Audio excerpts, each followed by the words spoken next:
Chapter 266. Ha ha ha ha. Archduke Rockney's mocking laughter could be heard faintly, as if responding to Thales's words. At that moment, Lampard felt an endless rage surge in his chest. Trentida blinked, wanting to communicate with Alcius, but the latter's expression remained solemn, and he did not say a word. Archduke Letko remained seated at the square table. Lampard sucked in a deep breath and forced himself to shift his gaze away from Thales's body. So, this is the end. What he said next sent a chill down everyone's spine.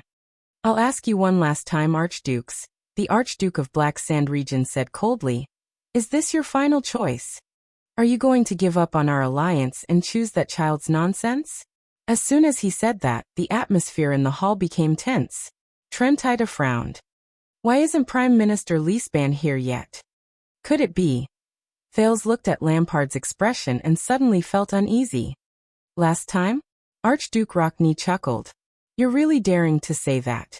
He pulled out a hair tie from his bosom, tied his long hair into a ponytail, and tucked it into the back of his collar. Lampard silently watched his movements and read his response. Archduke Letko's expression became serious. Chapman, let's leave each other some leeway. The eldest sat upright and said in a stiff tone. Let's solve this together, in another way that doesn't have to be so ugly. Lampard did not respond. He shook his head, as if he had just given up on something and decided on something. I knew it. I can never count on you, Chapman. Archduke Trentida's expression changed. You're still an archduke. We don't have to go that far. Humph. Lampard responded with a faint sneer. Who was the one who said that as a Kingslayer, I'm no longer a member of the joint ruling pledge? The atmosphere instantly became tense. Thales clenched his teeth. As expected. Just as I thought. Lampard, you don't want to be enemies with the four of us, Alcius said worriedly. Don't do anything stupid. Stupid? Lampard glanced at him and placed his hand on his waist. In the next second, asterisk clang. Asterisk in front of all the archdukes. Lampard drew his sword amidst the sound of metal rubbing against leather. The archduke's expressions changed. Thales's heart skipped a beat. It was a sharp and shiny knight's hand and a half sword, completely inconsistent with its worn and yellowed scabbard. This meant that its owner had wielded this sword hundreds and thousands of times, and at the same time, maintained the blade with great care, just so that one day he could unsheath it and kill his enemies. Archduke Lampard glared at the others with a murderous look. Grand Duke Alcius sighed softly. Thales felt his skin crawl. At the next moment, Lampard suddenly turned in the direction of the hall's entrance and shouted, Lessa! The Grand Duke's voice was deafening, reverberating inside and outside. Viscount Kent Vita's voice rang from outside the hall. Your Grace! Lampard roared. All troops, prepare for battle. Thales's heart trembled. Saroma's hand, which was holding him, immediately tensed up. In the next second, the crowd outside the hall seemed to boil over. Walala! Countless metallic sounds rang out in unison. People's voices came one after another. Unsheath. Raise your shields. Steady. It was even more exaggerated than the uproar caused by Thales. In the hall, the archdukes were very calm. Rockney methodically tied his hair. Alcius slowly placed his hand on the hilt of his sword. Trentida quietly retreated, and the seated Archduke Letko straightened his back and started exercising his fists. They quietly faced off against Lampard. Behind everyone, Trentida said in a low voice. In fact, his military strength is several times more than ours, and he still controls Heroic Spirit Palace and the Gatehouse. So, it seems like we're the ones doing stupid things? Thales gritted his teeth. He sighed and held Saroma's hand tightly. This is terrible. This bunch of the Northlanders who would attack at the slightest disagreement. A familiar shout came from outside the hall, reminding the other archdukes. Archduke Letko? Archduke Letko looked calmly at the silent Lampard and snorted softly. Lord Justin, the old archduke replied loudly. Thank you and your colleagues for your protection. Please do your best. You live up to the reputation of the White Blade Guards. It is my honor to travel with you. There was a second of silence outside the hall. Then Lord Justin's voice came again. It is also my honor, Your Grace. I don't care who you served before, archdukes or the palace, white blade guards or miscellaneous soldiers. Justin shouted from outside the hall. But when we fight later, you must act like Northlanders. Shouts rose and fell in response from outside the hall. It seemed to be a troop formed by the archdukes and the remaining manpower in the palace. The old archduke nodded slightly, even though Lord Justin could not see it. He returned his attention to the scene.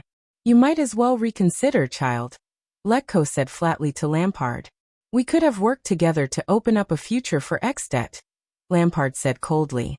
At the same time he slowly turned his saber. But if you become a hindrance instead of a help, what's the point of keeping you alive? Once he said that, Rockney sneered. Alcius sighed heavily, and Trentida rubbed his hands together with a helpless expression. Thales felt as if something between the Archduke and Lampard had completely shattered. He knew that something was called tacit understanding, or rules. From now on, the situation were sliding in an unpredictable direction. Thales could not help but hold his breath. Chapman, think carefully about the consequences. Putting aside the fact that both sides are injured, even if you kill all of us here, how are you going to face Prime Minister Leespan, the current Dragon Cloud city, and all of Ekstedt? Archduke Letko was calm and composed, as though the scene before him was just a training exercise. Lampard shook his head. This is not the outcome I want the most, but you have forced me into a situation where I have no choice. Asterisk clang. Asterisk Alcius unsheathed the two-handed heavy sword from his waist. He sighed. Not only will you become everyone's target, but Ekstedt will also be in chaos after we die. Is this the outcome you want? Thales stared at the heavy sword that had almost slit his neck. His eyebrows arched slightly. Lampard said coldly, whether it's regicide or disrespect, once you walk out of here alive, no matter what reason you find, you will not let me go, whether it's because I broke the joint ruling pledge or because of that brat's nonsense. Even if I lose everything in the ruins, I will not be worse off than I am now. Coward. Archduke Rockney, who had tied up his hair, gave a simple answer. At the same time he drew his weapon, a sharp longsword that shone with a cold light. It was obviously not an ordinary weapon. He stood side by side with Alcius and faced Lampard with a solemn expression. Lampard turned to Thales, swung his saber, and narrowed his eyes. As for you, I will give you the ending that is most fitting for your status, Prince Thales Jadestar. Truly a good move. Thales exhaled in resignation. Stand behind me, Prince Thales, Lady Saroma. Archduke Letko looked at Lampard's expression and chuckled. I may be old, but I am still a Northlander. Before I fall, no one can hurt you. The old Archduke stood up slowly. There was an unquestionable might in his words. He drew a short knife, like a huge beast that had just woken up. Thales responded with a smile. Trentida sighed. Holding the short sword at his waist, he stood a little further away. I hate today. In the field, Rockney, Alcius, and Lampard were already at each other's throats. I heard that your brother stood still and let you stab him 3 times before you killed him?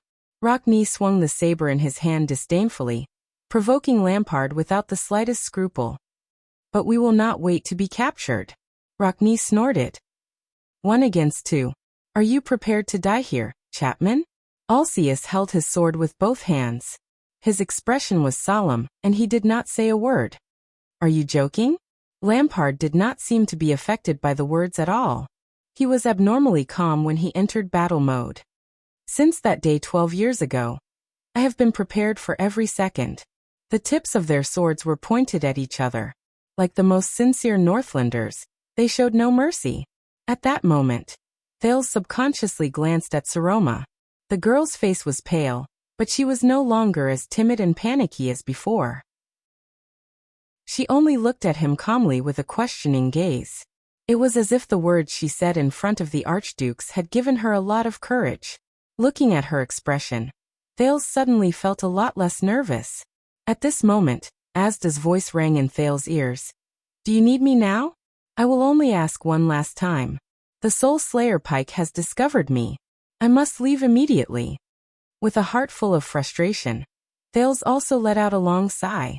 Beside him, Saroma gave him a strange look. Thales gently closed his eyes. He clenched his fists. That's enough. You. The next second, Alceus and Rockne got into their battle stances and were ready for battle. Lampard slowly opened his mouth with a ferocious glint in his eyes. The Archduke of Black Sand region roared. Kill them all. At this moment, a young male voice suddenly rang in the hall. Is that enough? The voice was so loud and piercing that it even cut off Lampard's words. The archdukes were stunned and turned their heads. Under everyone's dumbfounded gazes, the second prince of Constellation, Prince Thales Jadestar, had climbed onto the long table at some point in time. At this moment, with a head full of charcoal dust, the prince stomped his feet and waved his small fists. His face was contorted, and he yelled at the people in the hall through gritted teeth. Listen up, all of you. At that moment, the archdukes, who had been scolded in an unprecedented manner, could not seem to react. They all looked at Thales in shock. The prince yelled out the words in one breath. He bent down and pressed his hands on his knees. He panted in pain. The sin of Hell's River faded from his vocal cords. Under the table, Saroma stared at him in a daze. Thales took a deep breath and straightened his back again. He pained his chest, which was aching from yelling too much. I have an idea. Compared to the ending where both sides get hurt, it's much better. The title of the chapter is a tribute to you resurrected corpses. P.S. How can a diligent person like me stop updating? I'm updating every day for 48 hours a day. Chapter 267. Phone pushed it. Being banned on the homepage was a form of official recognition of the author's achievements. Being able to show my work here meant, damn. When I said this, Bourdieu's speech about speech kept popping up in my head, and I couldn't continue. In short, I was very happy. Along the way, although there were many obstacles, I was proud and touched that the readers were always by my side. When the number of favorites was less than 100, 9 readers had joined the group. They discussed the plot and chatted with each other. They gave me a lot of motivation in my monotonous life. They supported me in recording and presenting the next chapter of the story. Until now, there were more than 500 people in the group. There were even more readers who didn't join the group, but they used all sorts of ways to support this work, this world, and the lives of these characters. It is my honor to fight alongside you. I don't dare to say how fast I can write, or how many chapters one can update, but I will try my best to write every chapter. I don't have the confidence to write 10,000 words a day, but I have the determination to polish 3,000 words in 7 hours. Also, I have to thank the editor of this book, Ching Mang. As mentioned before, he was the one who picked up this lousy book from the trash and signed it. I won't say anything like he recommended me, so I'm very grateful. I'll just say one thing. In these 10 months, Ching Mang incessantly provoked, encouraged, threatened, tempted, begged, and so on. She ruthlessly urged Swordless to update. That's right, the reason why Swordless could get to where he is today is largely due to the editor's persistent urging. Here, I excerpted a portion of what Ching Mang said on QQ. Don't stop updating. Can't you split the 6,000 words into 2 days? Try not to stop updating. If you have the time, you might as well write a few words. When you stop updating, I really want to curse. I haven't even started. You underestimate yourself. Write well. XXXX was written with you, and your monthly royalties are already over 10,000. The income is quite good.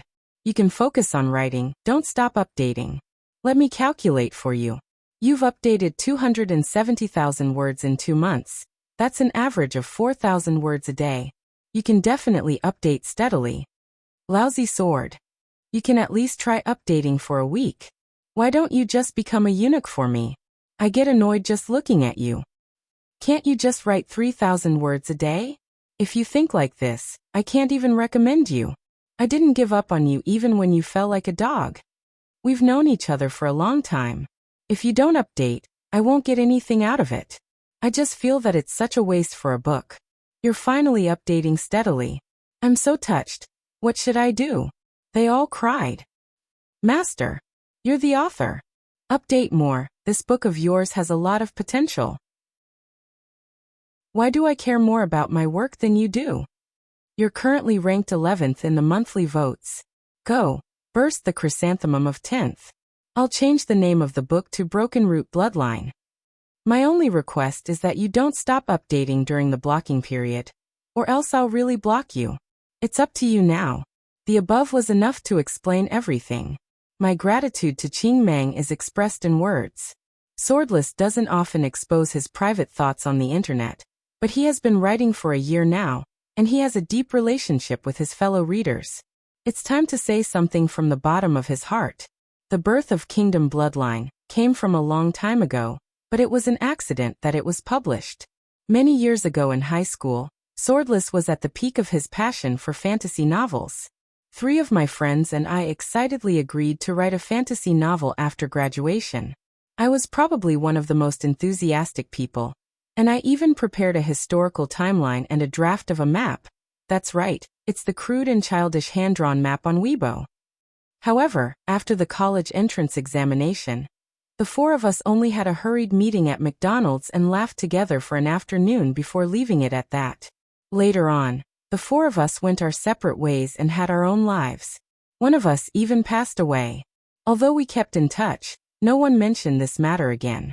The passion and impulse from back then slowly cooled down, and I'm not even sure if they still remember this promise, because even I myself have almost forgotten about it. Until many years later, the summer of 2016. I still remember that day. I received a rejection letter for my PhD application. That was the last school on the list. For someone who was determined to walk the path of academic research, the frustration of having his future destroyed was still very real. That morning, I was in a low mood, so I brought a bunch of beer back to the dormitory. As I drank, I organized everything in the bookcase. I felt that the names of every academic book were full of irony. Perhaps it was by chance, in an old book, Gadamer's Truth and Method. It suddenly appeared. The hand-drawn map from high school. The map that I never had the chance to show them after I finished drawing it. Looking at the names written in pencil many years ago, the lines drawn inch by inch, I once again thought of the unfinished promise. I thought of my youth, interest and passion, and of someone who had passed away many years ago. I felt my eyes stinging and my chest feeling stuffy. All sorts of feelings welled up in my heart. Maybe it's time. I told myself that. Pick up the promise. Pick up the dream of the past. Even if I'm the only one left. So I pulled open the keyboard in my drunken state. In the early hours of the morning, the first 2 chapters of Kingdom Bloodline were published. The image of the boy who curled up in the abandoned house, gritting his teeth and struggling to survive, appeared in front of me for the first time. At that time, everything was still hazy, the world was not clear, and many of the characters only had a blurry face. It was not until the next day when I woke up and stared blankly at the big line on the screen that said, "Your work has been approved," that I realized what I had done. I went downstairs to smoke, my 16th relapse, and thought for 5 minutes. And so it began. At the beginning, the journey was not smooth. Perhaps many excellent works were signed when they were less than 30,000 words. But that was not Kingdom Bloodline. 10,000, 30,000, 50,000, 130,000. It was not until 150,000 words were written that the book received an invitation to sign. Green Mang's editor picked up the lonely little fails from the trash, his words. After signing, probably because the 6th chapter was frequently reported, the book went missing on the website for a few days. 370,000 words. 3 days before the book went on sale, the book's bookmark had just passed 300. During that time, I experienced breakups, thesis defense, graduation, going home, working, and all sorts of life experiences. After the book went on sale, the number of readers gradually increased, followed by more doubts, criticism, and even abuse. At that time, I realized that writing was really tiring. Should I give up? During this process, similar thoughts had popped up in my head more than once. But my heart always told me, you like to write, no matter how bitter, tired, or not understood. You have the motivation and reason to persevere. The author of Heart Demon, Qinji Huaqing, once said in the author group, "If you can realize your value while making a living, what could be more blissful than that?" I quite agreed. Just like what my acceptance speech said, Bitterness is insignificant. Happiness is needless to say. Every time I had the thought of giving up, leaving the book unfinished, watering down the word count, or escaping from the general outline, I would go to the author group to have a look and laugh with everyone.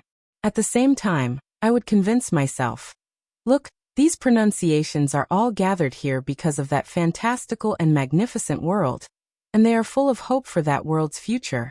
You can't let them down. You can't. You have to continue writing. Continue writing. Until today's one.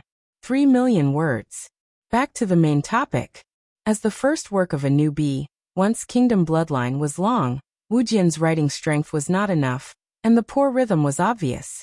Looking back, the first volume was too sloppy, the second volume was a little taken for granted, the third volume was too complicated and redundant, and the second volume was too wide. The first half of the fourth volume was too rushed, and the second half was too dragged. Overall, the book also had the problem of too tight rhythm and insufficient relaxation. It was actually normal for this problem to occur. Because from the beginning, Wu Jian referred to the unit settings in American dramas, episode by episode, season by season, using a compact and continuous plot to lay out the story and world. Now it seemed that once this method of writing stretched out, all kinds of problems would occur, such as reading fatigue. Believe me, Wu Jian is trying to solve these problems, and Wu Jian is a person who likes to go back and change the text every few days. Smile. Well, readers, it's still the same old saying. I write well, you read well. I believe we can find resonance in the book and let each other think. This is more effective communication than many forms of discussion. I hope everyone will subscribe to the original version, especially Qidian or QQ reading. Believe me, buying the original version can be addictive. Finally, I will post a paragraph from the epilogue of Border Town Prodigal. To encourage myself frowny-face, the conflict of human nature is the real moving factor that can't be lacking in any novel. As a martial arts novel writer, of course, I am not opposed to using treacherous changes, surprising plots, and prominent heroes to attract readers. I just feel that, in addition to these, I should give readers something else, something that can inspire them, something that can make people admit that martial arts novels are also novels. But I also know that new attempts are not only risky, but also always strenuous and unrewarding. But I am willing. Because I am a martial arts novel writer. I always hope that people who write martial arts novels can also be called writers in the future, and be valued like other writers. I always hope that martial arts novels can also be called novels in the future, like other novels, can be placed in the living room with dignity. Gulong 1972. 9:20. Crouching with hands on head. Next, I am open to readers to throw bricks. Chapter 268. At that moment, Thales swept his gaze across the tense confrontation between the two parties. If he stopped here, perhaps Lampard's plan and goal would be destroyed, and the two countries would be able to avoid war. But it would also cost the prince himself and so many people who were fighting in Heroic Spirit Palace. Saroma stared at him worriedly under the table, and quietly asked him to stop.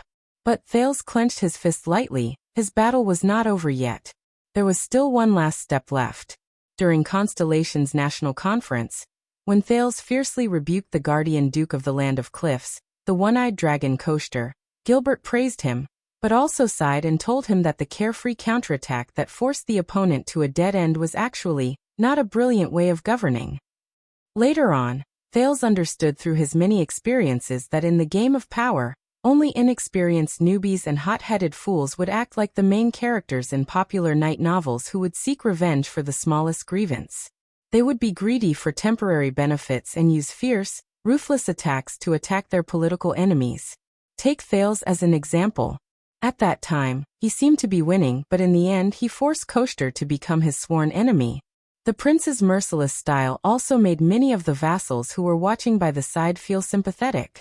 In the end, they unanimously chose to stand on the one-eyed dragon's side, and unanimously refused to acknowledge Thales' right to inherit the throne as an illegitimate child. Politics was not a sword duel to the death between two people, but a chain of actions between a group of people in the same domain of power. From the methods used to the results, Every move would involve the interests and attitudes of many parties. After Thales mercilessly refuted Lampard until he was speechless, he inevitably intensified the conflict between the archdukes and Lampard, which would bring about disastrous consequences to himself. To protect himself, the Archduke of Black Sand region would annihilate all of them here. This was what Gilbert wanted to tell Thales in the Hall of Stars. A perfect ending was far more difficult to achieve than a carefree victory, but it was also more important. This was because victory often meant a further confrontation, and ending the battle required the greatest compromise. Thales took a deep breath. But he had to do it. As for the suggestion given by Asda, he did not even think about it, and threw it to the back of his mind. If he chose Asda, the consequences would not be any better than falling out with Lampard. But just as he was about to speak, clang.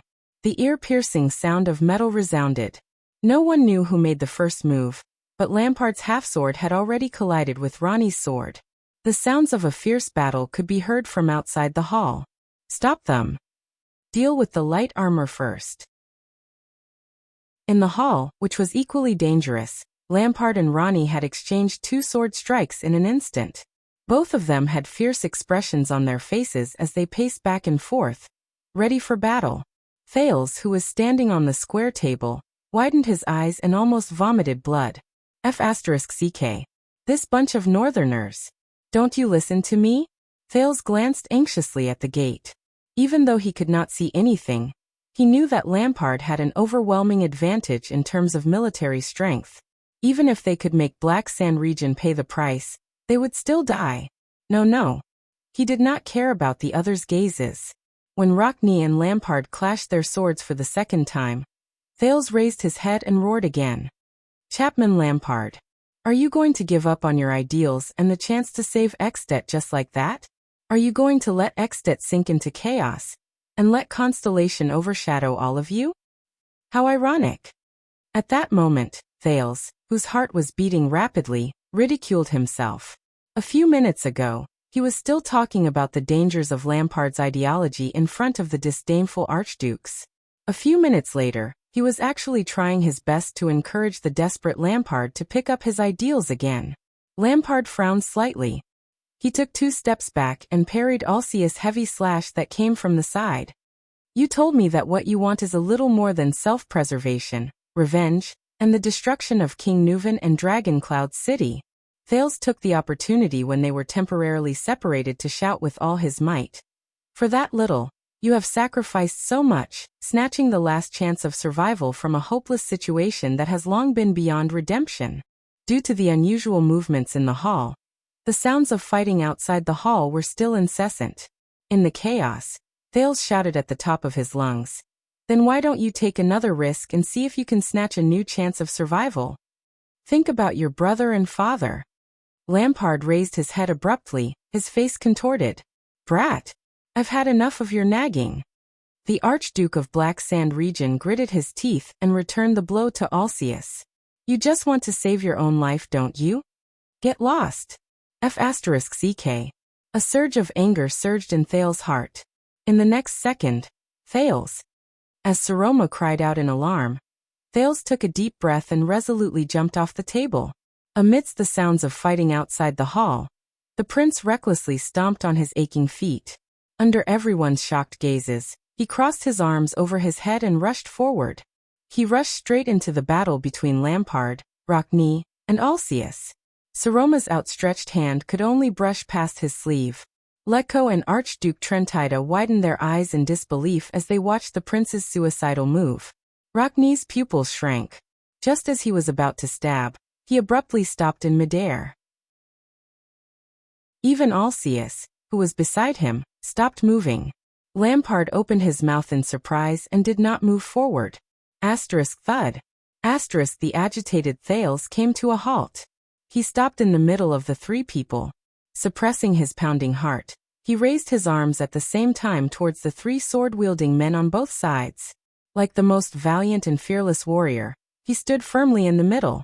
You're crazy, Rockne angrily rebuked with an unpleasant expression. Do you have a death wish? The furious prince roared back rudely. So what if I am? We're going to be surrounded and killed anyway.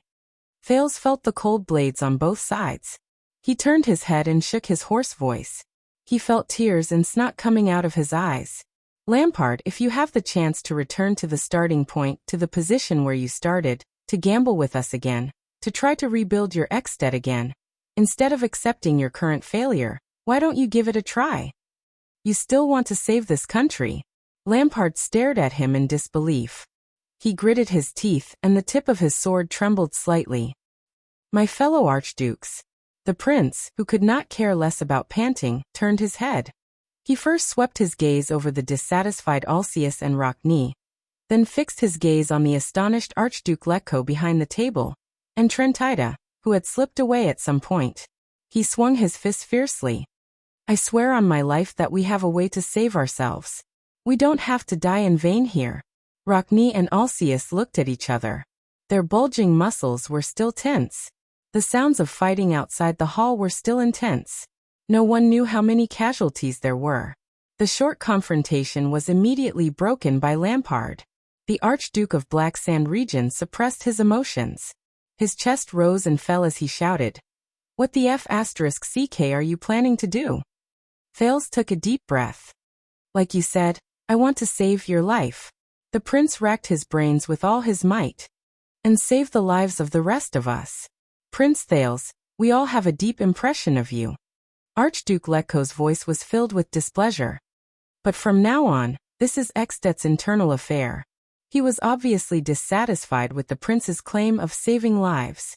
Of course, the exasperated Thales shouted.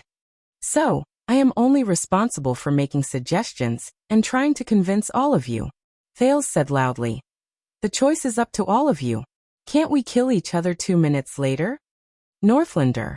No one knew whether it was his crazy actions that won respect and attention, or whether the insulting term Northlander had an effect, but the moment Thales finished speaking, the hall instantly fell silent. For a moment, only the sound of everyone's heavy breathing could be heard. At this moment, the sounds of fighting outside the hall became even more ear-piercing as the background. 2 minutes. Thales repeated anxiously. Archduke Letko glared at him furiously. His nostrils flared. Lampard's gaze was sharp. He was hesitant. Saroma looked at him worriedly. Just when Thales, who had his arms raised high, felt that he could not hold on any longer, Lampard took a deep breath and exhaled heavily. He seemed to have made up his mind. He put down the tip of his sword and stabbed it into the ground. Black Sand region, hold on. Lampard shouted rather angrily. Do not attack without my order. The noises outside the hall instantly became much quieter. Thales immediately turned his intense gaze towards Archduke Letko. The old Archduke had a strange expression. He first slowly closed his eyes, then abruptly opened them. Lord Justin. The bald Archduke's voice was loud and clear, which was rare for him. Please hold back for the time being. Your Grace. Lord Justin's voice rang out. Do you need help? Letko and Lampard's gazes met in the air. No. A few seconds later, the noises outside the hall completely stopped. Rockne and Alcius looked at each other. One was indignant, while the other put down his weapon in resentment. Seeing this scene, Trentida whistled softly, seemingly pleased and content, until Archduke Letko's piercing glare came at him. 2 minutes, Letko said coldly. Thales heaved a sigh of relief and put down his aching arm. But he could not rest, because all the gazes in the hall were once again on him. This time it was heavier, colder, and more unbearable than before. The prince pinched his thigh and forced himself to be alert. He raised his head to look at the emotionally unstable and unpleasant expressions on both sides. Damn it!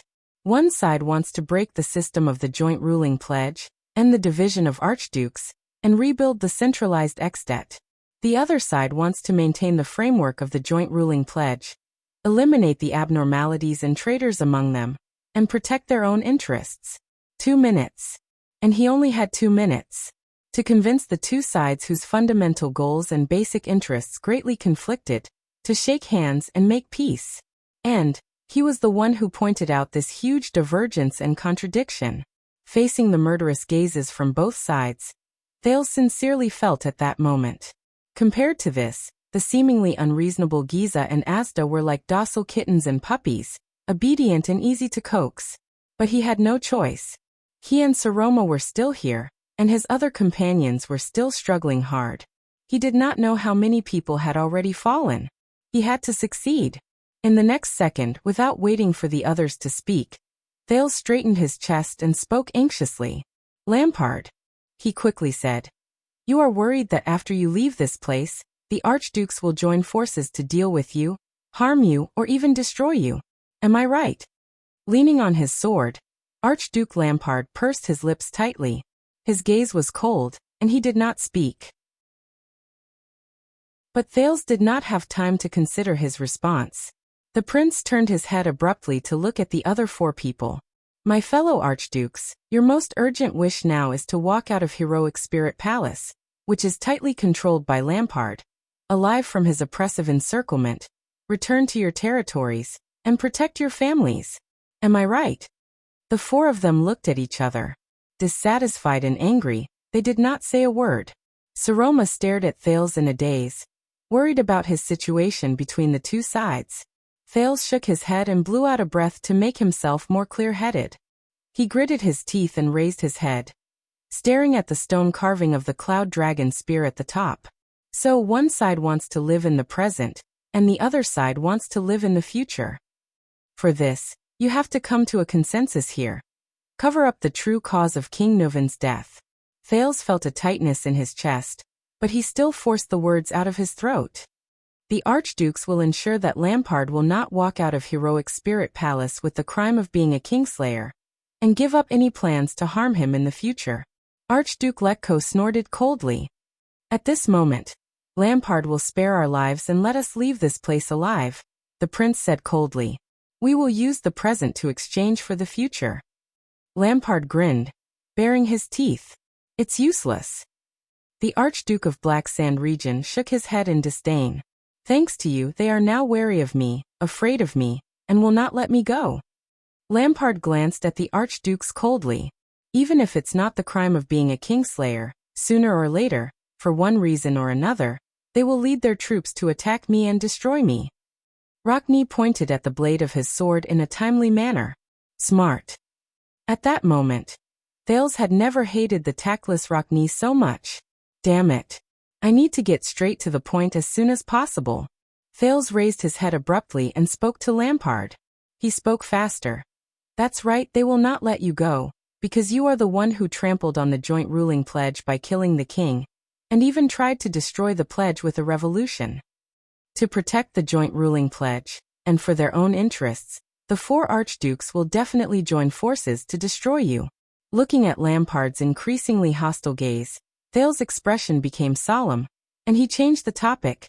"Unless," under everyone's gaze, Thales said seriously, "unless Chapman Lampard's life is already tied to the joint ruling pledge.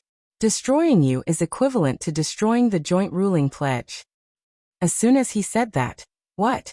The four archdukes, including Lampard, all widened their eyes and looked at Thales in disbelief. Only Saroma shook her head thoughtfully, as if she had understood something. But the prince surprised the men again. Thales Jadestar took a deep breath. His gaze was resolute, his tone firm, and with anxiety and decisiveness, he swung his arm. "I suggest everyone." Archduke Letko raised his eyebrows slightly and looked at him in puzzlement. But the prince had not finished speaking. Following the great tradition of Extet since ancient times, and the eternal practice of Raikuru's joint ruling pledge, Thales clenched his teeth and closed his eyes. A perfect ending. A political compromise. A binding of interests. After the unfortunate passing of King Nuvan, all the archdukes present here, at this time and place, the prince suddenly opened his eyes and said resolutely, "Convene the King's Selection Congress." At that moment, the expressions of the five archdukes changed. "You will jointly elect the Archduke of Black Sand Region, Chapman Lampard, for the Great Extet." Thales pointed his arm at the shocked Archduke of Black Sand Region and said in a loud and stern voice, "The next common elected king." At that moment, the flames in all the braziers in the hall seemed to tremble at the same time. The room instantly fell silent. After Thales finished speaking, he pressed down on his violently beating heart and panted hard. 1 second. 2 seconds. In the quiet hall, Trentida blinked in surprise and took 3 deep breaths. Rockne and Alcaeus were like stone statues, frozen on the spot. Only their gazes were fixed on the prince. Archduke Letko was expressionless, but his eyebrows and upper lip kept twitching, and his wrinkles rose and fell. The hostility from their life-and-death duel seemed to have been dispelled in an instant. Even Saroma, who was deep in thought, forgot to think for a moment. She stared at Thales with wide eyes. As for Chapman Lampard, the person Thales was pointing at, he stared at the Prince of Constellation with a strange gaze that had never been seen before. This, the Archduke of Black Sand Region, who was brimming with killing intent, gulped with difficulty. This boy, he just said. What did he say? The common elected king? I keep feeling that little Thales could not finish talking in those 2 minutes. What do you think? Chapter 269. What the F***ck are you talking about? Archduke Rockne snapped out of his daze. He could no longer hold back his anger and shouted at Thales. Thales calmed his breathing and stared at Rockne calmly. They don't like this suggestion. The prince observed everyone's expressions and came to this conclusion. It was not just Rockne. Almost all the archdukes except Lampard were extremely dissatisfied. Even the slippery Trentida snorted to express his disdain. However, Thales had long since anticipated their reaction. Next, in my opinion, Archduke Alcaeus raised his heavy sword again, his eyes blazing. Shall we kill this viper first, then kill each other? Prince Thales. Archduke Letko's deep voice was now filled with sternness. I advise you. Thales took a deep breath. Saroma shook her head at him from afar. It's not 2 minutes yet. The prince put on the most serious expression he could imagine. Keep your promise. Let me finish. After that, you can cut me into as many pieces as you want. Archduke Letko stopped talking. His face was filled with disgust and anger. Thales immediately turned his head. Lampard was looking at him with a complicated expression. I have to find something they care about, Thales told himself. If you become their new king, Thales said firmly to Lampard. Even if you let them walk out of here alive, the archdukes will not be able to do anything to you in public. They will not be able to fabricate a reason to attack their own king, because this is a violation of the joint ruling pledge. Aside from getting rid of their threat to you, you will also obtain the status, prestige, and taxes of the king. You will be able to continue fulfilling your ideals in Extet, and you will not have to face the wrath of Dragon Cloud City after the Archduke's death. Lampard's brows furrowed and relaxed. He wanted to say something, but stopped. Impossible. Archduke Rockne interrupted them with gritted teeth. In this lifetime, I will never choose a kingslayer as king. This in itself is the greatest violation and insult to the joint ruling pledge. I knew it, Thales said in his heart. Thales could only close his eyes again, inhale, and turn to them. This is a necessary compromise. The prince said firmly, Archduke Rockne, I know that your vassals have always been unstable, and Neuven has also used this as an opportunity to interfere with you. Think about it. If your city of faraway prayers lost its suzerain today, think about the current Dragon Cloud City. Ronnie was speechless. Thales looked at the others with an anxious expression. Everyone, please put aside unnecessary emotions and think carefully. This is already much better than your original ending. If I didn't show up, think about what would have happened to all of you. You would have fallen into Lampard's trap of the virtuous king without knowing what was going on. You would have fallen apart in wars and benefits. You would have been weakened by his successive schemes. You would have become a stepping stone for the Archduke of Black Sand Region's power. You would have sacrificed your own families to be buried with the joint ruling pledge, to lay the foundation for the new Extet kingdom without the existence of archdukes. Thales panted. And to wait helplessly for their families and territories to be destroyed. Alcaeus straightened his face and stared straight at the Archduke of Black Sand Region. Lampard lowered his head when he heard that. His eyes narrowed and his brows twitched as if a storm was brewing. But now that all of you have successfully avoided that ending and obtained such important information, The prince's voice rang out again.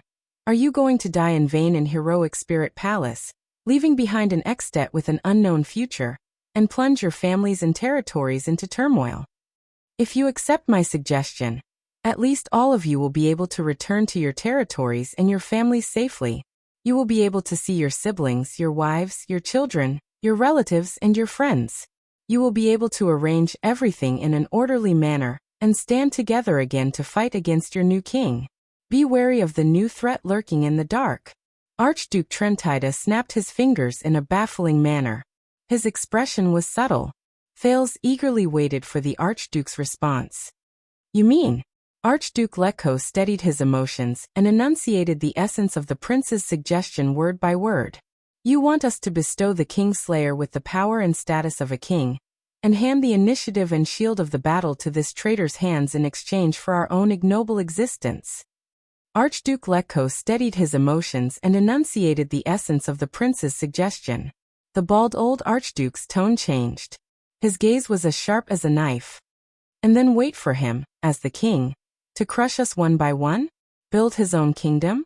At that moment, the old Archduke was like a volcano about to erupt. It was unsettling. You underestimate us Northlanders, Prince Thales. We would rather die in battle here. Lampard sneered at the perfect moment, earning the Archduke's angry glares. Thales sighed in anguish. Damn Northlanders. I have to solve their worries. The prince closed his eyes and tilted his head to the left as far as it could go. Then he swung it back fiercely. No, even if he becomes king, he won't succeed. Thales squeezed his eyes, feeling a headache coming on. At least now, all of you know Lampard's scheme, know his ambition, understand his threat, and be wary of his existence. Even as his vassals, all of you can use corresponding means to resist him. Thales desperately tried to recall what Gilbert, Poutre, and Little Rascal had told him about Extet's current situation. He tried to piece together a powerful argument. For example, the prince's words were stuck in his throat. At that moment, he did not know how to convince them. For example. However, just as Thales was in a dilemma, a childish female voice cut into the conversation. All of you are not the Dukes of Constellation. The power and status of the Archduke of Extet are much greater and higher than that of the Guardian Dukes. Thales was stunned. With bewilderment and astonishment, the Archdukes turned their gazes to the side in unison. With a trembling voice, the young Saroma rubbed the ring of triumph on her finger with a timid tone that had yet to subside. She stuttered. Yes. She stuttered. Even if the king has a higher status than all of you, even if all of you have to pay taxes to him, just like before? All of you. Saroma choked, but then she gulped and clenched her tiny fists. Her face was red as she said forcefully. The 7th article of the Joint Ruling Pledge states that, I obey the king's orders, and my land obeys me. As long as there is a legitimate reason, all of you can still refuse the king's orders and refuse to carry out his decrees in your own land. The archdukes were all stunned. There is also the 14th article. Do not refuse war in the name of righteousness. The reverse meaning of this article is that in the face of a war that goes against your principles and righteousness, as long as you provide a reason and convince your vassals and subjects, you have the right to reject the king's conscription order. Even if you have to send troops, the number of troops you send is also up to you. Lampard's expression became very unpleasant. Saroma continued to speak timidly. Also, there are precedents that are not written in the oath but are recorded. If the king wants to send officials to mediate the internal affairs of your territory or the conflicts between suzerains, they must be nobles of considerable status. All of you may have to pay taxes to him, but the ratio of payment is usually decided by your own internal meetings, and according to the annual harvest and income. This is the practice after Tannun's civil strife. It was first proposed by the first Archduke Alcius. Archduke Alcius' expression immediately became very interesting. So, all of you do not have to be afraid of the king. Saroma took a deep breath. In Extet, the king and the archdukes are both the owners of the land. This is the power that the archdukes tacitly acknowledge under the joint ruling pledge. Lampard shut his eyes tightly. So, this is why the joint ruling pledge must be destroyed. With such a restriction, Extet can only be a great dragon with 10 heads forever. Saroma continued. But for the past 90 years, under the pressure of Dragon Cloud City, many archdukes have not dared to bring it up publicly due to all kinds of pressure. But Black Sand region is not Dragon Cloud City. He does not control your trade routes, nor does he control your grain production. He is also not your blood relatives or in-laws to interfere with your internal problems. Saroma exhaled softly. Her small face was flushed. After she finished speaking, she suddenly realized that the archdukes were all looking at her. The girl quickly lowered her head nervously. The archdukes, including Lampard, stared at her in surprise, as though they were meeting this girl for the first time. That girl? What exactly is she? Thales heaved a sigh of relief and cast a grateful glance at Saroma. Yes. Thales resolutely clenched his fists and pumped them in front of his chest. Just like how all of you resisted King Nuvan's pressure with your dignity as archdukes. So what if he is the king? Can he just issue an order for all of you to surrender? Can a frontier Black Sand region be worse than the powerful Dragon Cloud City? Thales added the last sentence agitatedly. As Northlanders, are you afraid? Or are you unwilling to part with that damned common-elected throne? Rockney raised his head abruptly and gritted his teeth in annoyance. If you insult Northland again, Alcius added coldly, I'll cut off your tongue. Thales shuddered. All right. Thales gulped and nodded. He rationally did not continue the conversation. I know all of you are not afraid of death, but this is 10,000 times worse than dying here for no reason and plunging Extet into chaos and your territory into confusion, isn't it? It takes more courage and responsibility to live with hope than to die with despair. Lekko did not speak again. Instead, he sank into deep thought. Thales' chest rose and fell. He breathed a sigh of relief. But this time, it was Lampard's turn to clench his fists and question him with hatred. If that's the case. The Archduke of Black Sand region's expression was as cold as ice. Why should I let them go, sit on that dangerous and unstable throne, and become a king in name but not in reality? Leaving behind a disaster, allowing these enemies with malicious intentions to use all kinds of methods against me in private, and eventually lead to a disaster? Lampard's expression became solemn. My love is here. I'll take their heads. I don't want to play cat and mouse with them. As soon as he said this, the three people who were confronting each other immediately looked ferocious. They immediately showed signs of fighting again. Thales raised his hands in agony and scratched his hair hard. Arg. These bastards. Lampard. Thales sucked in a sharp breath. If you don't do this, prepare to say goodbye to your future. 6 archdukes died in heroic Spirit Palace in one day. You who came out with an army, tried to explain to Prime Minister Lisbon's army and the angry Dragon Cloud City that this was all done by the Constellatiates, and that I was just passing by? Lampard snorted coldly. He tightened his grip on the hilt of his sword. This brat, this damn it. As for the Archduke's threats to you, aren't you Chapman Lampard?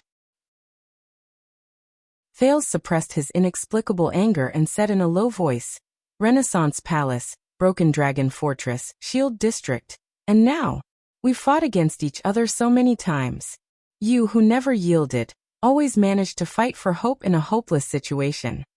Don't you dare to take the risk again, for your ambition, for your ideals, for your Extet, to sit on that dangerous and unstable throne, and to continue your dangerous game on the second battlefield? Do you still need me to tell you which to choose, to die here without hope, or to walk into danger with a glimmer of hope? Lampard's breathing gradually became chaotic. Thales remembered Lampard's past and subconsciously added, Believe me, after killing a few archdukes in a row, your ambition will come to an end. The preparations and painstaking efforts you've put in for half a lifetime will be destroyed, and your family's tragedy will still continue. Think about your family, think about your subordinates. Are you willing to accept this? Lampard froze on the spot. He stared at the saber in his hand in a daze, and did not speak for a long time. Harold, kid. Archduke Alcius's expression was solemn. One moment, the other. Whose side are you on exactly? Thales had no choice but to turn towards the 4 archdukes again. He felt like a firefighter, running back and forth, mentally and physically exhausted. No matter which side I stand on, Thales sighed and said wearily, I don't care which side I'm on. But I'm sure that none of you want Extet, which is unstable and on the verge of collapse, and whose future is unknown amidst the chaos, to face it alone or to leave it behind, right? The Archduke still looked displeased, but Thales keenly noticed that Letko had put away his anger and put down his hands thoughtfully. Trentida, on the other hand, pursed his lips and said nothing. You have to work harder. Thales furrowed his brows and thought of something.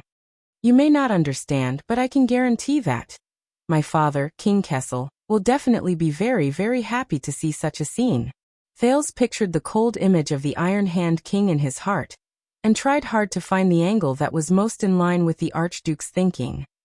As for whether he will, after Constellation recovers, take advantage of the terrible internal strife in Extet after the death of 6, or perhaps 7 archdukes, and unify the nobles in the country with Extet's blood, that is not something I can imagine. Thales narrowed his eyes. Especially when the 7 archdukes include the 3 archdukes in the south, near Constellation. Alcius's expression changed. Archduke Letko sighed and closed his eyes. He has a point. Archduke Trentida, who had been silent for the past few minutes, suddenly said, Dying here is not worth it. There are only unfavorable consequences. Alcius glared at him sternly. Porpheus. Thales' eyes brightened, as if he had found a breakthrough. See, this is what we all agree on. The prince punched his palm and swept his sharp gaze across everyone. The situation is progressing too quickly, so much so that you are unprepared and have no choice but to draw your swords against each other in a hurry and fight to the death. But in fact, none of you want to pay such a heavy price. Thales turned his head to the left and right and said sincerely, So both of you need a way out, a choice that allows you to take a step back. Archduke Rockney calmed down and shook his head. Exchanging the throne for safety is not a choice at all. We can't solve anything. Thales nodded, feeling a little bitter in his heart. This may not be the way to solve the problem. But please remember, in this round, none of you surrendered, none of you admitted defeat, and none of you abandoned your principles and beliefs. Thales stared at the archdukes, who were gradually quieting down. He said solemnly, You are only temporarily covering the middle of the game, temporarily withdrawing your swords, rubbing your palms together, and leaving the outcome of the battle for the next time. Archduke Alcius' face contorted and he growled in displeasure. He thought of his prestige Orchid region, and the teachings and stories passed down from generation to generation in his family. This Jadestar fellow. Jadestar. Thales turned to the hesitant Lampard. This is my proposal. You Lampard will become king. You will be free from the crime of regicide and the threat of the archdukes. You will obtain new power and status.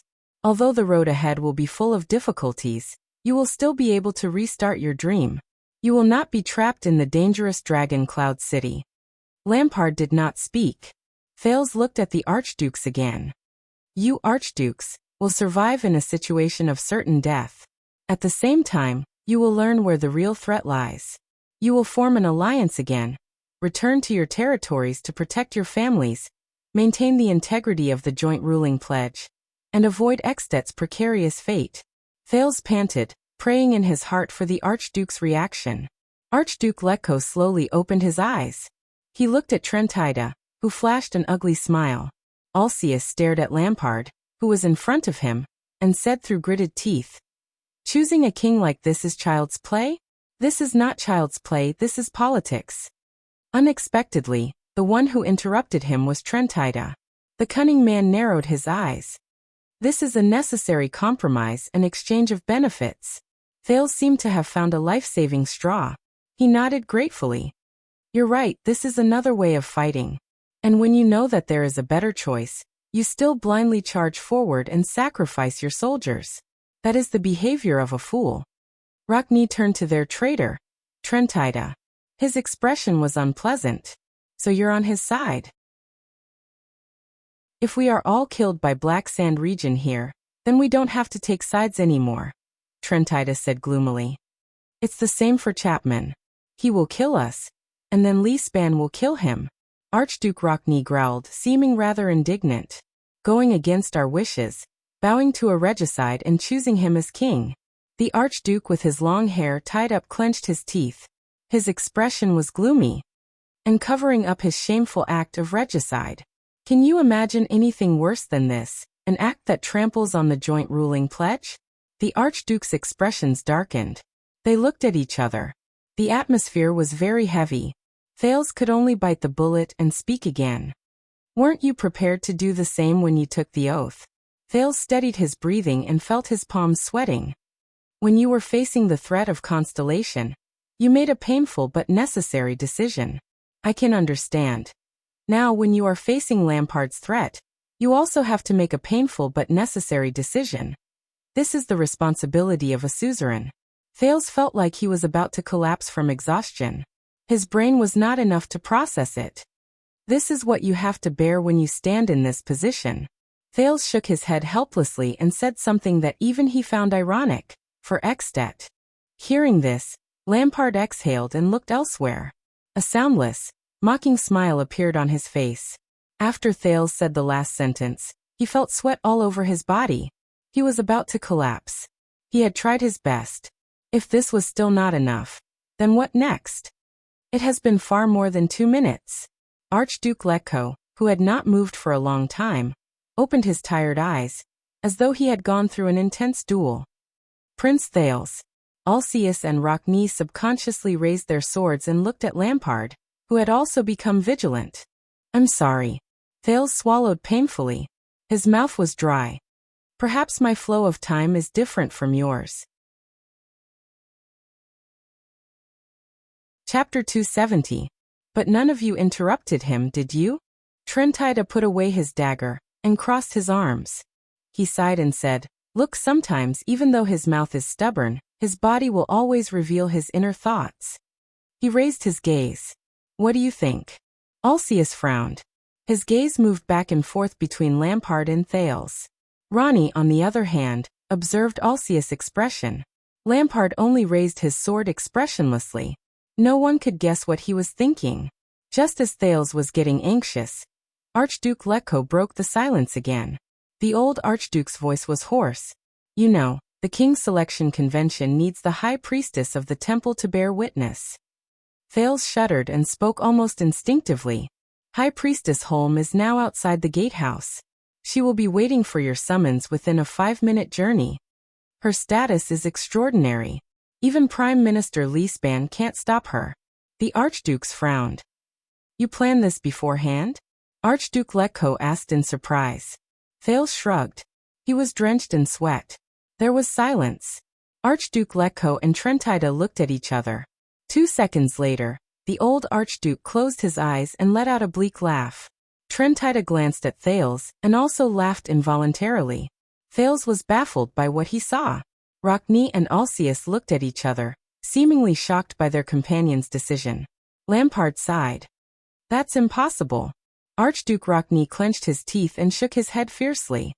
There are only 5 of us here. The King's Selection Convention can't be held when there are not enough people. This is against convention.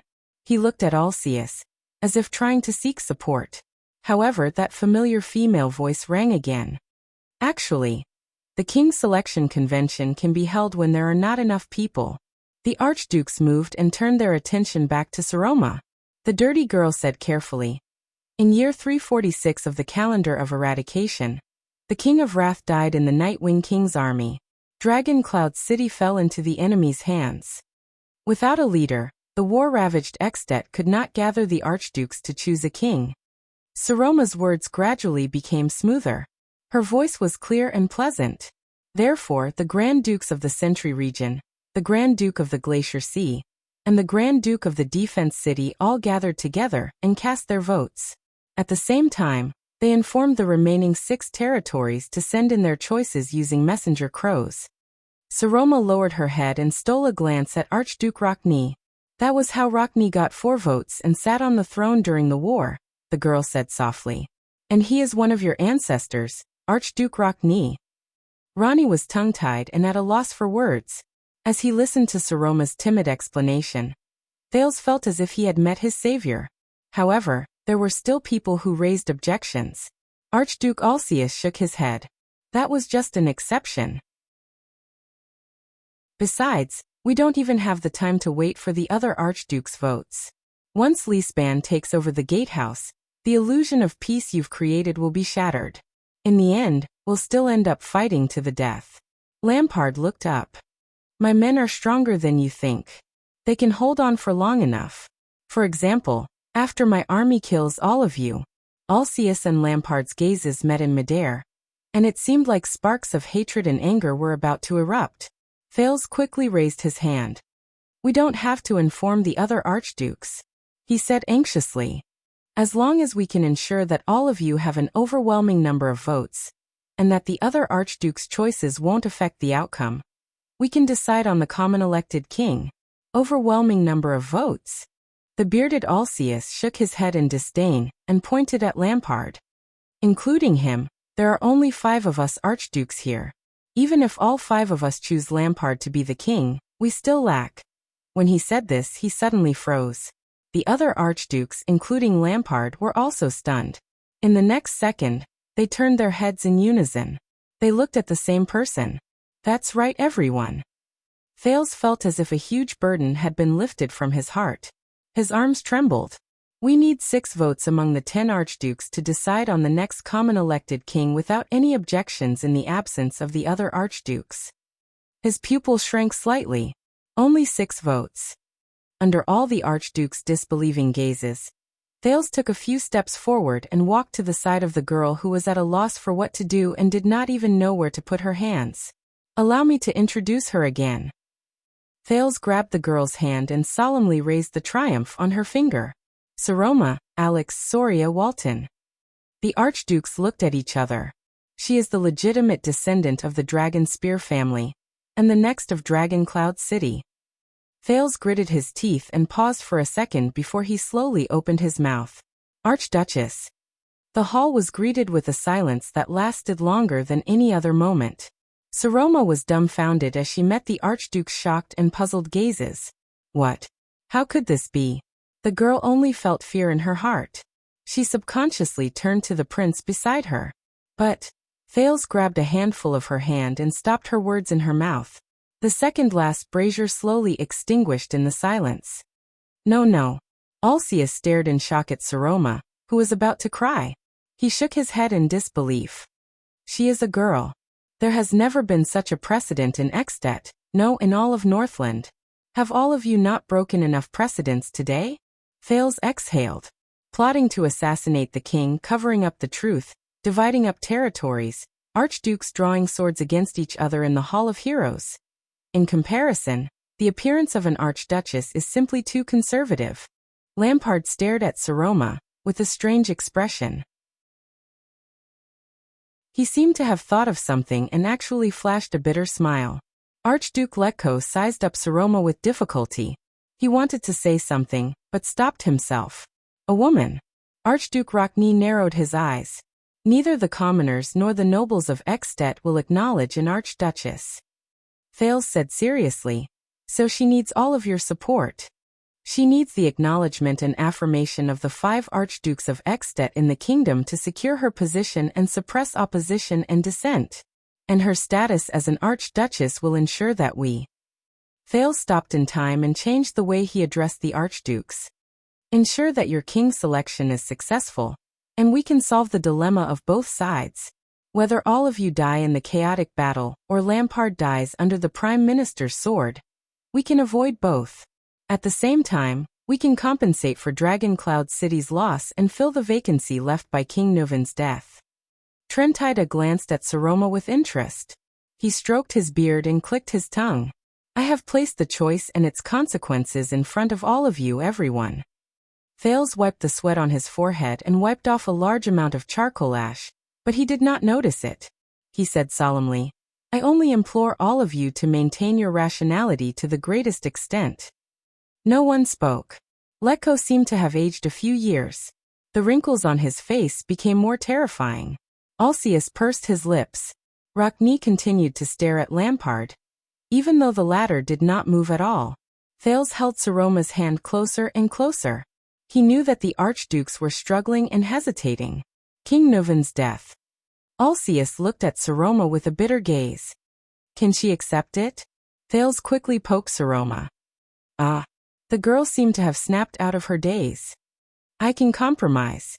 Saroma looked at Thales' encouraging gaze and bit her lip. But this is Dragon Cloud City's blood debt. I will not forget it. Lampard snorted sarcastically. Alceus closed his eyes. Very well. What reason should we use to explain Nuvan's death to Leespan? Calamities. Trentida interrupted. There was a rare gloominess in the Archduke of Reformation Tower's eyes. Just say that the king died in the Blood Calamities attack. They are evil enough anyway, they don't care about being cursed. Thales thought of the sealed Giza and remained silent. The hall fell into silence again. Archdukes, what do you think? Thales asked softly. What do you think? A long time seemed to have passed. None of them said a word. But someone moved. It was Lampard. Under the others' gazes, Chapman Lampard raised his sword with a cold gaze. Thales' heart skipped a beat. But in the next second, Lampard bent his wrist and turned the blade. He put the blade back into its sheath. The Archduke of Black Sand Region looked up and swept his gaze over the Archdukes aggressively. At that moment, Thales held his breath. He had already given his answer. Archduke Rebian Alceus sighed deeply. He walked to the square table, slammed his heavy sword on the table, and sat down angrily. 1. Thales counted silently. Trentida snorted and shrugged. He pulled out his own chair and sat down. 2. Do all of you really know what you are doing? Rockne asked in disbelief as he watched their actions. No. Archduke Letko was the one who answered him. The old Archduke sounded tired. He shook his head, put away the dagger in his hand, pulled out a chair and sat down. No one knows. At that moment. Ha ha ha ha ha. Lampard laughed bleakly. The Archdukes looked at him in dissatisfaction. Even in my dreams, I want to destroy the joint ruling pledge. The Archduke of Black Sand Region looked back at the others with a sorrowful gaze. But now, as the king, I have to rely on this pledge to protect myself. Thales sighed. And all of you worked so hard to protect the joint ruling pledge. Lampard swept his gaze across every Archduke's face. Now you want to make me king and trample on this pledge. He spread his hands and said mockingly, Isn't this the greatest irony? The Archduke's expressions became very unpleasant. Asterisk swoosh. Asterisk the sound of metal rubbing against leather was heard. What's even more ironic is that you used the joint ruling pledge to break it in the end. Rockne put away his sword and said coldly, We broke the pledge to protect it better. Rockne gritted his teeth and glared at Lampard. This is not over, Lampard. Lampard stared back at him coldly without saying a word. Rockne walked to the side of the square table and stared at Thales fiercely. The prince's heart trembled. What's wrong? Listen, brat. Rockne grabbed the back of the chair beside Thales. This chair in this order has been the Rockne family's exclusive seat for 600 years, he said coldly. If you dare to jump up there again. Thales quickly pulled Saroma and took about 10 steps back. He flashed an innocent and ingratiating smile. Damn it. No wonder his expression was so bad just now. Rockne sat down heavily. 4. Thales heaved a long sigh of relief. He instantly relaxed and broke out in cold sweat. He felt his vision blur and his legs become weak. He was about to collapse on the ground. Amid Saroma's cry of alarm, Thales felt his back stiffen. Someone grabbed the back of his collar and lifted him up. He avoided the fate of falling. Thales calmed down the dizziness brought about by his weakness and looked at the person behind him in shock and bewilderment. Child. Chapman Lampard let go of his collar and looked at the prince with a complicated expression. There was a subtle look in his eyes. You didn't drink that wine back then. What a pity. Chapter 271.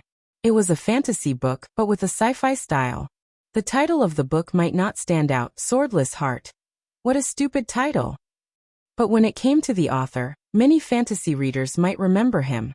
The great prodigal son who wrote Yala's Adventures. Yes, it was the 4 million-word novel about an uncle who ran around the world with beautiful girls. It was well known in the hearts of many readers, and could be said to be a fresh stream of fantasy. But the new book by the great prodigal son was very different from the previous one, which was full of righteousness. For example, the style was much more gloomy and gray. Some readers might not be used to it, but some readers might like the Gothic style of the post-war world. An author who was used to writing in his original style decided to change his approach and try to innovate. This was a kind of risk, but also a kind of courage. No matter what the result was, Swordless Heart must first express his approval for this attempt. Hey, even if you don't like it, you should contribute a few clicks to my collection. Otherwise, a minority of writers like the great prodigal son would be forced by the market to write conventional novels. Let's talk about the novel itself. The narrative of this book is very interesting. First, it uses flashbacks to describe the legendary character Yuri at the beginning, and then introduces three interesting protagonists. A clever and talkative crow. The excited Rose in bloody violence. She was a doubtful bisexual female leopard. Obviously, starting with the crow, probably everyone has a bitter past. The story begins with the first encounter of the three-person team. I believe in the skill of the characters in this book. Although there are not many words, the previous book is proof. The characters in Yala's adventures are vivid and real, and they seem to be at your fingertips. There are very few dry paper dolls and vases. The writing style of this novel was also okay. After all, it was written by an old writer who had written Yala with 4 million words. The writing style was smooth, and the narration was concise, compared to a novel with 1.4 million words in which the protagonist was only 7 years old. There was no difficulty in reading it. Secondly, the prodigal son's ability to change the world setting is obvious to all, as can be seen from Yala. This time he chose a dark, gloomy and gothic post-war world, in fact more of a sci-fi style, and in the beginning of the preface he dug a big hole, the door to change the world. I don't know what surprises he will give us. As usual, I would like to talk about my shortcomings as a reader. 1. The first few chapters are long paragraphs of text, which is quite difficult to read. Fortunately, this situation improves after that. 2. The characters' personalities are too distinct, especially the three protagonists, who are unimaginably attractive. To some extent, it has the exaggerated effect of a stage play, but impatient readers probably won't be able to immerse themselves easily. 3. The narrative technique is rather complicated, especially the flashback from the first volume to the second. From the present to the first encounter, it is easy to make people feel lost. As for whether this is the case, you can judge for yourself. One sentence of evaluation. A refreshing old author's gothic and precious creative experiment. Chapter 272. Tada! The long-awaited anti-theft chapter. Are you surprised? Are you going to get chicken dinner? You'll get it back soon. Pirated versions, come and subscribe to the original version. You'll get addicted. Heroic Spirit Palace, in front of the Hall of Heroes. Under the tense atmosphere, the confrontation between Black Sand region and the other archdukes continued. With the entrance of the stone hall as the center, the people stood in a clear division. The archduke's subordinates and palace guards occupied the inner ring, while the people from Black Sand region surrounded them from the outside. Both sides glared at each other. Many people had their palms pressed on their weapons. Their crossbows were on standby, and their shields were raised. They were ready to fight at any moment. And all of this depended on the crucial conversation between the 5 archdukes in the stone hall. Even in this situation, Viscount Lesa Kentvita of Black Sand region's City of Light town was one of the few who could still keep his composure. At least, compared to the swordswoman Croche beside him, who had a fierce glint in her eyes and was flicking her fingers.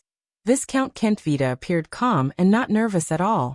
Then, a scout sent the latest news into his ears, causing Kentvita to furrow his brows. The Viscount pondered for a moment, then waved at Croche.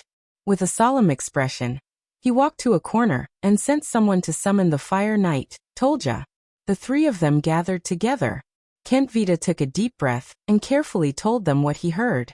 Viscount Kentvita lowered his voice and said in a deep voice, "The sentry post at the palace gate sent news that someone has broken into the gatehouse. It's very likely that they've already invaded Heroic Spirit Palace. The moment he said this, Croce's expression changed slightly. Her gaze flickered, while Tolja put on a contemplative expression. Broke into the gatehouse? The swordswoman asked worriedly. Is there something wrong with our defense? Kentvita shook his head. I don't know, but the gatehouse is still in our hands. How interesting. Tolja raised his head. There was a hint of anger in his voice. Count Levon is indeed overconfident at times, but Vlad should be able to make up for his shortcomings. This is what I'm worried about. Kentvita sighed. A count of noble birth and a disciplinary officer who's a civilian captive. They can't possibly get along too well. Croce's gaze flickered. How many invaders are there? Kentvita's expression was subtle. He seemed uncertain.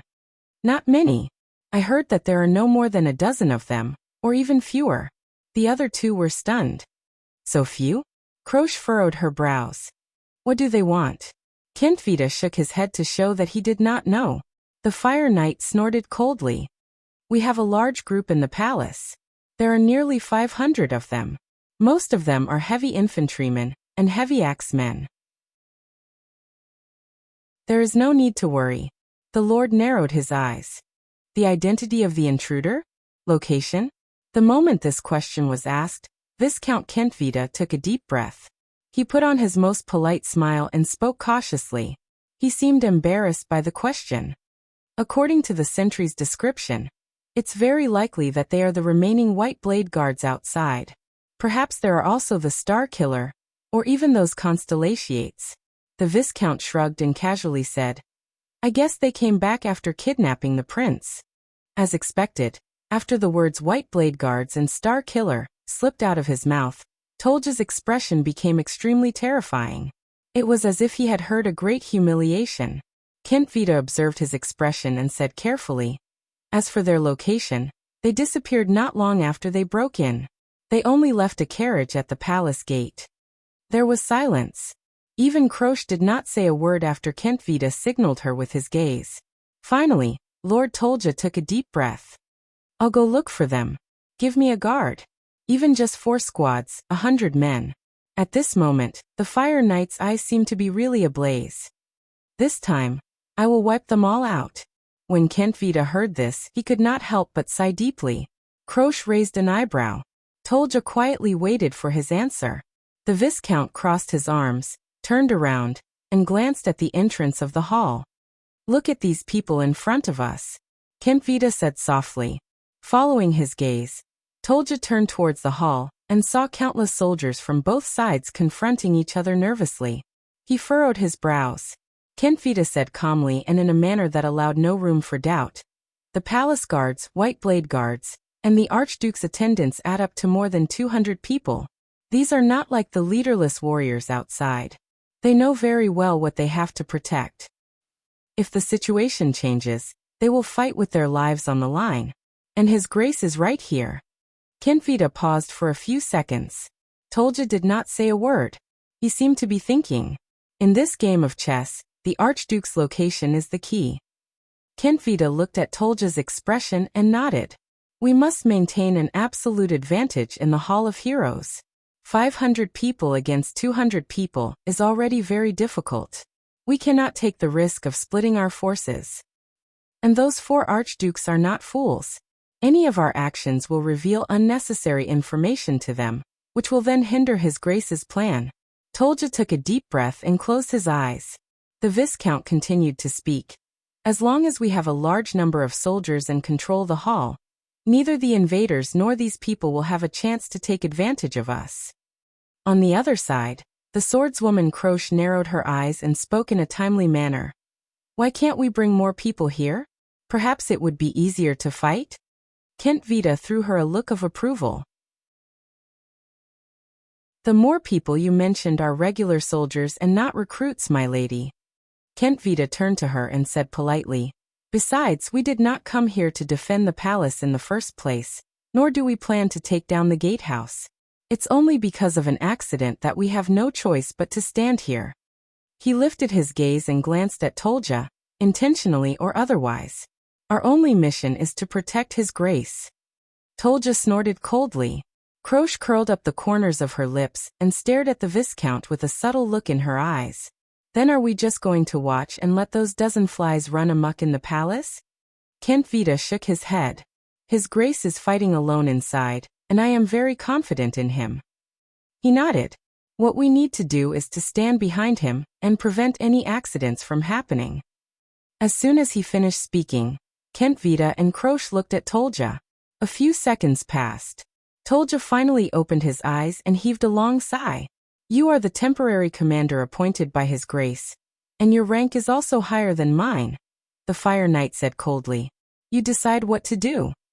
Hearing Tolja's answer, Kent Vita finally smiled. Very good. Viscount Kent Vita nodded. His tone was sincere and convincing. That's right, we can indeed wait here, rely on a large number of soldiers, and wait for our enemy to exhaust themselves. He then changed the topic.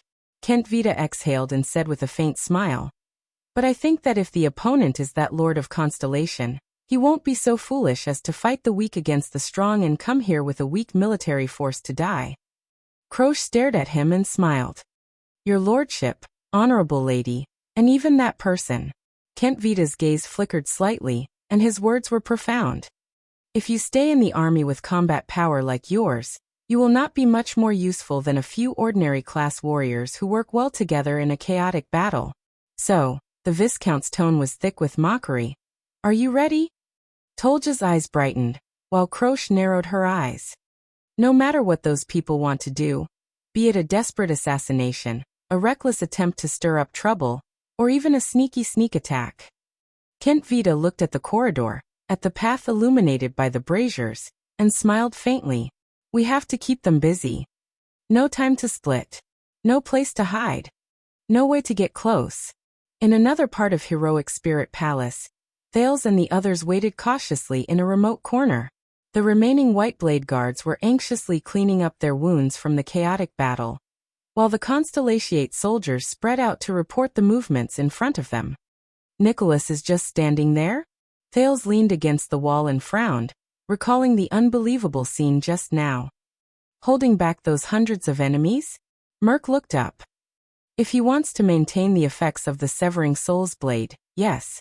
The former administrator with a crew cut nodded.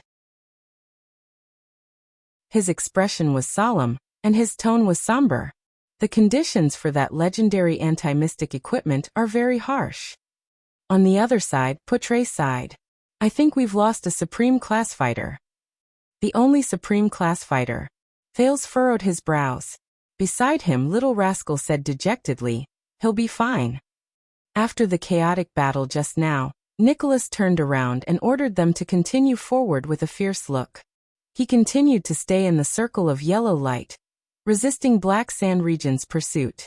Indeed, with Nicholas' extraordinary performance, they managed to break into Heroic Spirit Palace. But then Thales took a deep breath. Let's continue. The prince clenched his teeth and clenched his fists. Let's go find Lampard and the archdukes. Let's end this damn farce. Raphael's voice came from behind them. For now, it seems to be a little difficult. Raphael flashed a relaxed smile. We've just scouted the situation in the two corridors in front of us. Although there are no enemy defenses, but Raphael stopped talking and swept his gaze across everyone. His smile did not fade. Everyone furrowed their brows and waited for his words. We've caused too much of a commotion. It's very likely that we've alerted the enemy's sentries. Miranda walked up from behind him and said flatly, the people in Heroic Spirit Palace, Lampard probably already knows of our existence. Thales sighed. How many people do they have in the palace? Not more than the gatehouse. After all, the pressure on the gatehouse is greater. Miranda looked at the prince. Her gaze unconsciously tensed up and revealed a hint of guilt. But the worst-case scenario is, as many as the gatehouse. Everyone's heart sank. So we're still in danger. Even if I followed Shiles in, the situation won't be any better? Thales thought of those fearless Black Sand Region soldiers, and their wave-like pursuit. He felt extremely irritated. About that. Cohen raised his eyebrows and rolled his eyes. That Uncle Star killer. Can we call him back? You want to play that trick again? The White Blade guards glared at him. Merc also cast him a sideways glance. His meaning was self-evident. Cohen's expression froze. He shrugged and smiled awkwardly. I'm just asking. Just as everyone was frowning, a familiar yet strange voice rang out. It was the veteran Janet. They did not form a defense line in front of the palace gate, nor did they split up their troops to patrol the corridors and passageways. The veteran from Starlight Brigade narrowed his eyes. The new recruit, Willow, leaned against the wall beside him. Under the gazes of so many important people, he seemed very nervous. Duke John once said, "Where the enemy is what the enemy thinks." On the battlefield, this can explain a lot of things. Listening to his words, Putre's gaze flickered slightly. Thales's eyes lit up. For example? Putre continued the veteran's words and took a deep breath. For example, they are very confident in the defense of the gatehouse. They think that no one can break through the gatehouse. Thales raised his eyebrows. Very good. At least, we don't have to worry about this anymore. Putre pondered. His gaze could not help but flicker. Secondly, they must have something more important to do. They cannot afford to disperse their forces. For example, deploying a large number of troops to protect the most crucial and vital places. The most crucial places. Thales's heart skipped a beat. He understood something. Just now, the commander said that the hall. The prince recalled the chaotic battle just now. I think Lampard is in the Hall of Heroes. Raphael nodded slowly. Guess what he is doing? Thirdly, Putre narrowed his eyes and seemed to be deep in thought. At least in Heroic Spirit Palace, Black Sand Region's military strength is already stretched thin. They cannot be moved easily. Thales took a deep breath. I understand, the prince said, a little moved. They are confronting the 4 archdukes. Thales raised his head abruptly. So they cannot disperse their forces, nor do they dare to take the risk. Because to them, the attitude of the 4 archdukes is more important. He had to think this way. He had to think this way. Putre nodded with a firm expression.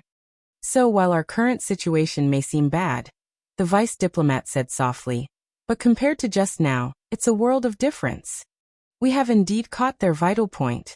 Putre raised his head and revealed a smile.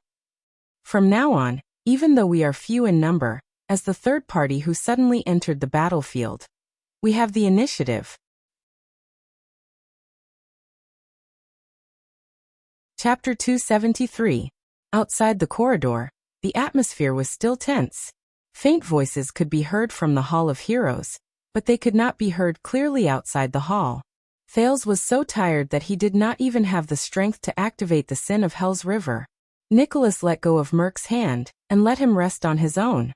The latter stared in pain at the female warrior on the stretcher among the Black Sand Region crowd. Boss. Lord Justin of the White Blade Guards came forward and looked at the Star Killer in surprise. You've been missing since last night. How, Justin? Nicholas' expression was gloomy. He waved at his deputy commander from afar. You did well. At least you protected the palace. You left us a chance of survival. Justin was dumbfounded. Nicholas walked towards Thales with a complicated expression. In fact, I never thought that you would succeed. The prince, who was sitting on the floor with his hands on the ground, raised his head and glared at him weakly. I know, Thales answered hoarsely. He felt like an unlucky person who had just returned from drowning. You probably thought, this guy went to die. Nicholas stared at him. His eyes narrowed slightly, as if he was thinking. I have to admit. After a few seconds, Nicholas nodded in a barely noticeable manner and pursed his lips.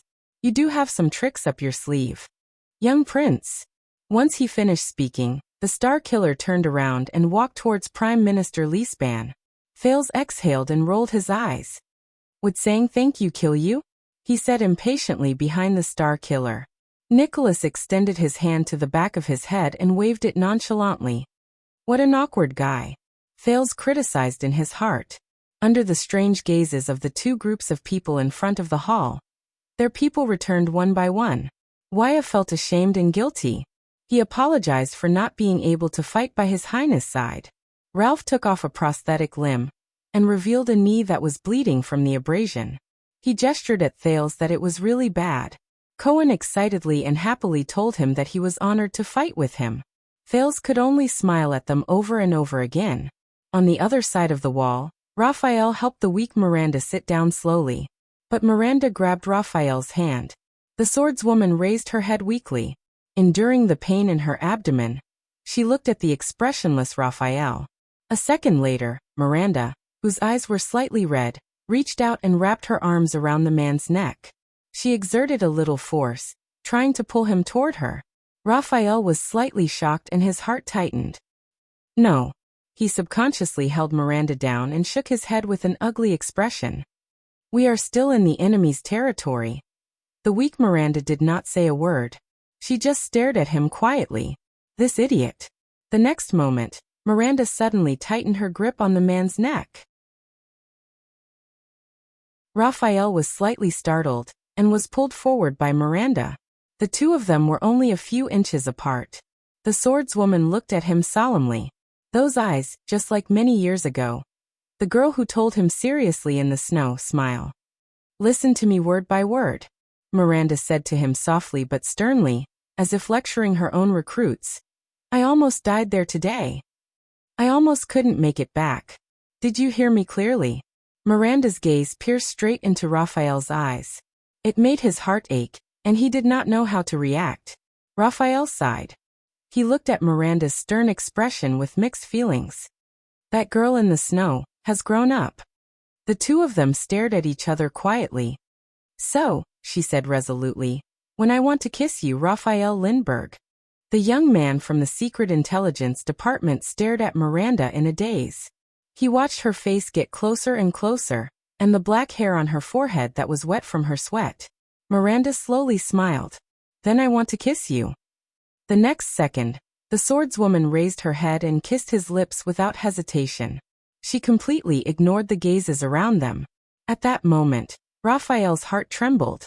The pain and bitterness that he had been suppressing in his chest seemed to have disappeared in an instant, leaving only the thundering of his heart.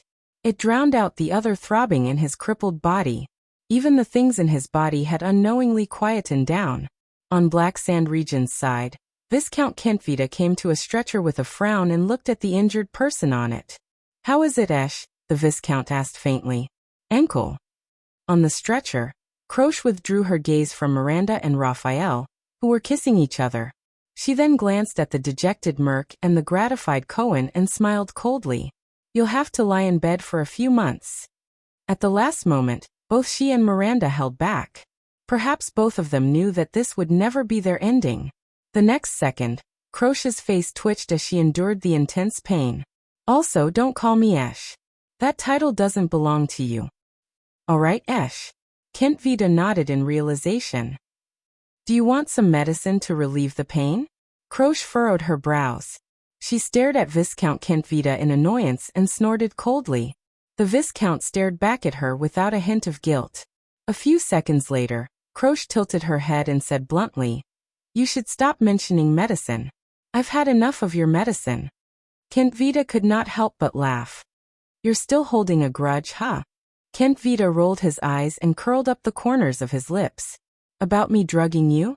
Croche turned her head abruptly. She glared straight at Kentvita with a fierce gaze. Oomph. Croche snorted coldly.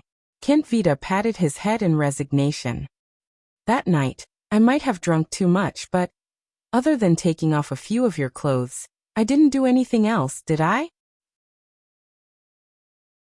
The Viscount of the City of Halting Light shrugged. He narrowed his eyes and swept his gaze over Croche's full bosom. You know, I'm not interested in big-breasted girls. Croche stared at him silently. The Viscount felt a chill run down his spine. Yes, you didn't do anything else. Croche said softly, but you destroyed my faith with your drunken talk that night. Lassa Kentvita. You destroyed my faith to live by the sword. You made me realize for the first time what I really am, and where my value lies. Also, Croche's gaze was cold as she stared straight into Kentvita's eyes. No matter what you're interested in, it has nothing to do with the size of my breasts. Kentvita smiled faintly. To be able to destroy your faith, those drunken talk were really worth it. Also, you think that the size of your breasts is only related to you. The Viscount sighed and extended his finger without any scruples. As if he was poking an ordinary piece of pork, he poked the leather armor on Croce's chest. But this world doesn't think so. Just when Croce's gaze could kill, the door to the Hall of Heroes opened. Everyone outside the hall turned their heads in unison. Following the sound of steady, light, heavy or anxious footsteps, a group of people filed out. The soldiers and guards immediately retreated respectfully and made way for them. Thales frowned. The Archduke of Black Sand region was walking at the forefront, while the other archdukes followed by his sides with different expressions on their faces. When they saw the murderous and nervous Black Sand region's army, their expressions became increasingly unpleasant. The first person to react was Prime Minister Leespan, who had been waiting for a long time. The Prime Minister patted Nicholas' shoulder and ended the whispering between them. Then he strode forward to greet them. Chapman Lampard. The old Prime Minister's footsteps were steady. His tone was unfriendly. What a surprise. Whether it was last night or today. Lampard's expression was very complicated. He pursed his lips lightly, and his face, which appeared to have gone through the vicissitudes of life, became increasingly solemn. Count Leespan. He ignored Lispan's greeting, which had a profound meaning. The Archduke turned around and nodded at Kentvita. Then he looked at the other people who came out with him. Alcius stepped aside with a solemn expression. Rockne, on the other hand, looked elsewhere in disdain. Under everyone's gazes, High Priestess Holm of Bright Moon Temple slowly walked out from behind them. Thales was nervous. He held his breath. Her face was still covered by a veil. Her gaze was melancholic and misty. She would only occasionally glance at Thales, which always made the prince feel anxious. The High Priestess held Saroma's hand. She appeared peaceful and quiet. On the other hand, Saroma was anxiously looking for something. When her gaze met Thales, the girl seemed to relax and exhaled. Thales responded with an encouraging smile. The girl was still in that disheveled state. But at least her small, dusty face had been cleaned, and her original appearance could be seen clearly.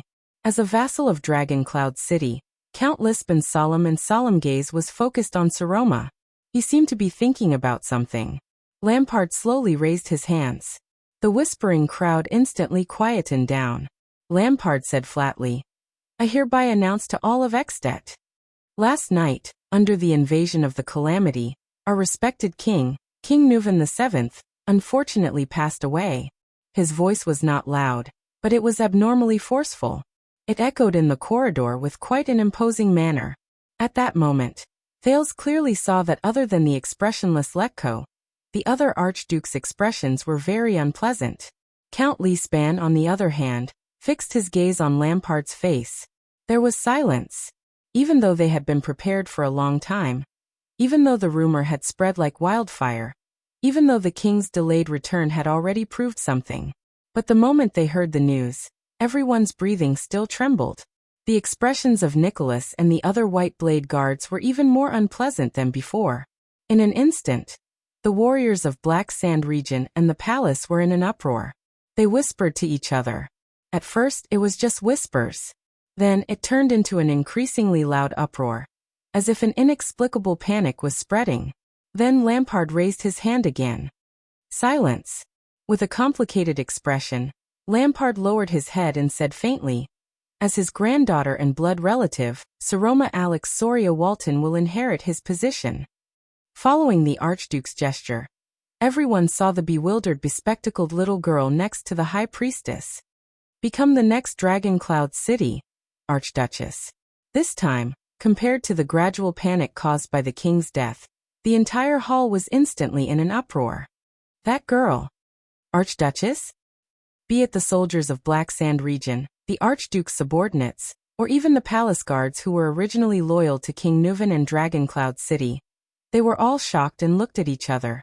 If it were not for the fact that most of them were warriors, the situation might have long gone out of control. Only the White Blade guards, including Nicholas, appeared unusually calm. But the archdukes, including the ashen-faced Prime Minister Leespan, were not surprised at all. Watching Saroma's face turn from red to white as she endured everyone's gazes and panicked, Thales felt very uncomfortable. Lampard looked at the entire hall solemnly, and did not move. At this moment, Prime Minister Liesband took a step forward. His action attracted everyone's attention. Count Liesband came before Saroma and slowly squatted down. "My lady, are you all right?" he asked softly, as if he was comforting a child. Saroma stared at him in a daze. The wrinkles on the count's face trembled slightly. "I am Seal Liesband.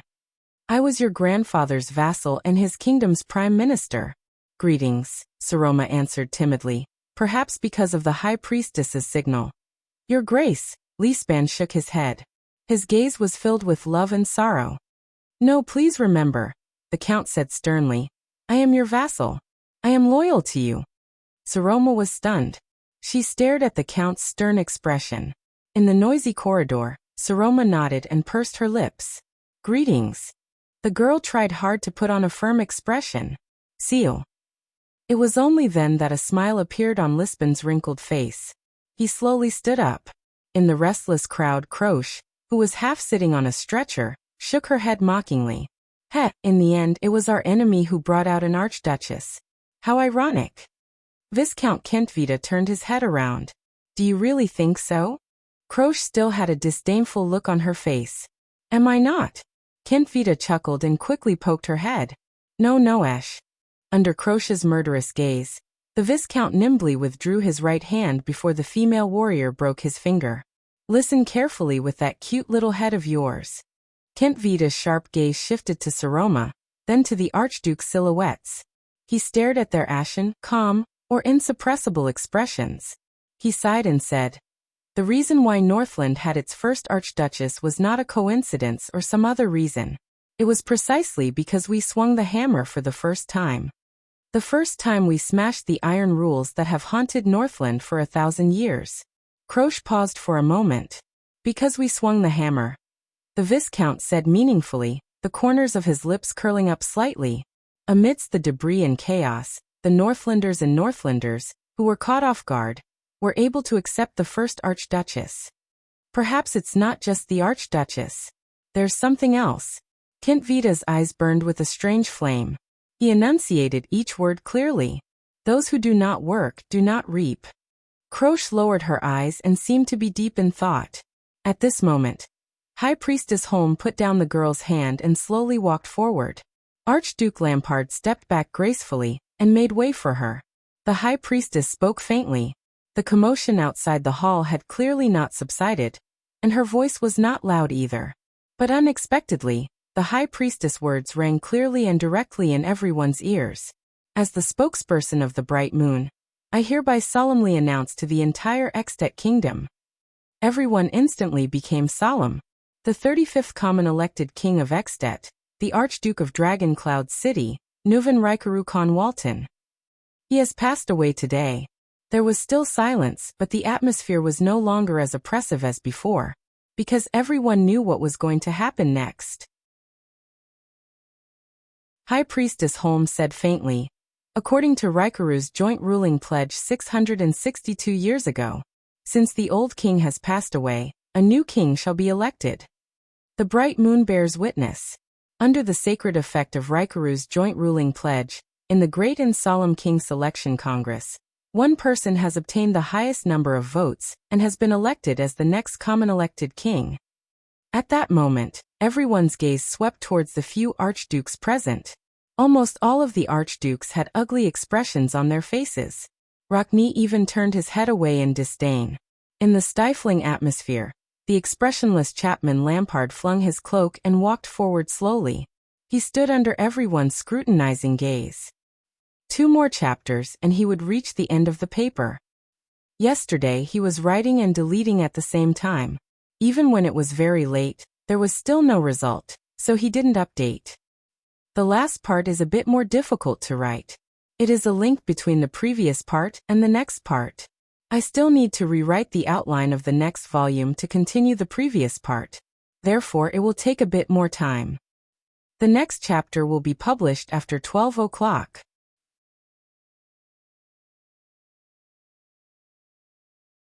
Chapter 274.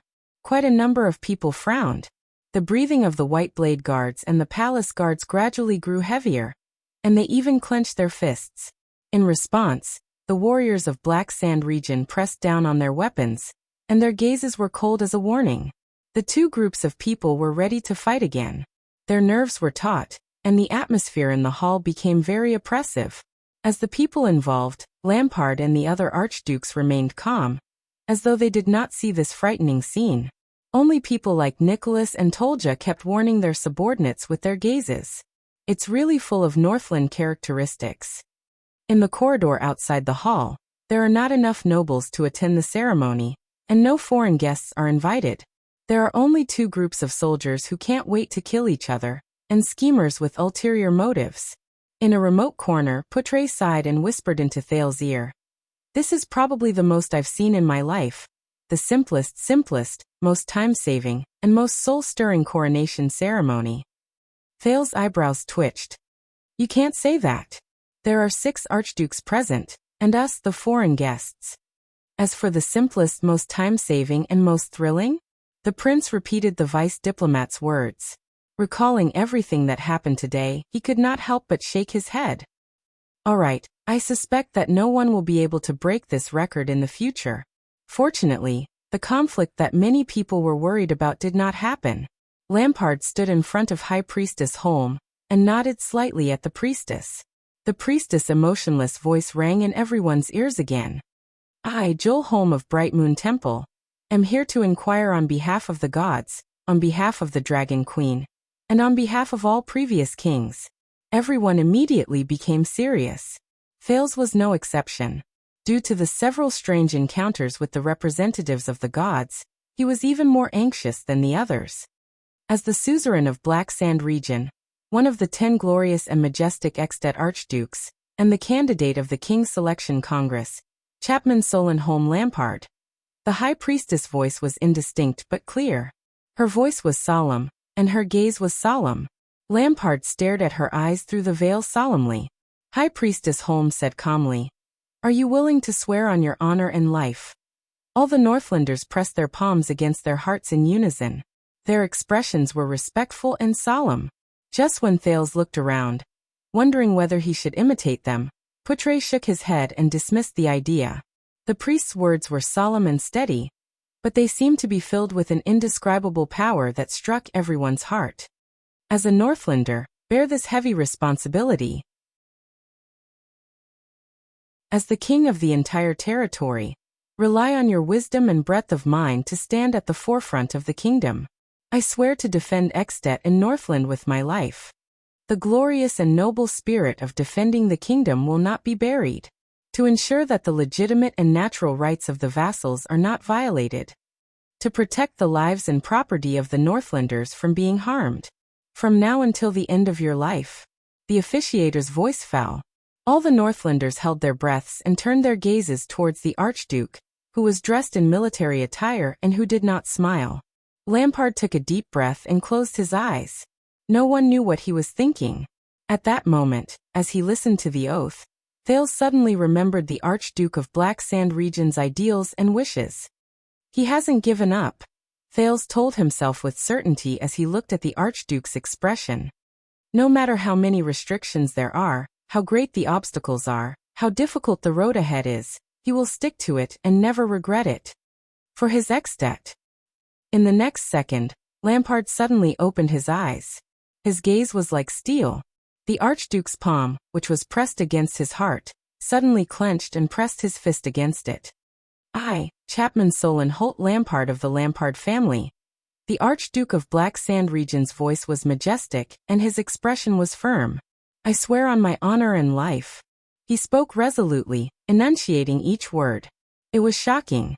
As a Northlander, I will bear this heavy responsibility. As the king of the entire territory, rely on my wisdom and breadth of mind to stand at the forefront of the kingdom. Thales listened to his oath quietly and frowned slightly. Saroma watched Lampard nervously, and did not move. I swear to defend Extet and Northland with my life. Archduke Alcius subconsciously clenched his fists.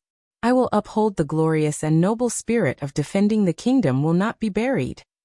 Archduke Rockney gritted his teeth. I will ensure that the legitimate and natural rights of the vassals will not be violated. Archduke Letko sighed.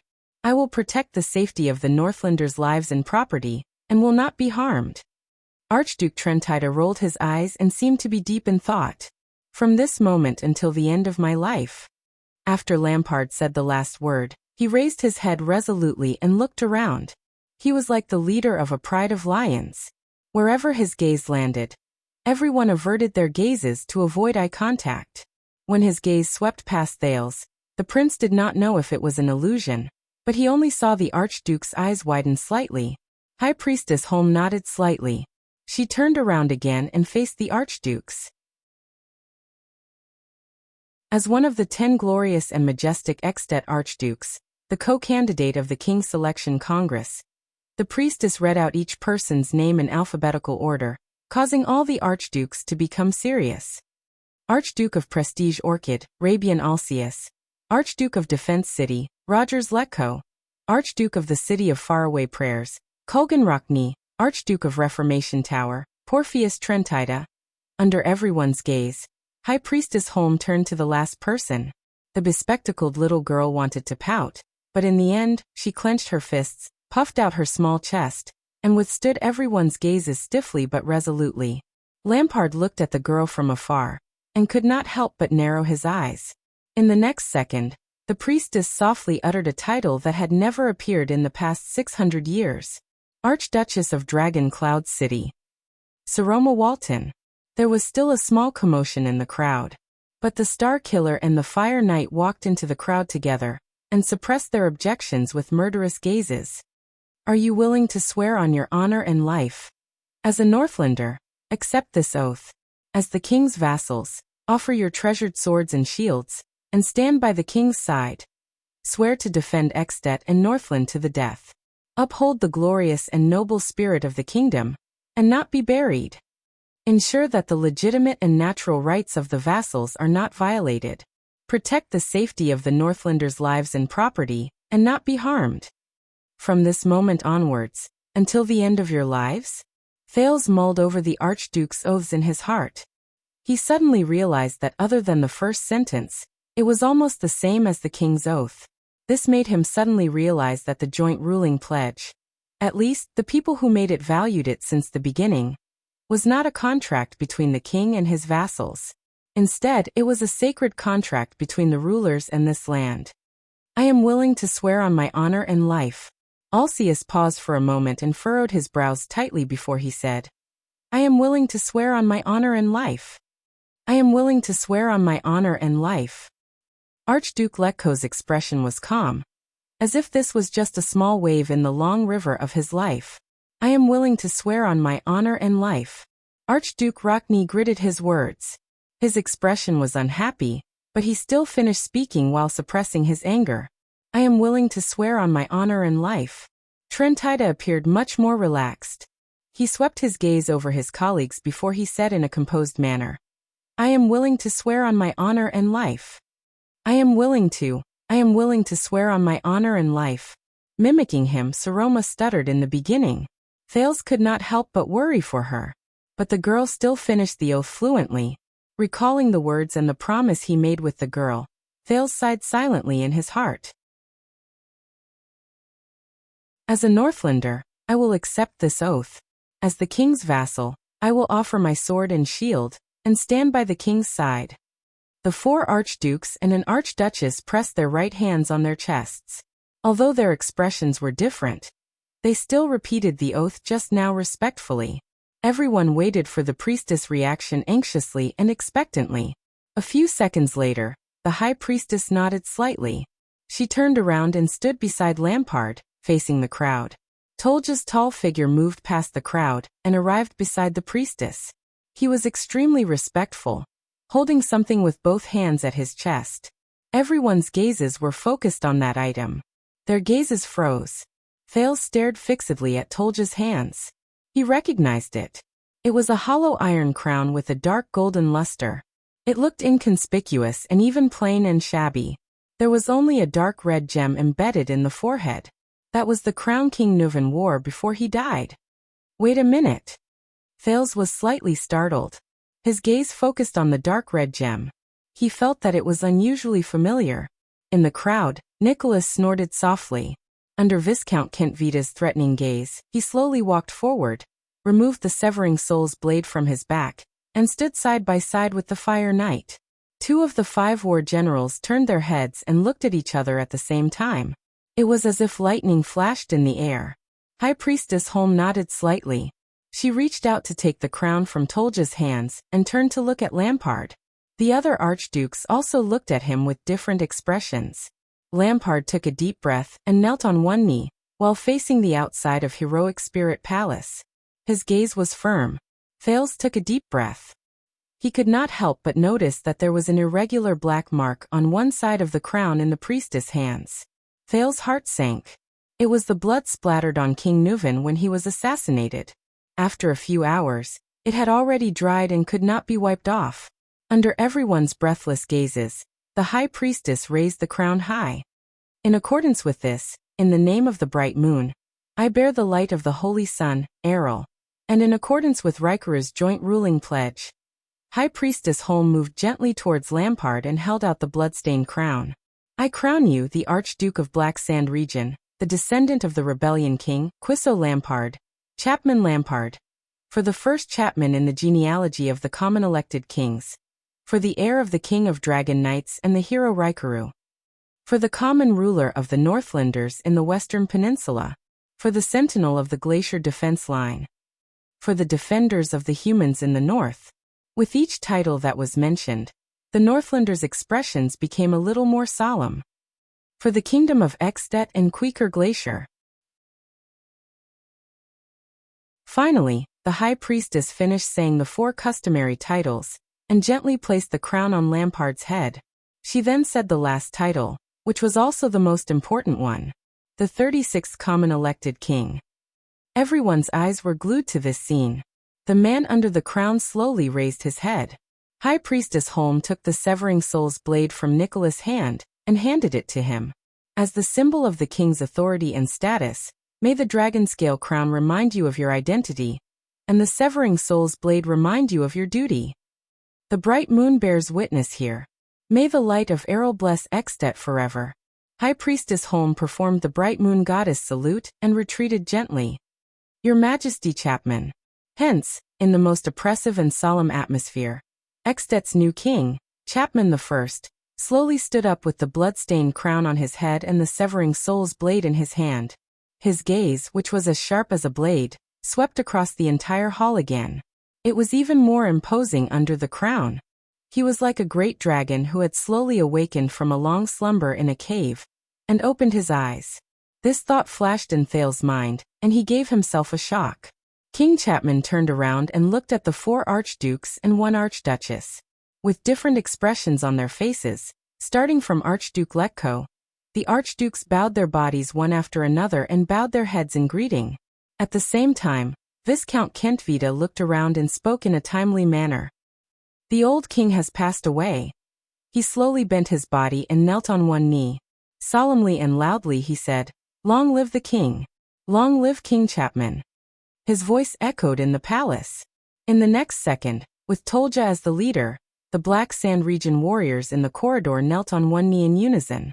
They pressed their right hands against their chests and lowered their heads deeply.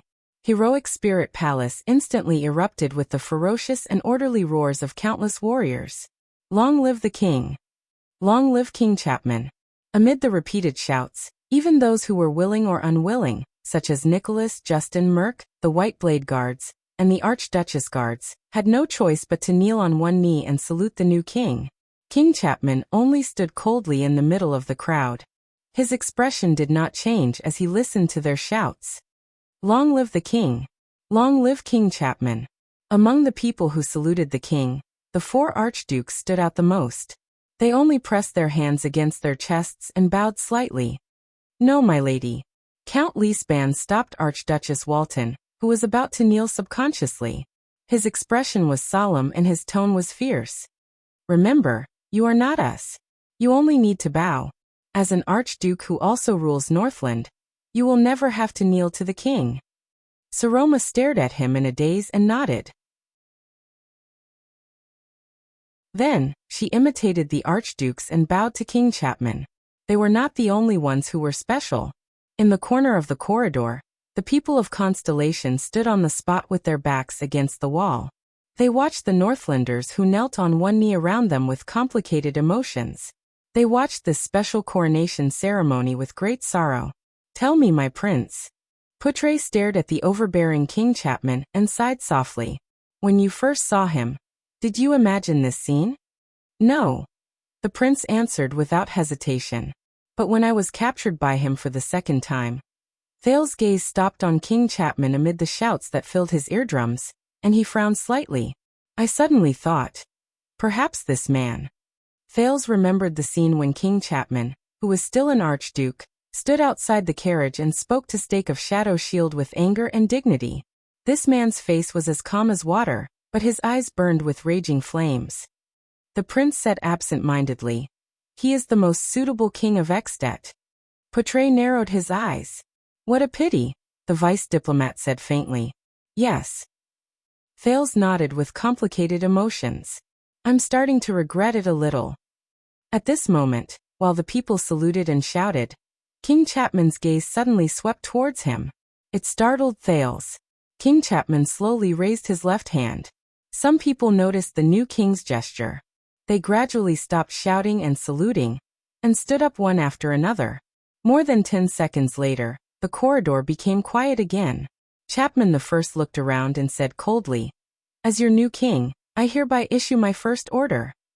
Thales was shocked. It can't be. What does he want to do the first second he becomes king? But the other archdukes' gazes were very calm and their expressions were indifferent, as though they had expected it.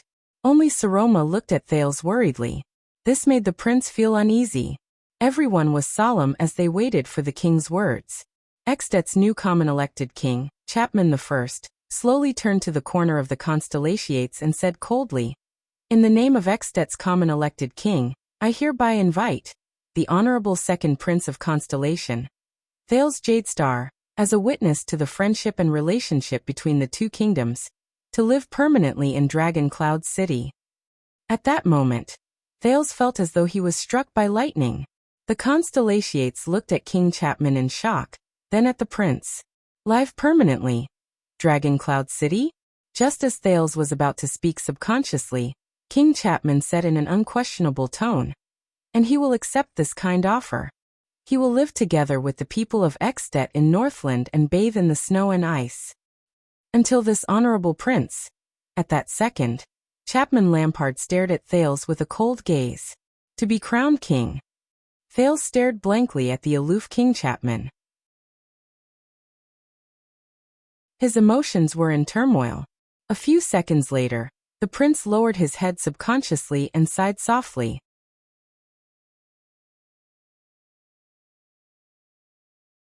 Chapter 275.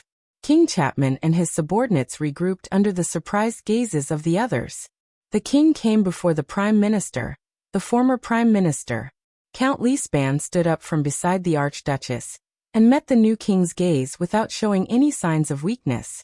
Saroma looked at the two nervously. "Now my people and I will leave Heroic Spirit Palace, the First Gatehouse and even Dragon Cloud City." King Chapman's expression was cold. His left hand casually pressed against the saber at his waist, and his right hand tossed the severing soul's blade to Lord Tolja. "Count Leespan, the patrols under your command in the city won't stop us, will they?" Count Leespan flashed a cold smile. His gaze swept past the soldiers of Black Sand region, whose hostility did not diminish. "How would we dare to obstruct His Majesty's journey?" the old count said flatly. "As long as the people of Black Sand region can withdraw from Dragon Cloud City in a friendly manner." Leespan narrowed his eyes. "Except for the most unreasonable lunatics, no one in this country dares to disrespect the king." Chapman I nodded slightly without any expression on his face, as if he did not understand the hidden meaning in the count's words. "Then, I hope that you can provide supplies and a place for my people to stay so that they can face the coming day before the bitter cold winter," the king probed, seemingly unbothered. "There should be no problem." This time, the count refused very straightforwardly. "Forgive me, but I cannot comply." King Chapman exhaled through his nose. His eyes were filled with coldness. Due to certain reasons, Dragoncloud City still has a lot of messes to clean up. Count Leespan, who was used to seeing storms, did not change his expression. He said nonchalantly, I apologize for Dragoncloud City's poor hospitality, but I must first serve my master before I can spare the energy to share the burden of the Northlanders' common lord. You know, I am no longer the kingdom's prime minister who serves the entire territory. Chapman frowned in a barely noticeable manner. He looked at the bespectacled little girl beside Leespan, and at her platinum hair, which was covered in stains. Saroma crossed her arms anxiously. King Chapman nodded slowly. In the end, even a king has to rely on himself, right? Chapman said flatly. We will find our own campsite. Count Leespan moved lightly, and stood in front of the Archduchess with an unapproachable expression on his face. Only then did the king retract his gaze. I wish you a smooth reign, girl, King Chapman said meaningfully. After all, we are now bound together. I'll keep an eye on you, and I'll keep an eye on the boy, the king said faintly.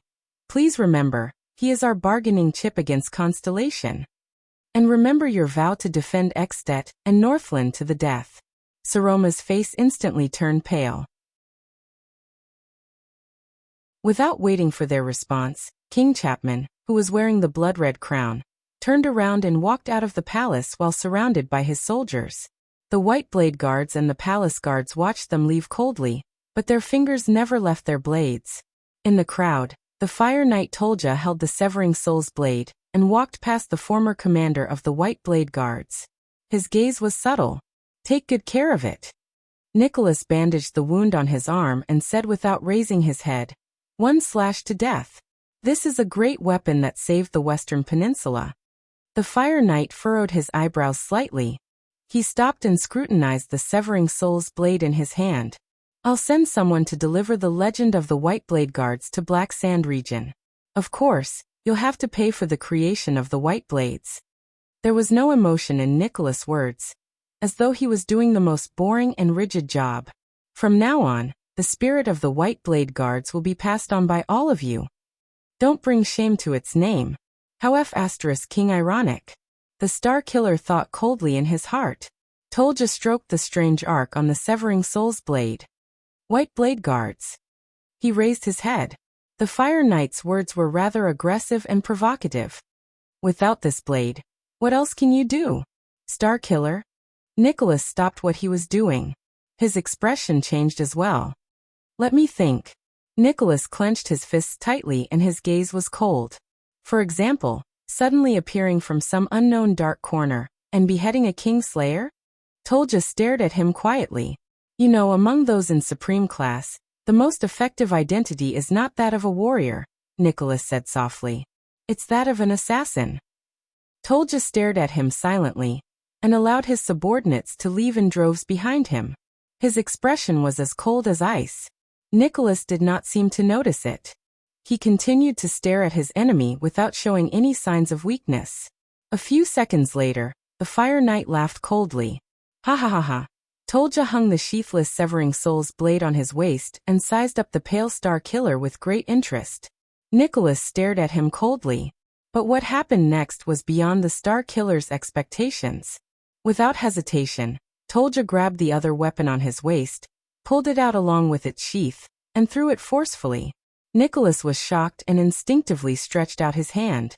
He caught the weapon thrown by the other party from afar. A second later, he saw the weapon in his hand clearly, and his mouth fell open in surprise. He turned around and stared at the calm Fire Knight. What is the meaning of this? Nicholas gritted his teeth and stared at the rising sun saber in his hand. His expression was indignant. Tolja stared at his old weapon. There was attachment and nostalgia in his eyes. Take good care of it, the Fire Knight said softly. He seemed to be filled with endless emotions. Compared to saving the Western Peninsula, this is a great weapon that saved the world. Nicholas held the golden saber in his hand in a daze. He was momentarily at a loss for words. Remember, Star Killer. Tolja turned around and tapped the Severing Soul's blade on his waist. His voice was firm, and his gaze was subtle. The victor between us has not been decided yet. Dressed in his damaged armor, The Fire Knight strode away with steel-like steps without any reluctance to leave. Nicholas stared at his retreating figure. He furrowed his eyebrows and clenched his teeth even tighter. Damn it. This guy, a good man. Merc came to his side with a walking stick. He stared at Tolja's figure and shook his head with a sigh. It's a pity that he's standing in the wrong place. Nicholas closed his eyes and exhaled heavily. The Star Killer turned to his old friend. I'm here to say goodbye. Merc patted Nicholas' shoulder. His expression was bitter. We'll meet again, my friend. He glanced at Archduchess Walton, who was surrounded by a crowd in the distance. His expression was hesitant. You know you can stay, Nicholas said in a low voice. No. My story and the legend of the White Blade Guards. In the end, Merc sighed. He looked into the distance, turned around, and left with his walking stick. It truly ends here. Nicholas stared at his back as he left, stumbling. He did not say a word. He just put his hand into his pocket and grasped an ordinary stone. Kentvita followed beside King Chapman among the crowd leaving Black Sand region. The Viscount watched the Fire Knight catch up to him from behind. His gaze swept past the lone severing soul's blade at the latter's waist, and his expression was one of displeasure. That's the Rising Sun saber we're talking about. Rumor has it that it's the first legendary anti-mystic equipment that changed the world, Kentvita said in dissatisfaction, but the latter ignored him. Hence, the Viscount could only turn to the king. You're just going to let him casually give away the sharpest weapon in the world, as if it's a piece of trash, Archdukes, your majesty? Tolja snorted softly. King Chapman did not even turn his head around. He just shifted his gaze slightly. The sharpest? The new common elected king muttered with his head lowered. But Chapman the First only paused for a second before he raised his head again, and regained his indifference and calmness. My sharpest blade. The king strode over the floor tiles of Heroic Spirit Palace in an imposing manner. He stepped over the simple and crude decorations and said slowly, My sharpest blade. Aren't you standing behind me? Kentvita's expression froze for a moment before he furrowed his brows. Behind the king, the tall and strong Lord Tolja lifted the corners of his mouth almost imperceptibly.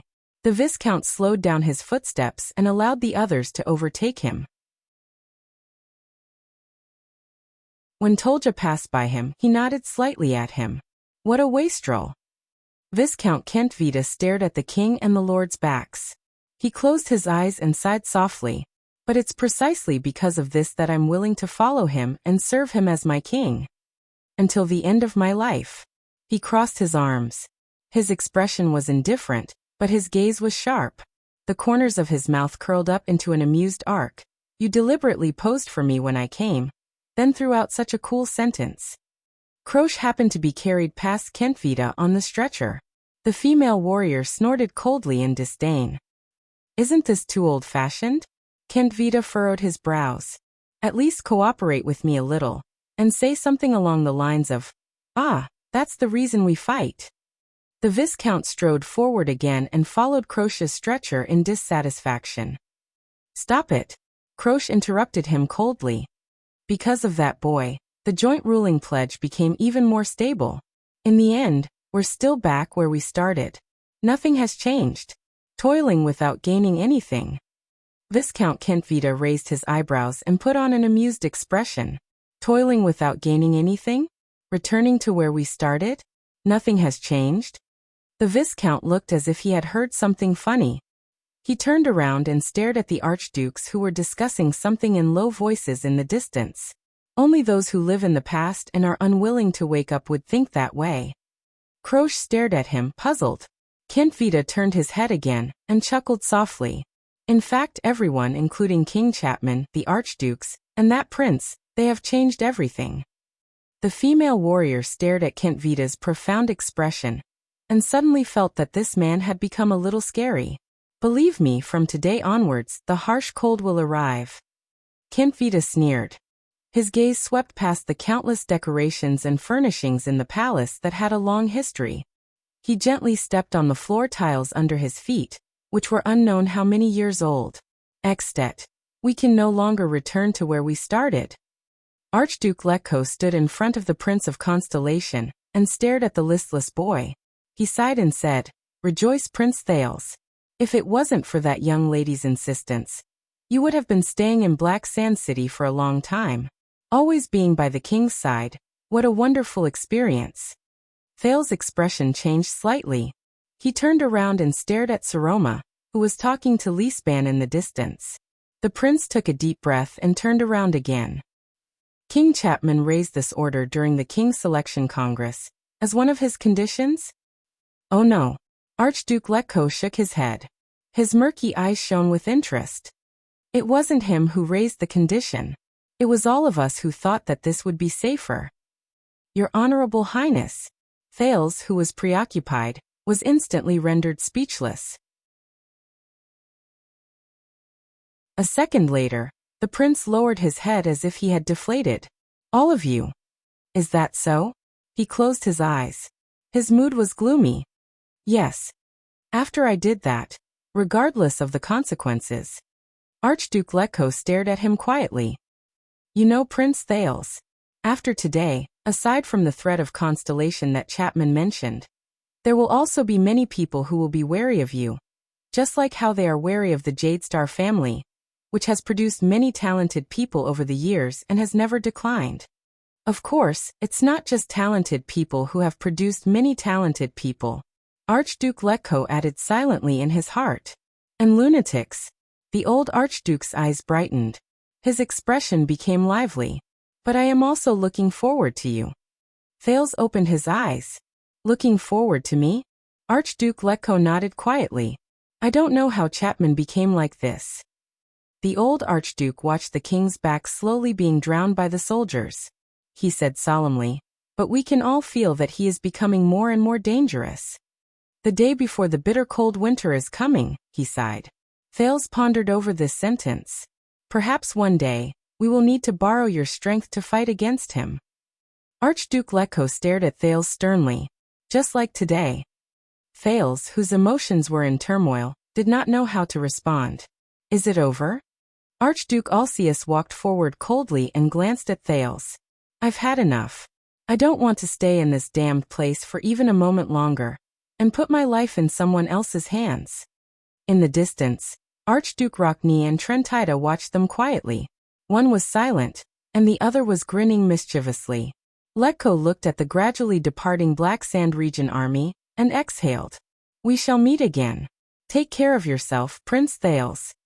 The old Archduke said flatly, be careful of the king, and be careful of the Archdukes. He winked meaningfully. And the Archduchess. Thales was immediately speechless. Poutre watched the Archdukes and their personal guards leave. Frowning, he came to Thales' side. Your Highness, about your future. The vice diplomat wanted to say something, but stopped. I know, Thales answered calmly. I am a bargaining chip, and a threat. Poutre put on an inquiring look. Amidst conflicts and compromises, the Archdukes also have to hold on to their bargaining chips to contain threats. Thales thought through the cause and effect, then shook his head absent-mindedly. Restrain Constellation and restrain Chapman, and restrain Dragon Cloud City. Raphael came forward. In terms of effect, you made the 10 Archdukes wary of each other. This is very close to the Secret Intelligence Department's desired goal, and even more so. Perhaps you are more suitable to work in the Secret Intelligence Department. The cadre of the Secret Intelligence Department smiled mysteriously. We shall meet again. Thales rolled his eyes. Poutre did not know what to say. He could only pat the prince's shoulder.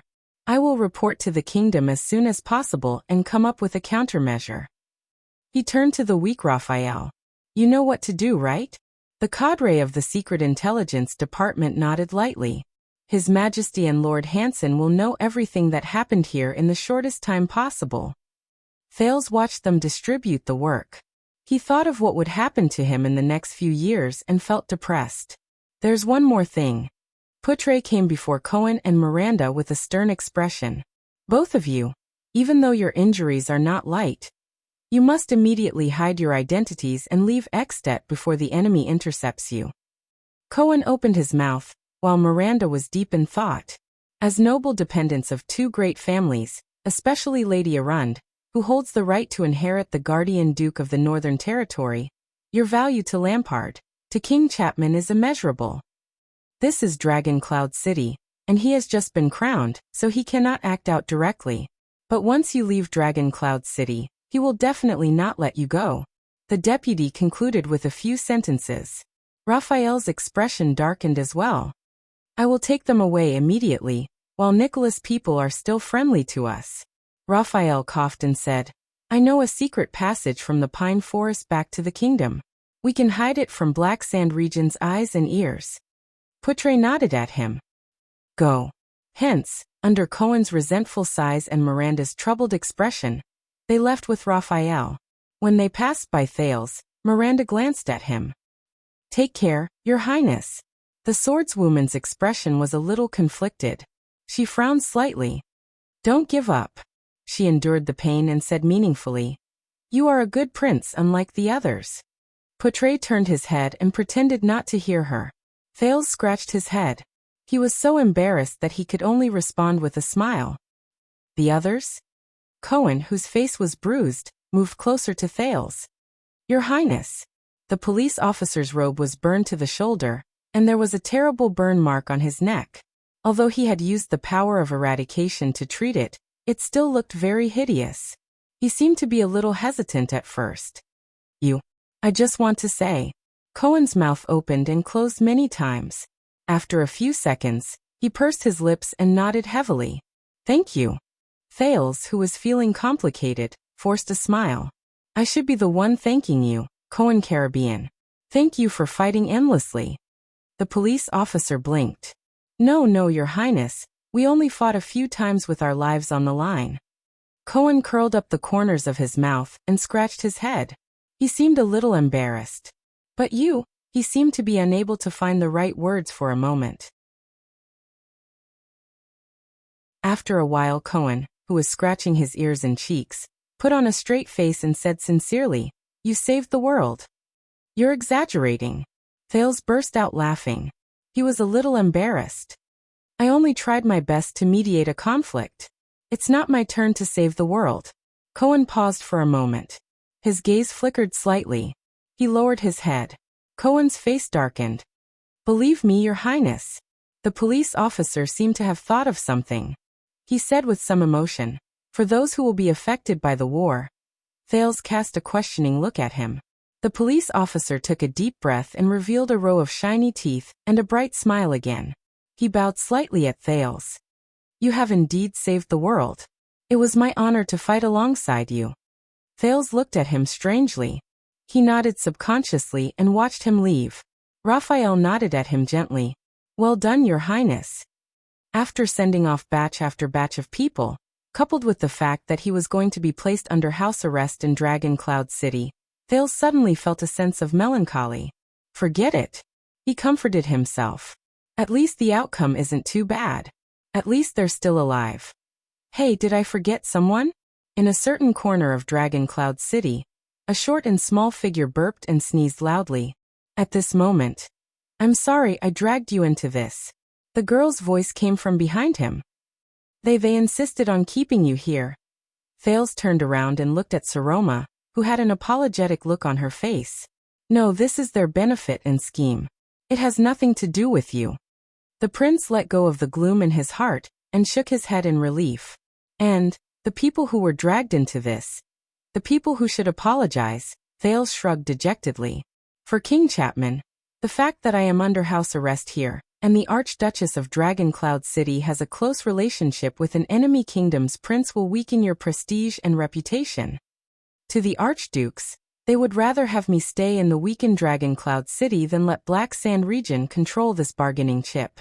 And to all of them, a prince who grew up in an enemy kingdom and has been held hostage all year round will be far away from the power and influence of Constellation.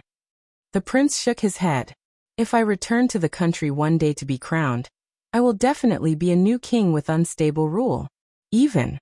This is in everyone's interest. So, I'm probably destined to be unlucky. He raised his head in resignation, concluded his fate, and sighed dejectedly. Besides, Lampard hates me to the core. He definitely won't want to see me go back alive. The muscles on Thale's arms tensed. The prince stared at Saroma, who grabbed him in surprise. No, I told them that you must stay in Dragon Cloud City. The little girl pouted and shook her head vigorously. You're my friend. You won't be unlucky, you'll be fine. Saroma pursed her lips, as if she was about to cry. Guilt and worry appeared in her green eyes. Thales was speechless. Saroma blinked her sparkling eyes and said in a trembling voice, You'll live a good life here. You'll be fine. Lisban is a good person, he won't make things difficult for you. Dragon Cloud City will protect you. As if to prove something, Saroma's eyes were filled with panic and she said anxiously, We can. Behind her glasses, her eyes suddenly brightened. By the way, there are many books in Rikura's library that I haven't read yet. Saroma's breathing quickened, as if she was afraid that Thales would be unhappy. I remember that you're very interested in the Battle of Eradication. As he stared at the anxious little girl, Thales' gloomy mood seemed to slowly improve. Yes. The prince scratched his head and chuckled involuntarily. I'm very interested. Like magic. Like dragons. So. Saroma seemed to heave a sigh of relief. She asked carefully, You'll be fine, stay in Dragon Cloud City and follow me? Thales exhaled. Ah yes. With a smile, he placed his hand on his chest and bowed slightly. My lady. Only then did Saroma slowly curl up the corners of her lips. As Lisban urged her to hurry, she turned around and left, occasionally looking back. The Phantom Wind follower came before Thales. How do you feel? Thales flashed a smile at the dispirited Ralph. For the past month or so? Compared to your career as a gangster? The eyes on the half of the Phantom Wind follower's silver mask moved slightly. He gestured laboriously with his right hand, which was in the splint. Very bad. Thales raised his eyebrows. Ralph shrugged and gestured again. But it's also very good. Thales chuckled softly. The prince raised his head and looked at the sky of Dragon Cloud City outside the window with complicated emotions. There was a sense of relaxation in his heart that he had not felt for a long time. Did you see that? He parted his lips slightly and said faintly in the air in a low voice that no one could hear. This is my answer. This time, there was no sound in his ears. Asterisk whoosh. Asterisk the snowstorm outside the window suddenly intensified. The cold wind howled, mixed with ice crystals, and blew against his face. In his field of vision, Dragon Cloud City seemed to have darkened in an instant, becoming gray and hazy. The day before the bitter cold that enveloped the entire Northland had officially arrived. The next chapter was the end of the book. It could be considered an Easter egg chapter.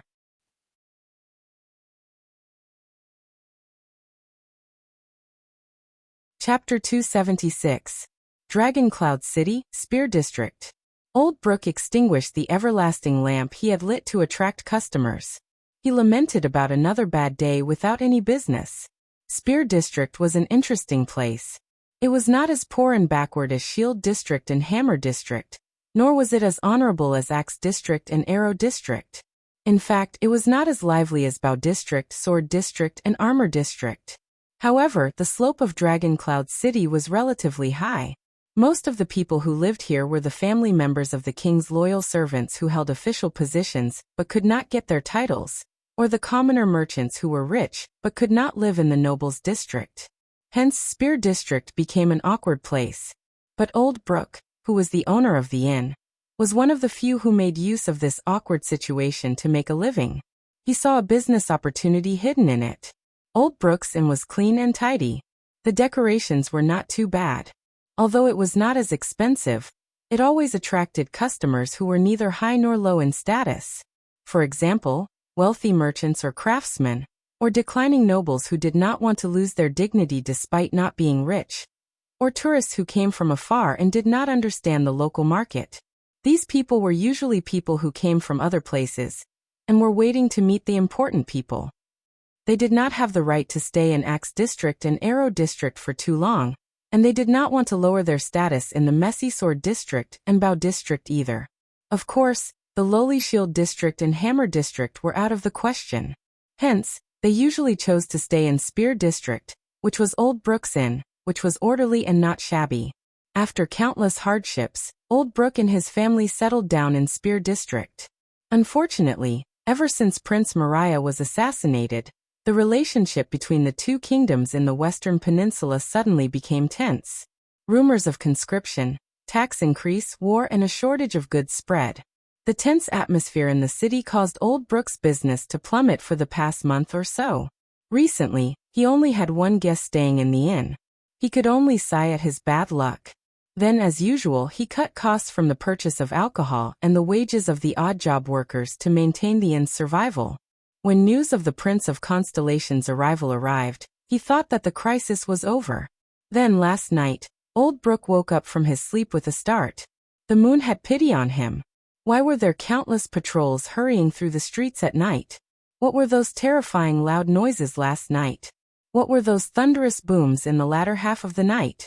Although Old Brook was a Camion, he was different from the merchants in Dragonwings Square who only cared about profit and left after making a quick profit. It had been 20 years since Old Brook was young Brook, since he saw the Northland girl who helped transport goods in Valurbin, and fell for her wholeheartedly. Then he recklessly eloped to Dragoncloud City with his future wife. It had been so long since his neighbors, who had powerful backers, got used to his presence, and even the harshest and most xenophobic disciplinary officer would not bother him. It had been so long since the young people thought he was just a Northlander with a rather unique appearance. It had been so long since he spoke with a thick Northland accent, which he would have mocked as vulgar when he was young. Even after his beloved Northland wife passed away, Old Brook had no intention of returning home or moving to another place. But Old Brook could swear by either the Bright Moon Goddess or the Harvest Lady that in all the years he lived in Dragoncloud City, he had never seen or heard what he saw after he opened the window last night. Calamity? That giant octopus that bared its fangs in the direction of Shield District? Dragon? That winged lizard that landed and roared in flames? The neighbors whispered in fear or awe. Old Brook, who did not know much about Northland legends and stories, was terrified. Am I back to the age of mythology? Forget it, the important people will take care of it. Old Brook yawned due to his lack of sleep. He shook his head and flipped open the accounts. Just as he was about to calculate the bribe for the disciplinary officer and the patrol team, a black-haired girl about 15 or 16 years old pushed open the door and walked in calmly. The gloominess on Old Brook's face disappeared in an instant, as if he was about to welcome his princess. "Lucy," the innkeeper said happily. "My dear daughter." But when he saw the girl's clothes, Old Brook immediately frowned. The girl's head was covered in ice and snow, and a piece of black cloth was tightly wrapped around her nose and mouth, revealing only a pair of clever eyes. She wore a simple but thick cotton-padded coat, and her gloves were covered in snow. Her trousers were tightly strapped and tucked into her boots. "I wonder where she's been," Old Brook thought unhappily. "You ran out of the city again? You didn't even wear a hat in such a heavy snowstorm." The innkeeper forced himself to keep a straight face and raised a finger. "Didn't I tell you? You saw it yesterday. It's a mess outside now. There aren't even a few customers in the past 10 days. The patrol team even passed by this morning.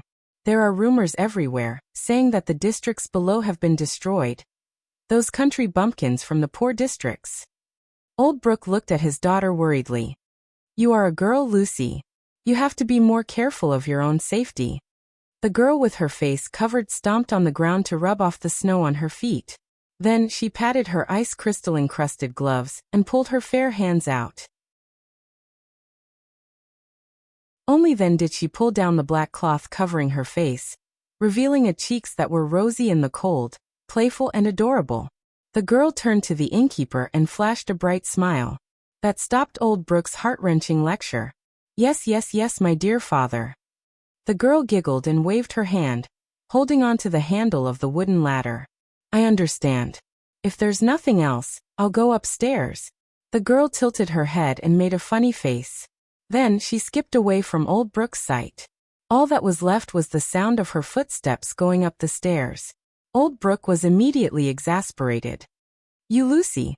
The innkeeper leaned half of his body out, suppressed his voice, and said to the stairs in exasperation, "Don't disturb the customers." He emphasized on silence. What responded to him was his daughter's drawn-out voice. I know law.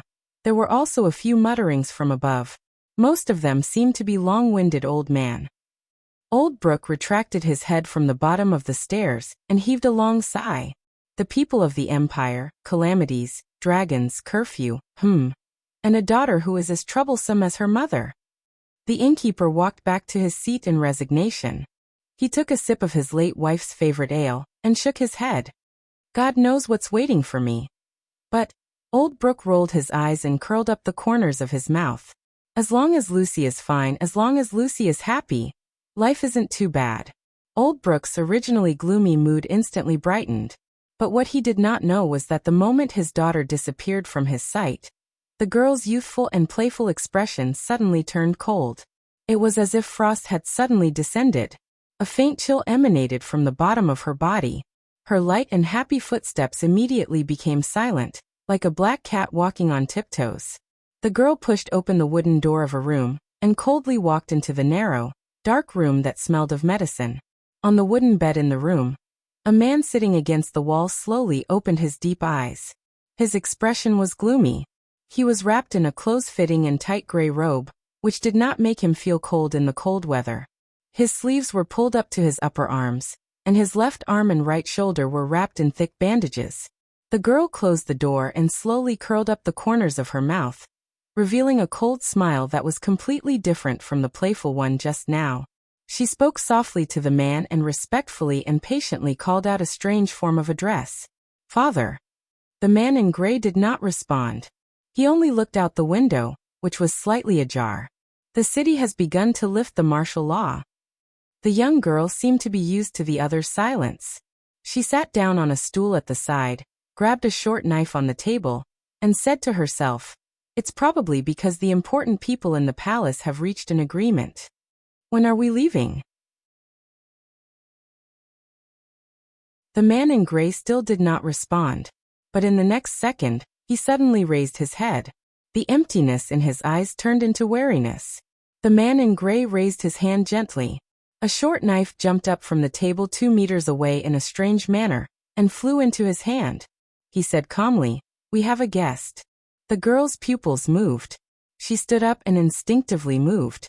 She stretched out her fair and slender fingers, which were rarely seen among Northlanders, and pulled out the black cloth tied around her neck from her collar. She pulled it all the way to her nose and covered half of her face like before. It was like a professional mask. Not only did it cover her face, but it also covered her breathing. She had just pulled up the mask and held the dagger in her arms when a shrill voice came from outside the door. "Long time no see, old friend." A middle-aged man pushed open the door and walked in. His smooth face was full of smiles. This guest wore a thick coat commonly seen among Northlanders. He wore a thick fur hat that covered his ears, but he had a flat face rarely seen in the Western Peninsula. His lips were thin, and his skin was yellowish. At first glance, he would leave a good impression on anyone. He blew into his hand and ignored the girl beside him. He squinted and adjusted his eyes to the light in the room. The girl frowned, but the man on the bed made a gesture that made her suppress her desire to attack. The guest's smile did not diminish. He looked straight at the man on the bed and walked forward. At this moment, the man in gray suddenly raised his deep eyes. His gaze was cold. "There are 3 traps in front of you."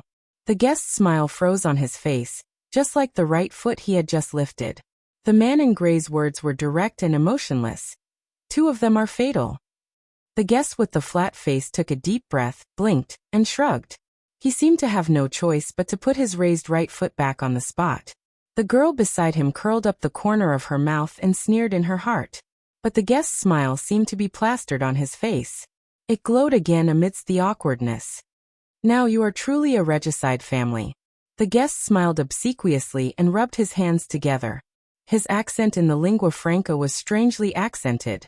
He did not sound like an Extension or Constellatiate, nor did he sound like a Camian or Southwesterner. "Just thinking about it makes me feel." The guest suddenly paused. His gaze shifted to the bandages on the man's shoulders. "Oh." His voice sank. He seemed to be a little surprised but also a little enlightened. "You're injured." "Accident?" The girl beside him snorted coldly. But the man in gray on the bed only looked at the guests coldly. White blade guards, 16 people, the man said softly. A look of interest appeared on the guest's face. 3 cuts, each deeper than the last. The man in gray flexed his bandaged left arm, and continued to say nonchalantly, "It's good enough that you came back." The flat-faced guest stopped smiling. He lowered his head and looked at the man quietly with the corner of his eyes. It was as if he was peeping behind the door.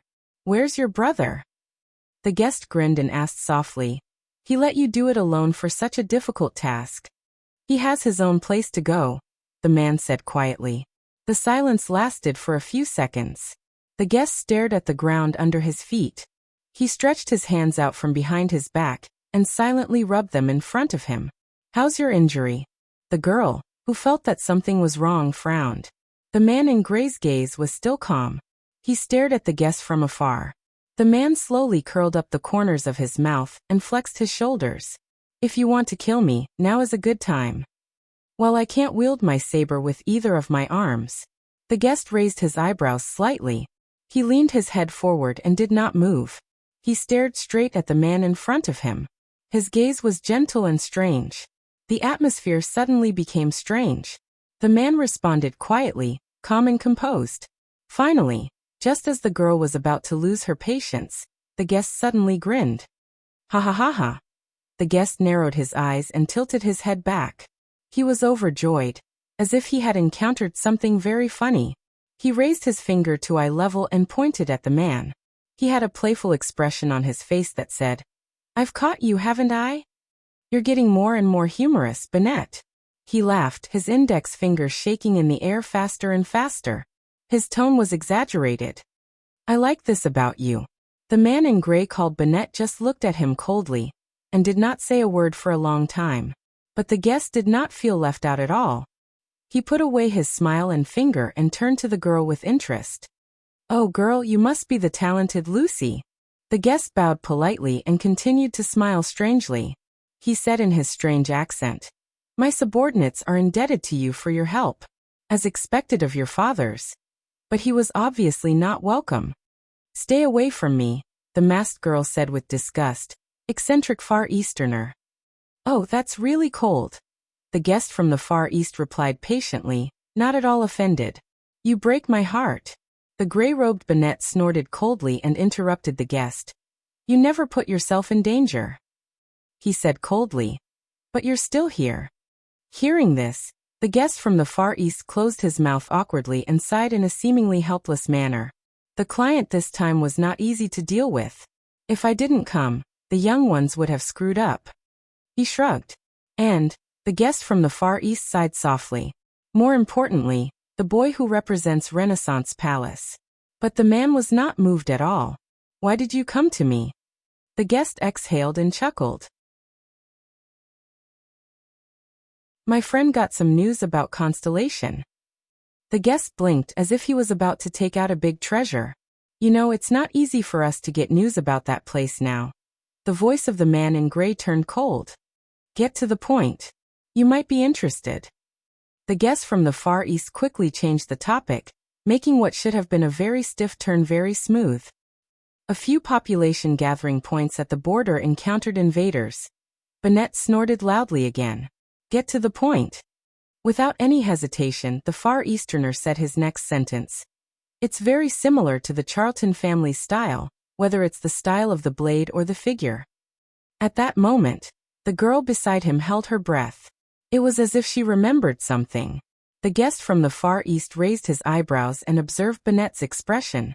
The man in gray still did not react. He only suddenly glanced outside the window. The Far Easterner was a little puzzled. But a few seconds later, he also froze slightly and looked outside the window. The Far Easterner's expression became solemn and serious. "Do you want me to take care of it for you?"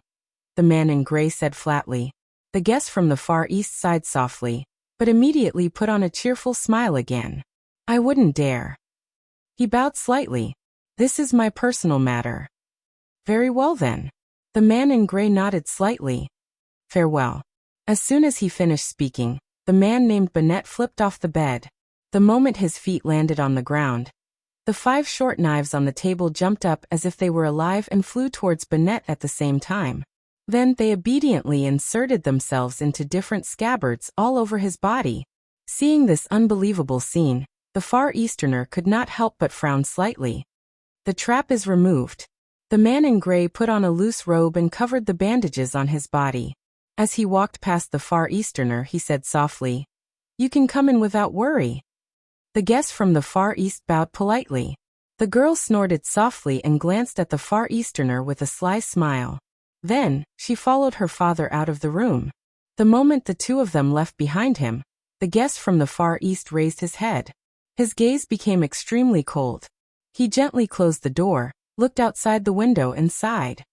"It's been 15 years, the guest said in a different language that was different from the common language of the Western Peninsula. It was made up of monosyllabic sounds. "You still found me." At the window, a hand suddenly appeared and grabbed the windowsill. A second Far Easterner nimbly flipped over and entered the room. "It's been a long time." The butcher shop owner who had just flipped over and entered the room, Gu, the man whom Thales had met once before. He stood by the window and patted the snowflakes off his hands. Using the same language, he said flatly, "Senior Brother Tung. Chief Tung."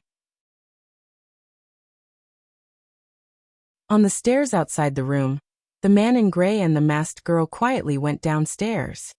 "He is." The girl turned her head and glanced at the room just now. She could not help but ask, "It's him." The man did not answer. He only nodded. The girl's eyes narrowed. "Father, the intruder he mentioned just now," the girl asked tentatively, "could be mother or my sister." "How many?" the expressionless man asked abruptly. The girl was slightly startled. "Huh. That fellow," the man in gray said coldly. "How many lies did he tell in total?" "Lies." The girl was a little puzzled. 11. From the time he stepped into the room to the time we walked out of the room, he told a total of 11 lies, the man concluded softly. His gaze was solemn as he continued. 9 of them were fatal. If I did not recognize any of them and reacted accordingly to his probing. The man suppressed the trembling of his palm. He waved his left hand and caught a drop of blood that had seeped out of the bandage, preventing it from dripping onto the ground. Then the scene would have been very ugly. The girl was shocked and blinked. But he did not say much in total. Lies do not need words to weave. The man in gray interrupted the girl coldly. These words came from the mouth of a terrifying lady. Remember them well. The veiled girl froze. The man did not even look at the girl beside him. His face was expressionless and his tone was cold. "And remember, your mother and sister are both dead. Do not mention them again." Upon hearing that, the girl's shoulders trembled slightly, and she clenched her fists lightly. The man in gray might have noticed the girl's unusual behavior, but he did not react. "Next time, don't let anyone follow you and come looking for you." The girl lowered her head deeply. No one could see her eyes clearly. They walked down the stairs. "Lucy, why did you come down with the guest?" Old Brooke raised his head from his chair and looked at the girl with the black cloth covering her face. He looked surprised. "And you're wearing a scarf again. Are you going out?" But the girl ignored him. She only looked at the man in gray. "Dear guest," Old Brooke snapped out of his daze and looked at the man attentively. "Are you going to pay the bill?" The man in gray nodded slightly and said in a low voice, "Be clean." Puzzled, Old Brooke watched the interaction between his daughter and the guest, not understanding what was going on. The veiled girl nodded. Under Old Brooke's questioning gaze, she walked up to him, opened her arms and hugged him. Like a daughter hugging her father. "What are you doing, Lucy?" Old Brooke did not know whether to laugh or cry as he watched his daughter's actions. He hugged her back helplessly, and at the same time, gave the cold guest an apologetic look. "I still have to entertain." But he did not manage to finish his sentence. Shick. Old Brooke's expression changed. Hugging his daughter, he shuddered violently. Old Brooke's teeth began to chatter, his face contorted.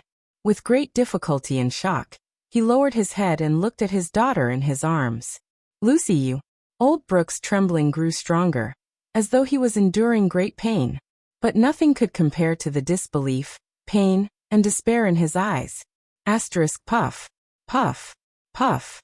Asterisk Oldbrook shuddered 3 more times, each time more terrifying than the last. His eyebrows were twisted into a bunch, but he could only find coldness and indifference in his daughter's eyes. The girl loosened her arms and gently pushed Oldbrook away. Asterisk thud. Asterisk Oldbrook fell limply to the ground, his face filled with despair. With trembling lips, he looked at the bloody dagger in the girl's right hand. Dampness and warmth spread from the owner's aching back, soaking his robe and the ground. No, Lucy. No. Oldbrook, who was lying in a pool of blood, pursed his lips and stared at the dagger in the girl's hand. Amidst the intense pain that almost blurred his senses, he extended his powerless right hand to his beloved daughter. In a daze, he said in a sobbing tone, "Lucy." "No." "Why?" But the girl only looked down at him coldly. Her eyes were filled with disdain and disgust. "Listen up, my dear father. My name is not Lucy. That's just my working name." The veiled girl squatted down gently and moved closer to Oldbrook's ear. "My real name is..." Using a voice that only the two of them could hear, she said, "Jessica Charlton." Oldbrook's gaze froze. But he could no longer say anything. The man in gray stood quietly behind them, not saying a word. Jessica stood up quietly, glanced at her dagger, and gently shook off the blood on it. On the dagger, 2 words appeared on the blood-soaked blade. "Wycie." "Sorry, the next chapter is the last chapter of the book. P.S. In fact, this chapter is a foreshadowing."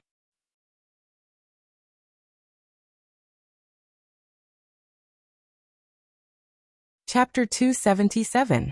3 days later, at the southeastern border of Black Sand region, Cohen Caribbean supported himself with his load-bearer's saber and half knelt on the ground in pain. He glanced at the 2 people in the distance. They were Raphael, whose status was unknown, and Miranda, who was severely injured and unconscious. Damn it! Cohen felt waves of pain in his ribs. His opponent's sword was merciless. Potre was right. It was extremely dangerous for them to stay in Northland. But he missed out on one thing. Black Sand region isn't the only enemy. There's also the day before the bitter cold blizzard. And Cohen raised his head with difficulty and looked at the enemy in front of him. He saw the sneer on his opponent's lips. And him. That young man. The man who belonged to the Disaster Swords, who was defeated by Cohen in the narrow alley, and then saved by Raphael. How shameful, Cohen said weakly. Compared to your teacher, you're scum. You're not qualified to be a swordsman at all. Even as a disaster sword, you're still too weak. They were on their way back to Constellation. Their journey had been smooth until they were ambushed for no reason. Cohen looked at the smug young man, then at the unconscious Raphael and Miranda. He clenched his fists tightly.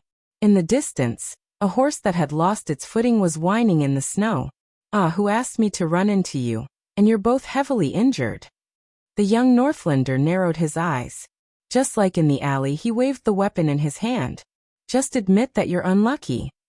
As for my teacher, he won't know about this."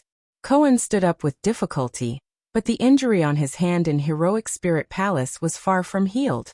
He could barely hold his sword steadily. "No, Raphael's condition is far more serious than I expected. Miranda's injury is not to be underestimated either." The police officer clenched his teeth. "I'm the only one left now." "Oh!" The young man from the Disaster Swords laughed and glanced at Miranda. "That girl looks pretty good." "Damn it."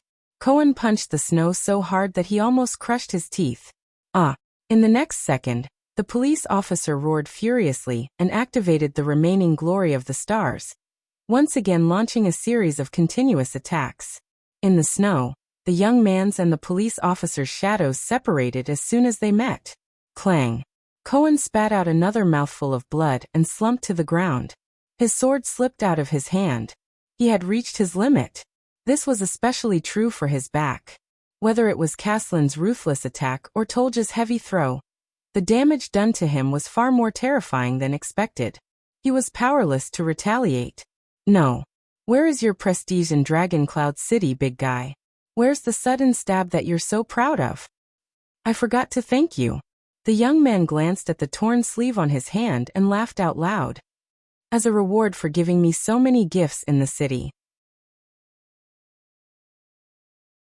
The police officer felt the pierced arm and the unbridled pain from the rampaging power of eradication in his muscles. He could only feel anger rising in his heart. And this barren bone man. The young man glanced at Raphael in disgust. Relying on his northern background in the secret intelligence department, the young man spat and immediately shifted his attention to Miranda with interest. Hey, stay away from them. Cohen mustered all his remaining strength and punched the snow. He roared. Come at me. UF *King F *King Shoal. From Walla Land to Western Desert, and then to Northland, Cohen angrily stuffed all the dirty words he had learned into this one sentence. He only hoped that he could anger his opponent and make him. Don't be hasty. Take a guess. The young man's gaze was cold, but he stretched his neck and licked his lips. He did not seem to be angered at all. How will I deal with this beautiful girl? It will definitely leave a deep impression on you. This is to let you remember. The young man walked to Miranda's side and put on an expression that was both angry and amused. When you provoke the wrong person. Unable to move, Cohen watched with remorse as the young man walked towards Miranda in a show of force. He only felt despair. I can't do anything. Nothing. Cohen lay on the snow in pain. He had never hated his own incompetence so much. No. At this moment, whoosh, there was a rapid sound of something cutting through the air.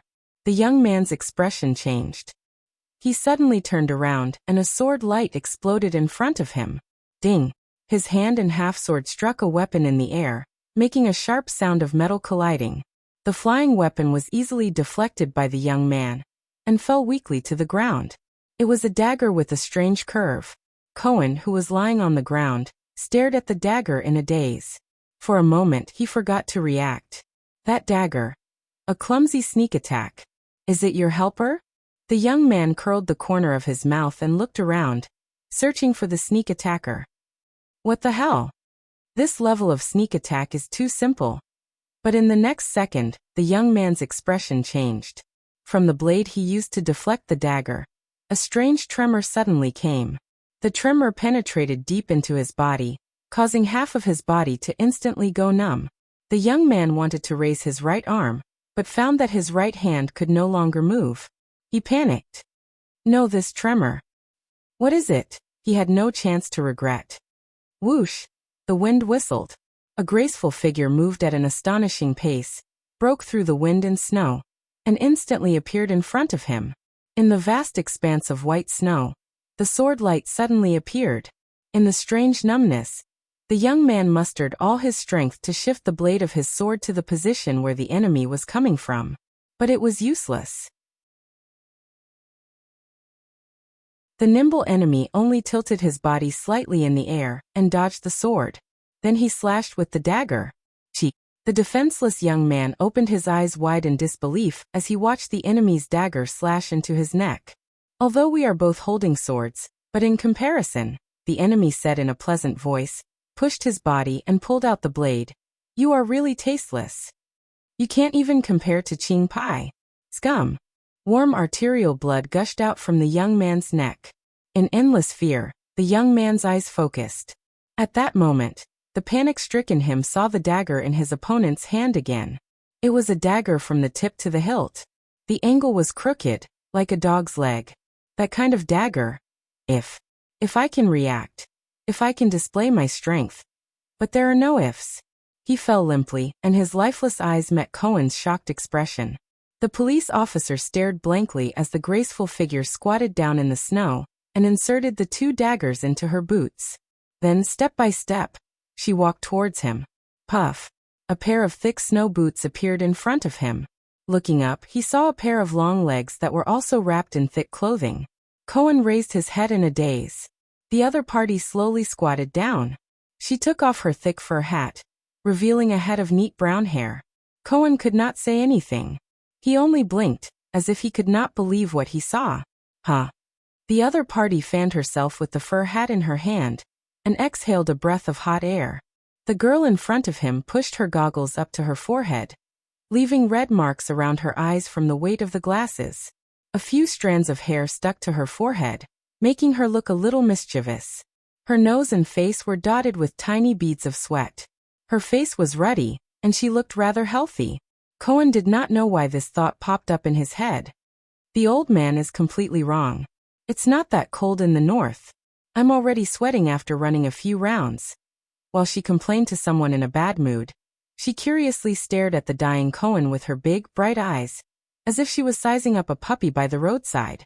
Yo, lost boy, the female bartender of the underground street, who was dressed thickly but did not lose her elegance, pretended to learn from the police station's rules, and jokingly saluted the police officer with a very non-standard salute. We meet again. Jayla Charlton, who was crouching in front of him, curled up the corners of her mouth and smiled. Silence. Cohen continued to stare at her blankly, not saying a word. It was as if he was born with this appearance. Jayla scratched her head in exasperation and blinked when she saw his expression. Has he become stupid from the beating? The next moment, the police officer stared blankly at his two companions in the distance. Fortunately, he exhaled as if he had been relieved. It was as if all his shackles had been released in an instant. Cohen shut his bloodshot eyes tightly, his face contorted, and he buried his face into the snow. To be precise, he buried his face into Jayla's boots. His shoulders twitched, and he let out a sob. Jayla was shocked. Hey, don't cry. The female bartender, whose head was as big as a bucket, recalled the time she took care of injured puppies by the roadside. She pressed down on Cohen's shoulders in a flurry and imitated him by stroking his back. She spoke incoherently, sigh, All right, I know. I helped you get rid of the bad guy at the last moment, and I even saved your friends. You're very touched now, and you want to buy me drinks for the rest of your life to show your gratitude. But in this situation..." When Cohen heard that, he remembered the desperate situation just now, and he felt even more bitter in his heart. Not only did he not restrain himself, he even bawled loudly. Hence, Jayla's exasperated roar exploded in the air. Don't use my clothes to wipe your tears, you damned greenhorn." After a while, Jayla, who had calmed down, sighed softly as she looked at Cohen, who was covered in wounds and in a daze. She looked at the snowy slope in front of her, and hesitation appeared in her eyes. However, Jayla looked at the man and woman with Cohen, and she could not help but scratch her hair. In the end, she shook her head. Jayla's face darkened. Forget it. I've already searched many slopes. It seems that this information is also mostly fake. I'll probably end up empty-handed. Besides, if this greenhorn is here, it should be much easier to find people, right? Forget it. If you can still walk, come with me. Thinking of this, Jayla patted Cohen's back in a carefree manner. I know there's a hunter's hut shared by Constellations and Northlanders nearby. There are some supplies there, and you can rest for a while. Cohen forced himself to stay awake, and looked at the strange girl in a daze. What? Hey, let me make this clear first. The female bartender lowered her head and met the police officer's gaze. I have to charge you. What Cohen and Jayla did not know was that on the other side of the snowy slope, in the pine forest a few hundred meters away, a group of people wrapped in thick clothes were quietly waiting. One of the 13 generals of Blackstreet Brotherhood, Thunder Axe, Oskow, looked at the sky and frowned slightly. It's already half an hour past the scheduled time, Oskow said in dissatisfaction. They haven't appeared, whether it's that old ghost or that arrogant brat. A few of the Brotherhood members who were traveling with him also voiced their impatience and agreed with his words. Maybe they're used to working with Blood Bottle Gang. One of them shook his head in disdain. They probably look down on lowly people like us. At the front of the group, a middle-aged man with a face full of scars turned around. His gaze was sharp and frightening. As he turned around, everyone quietened down. Wait a little longer.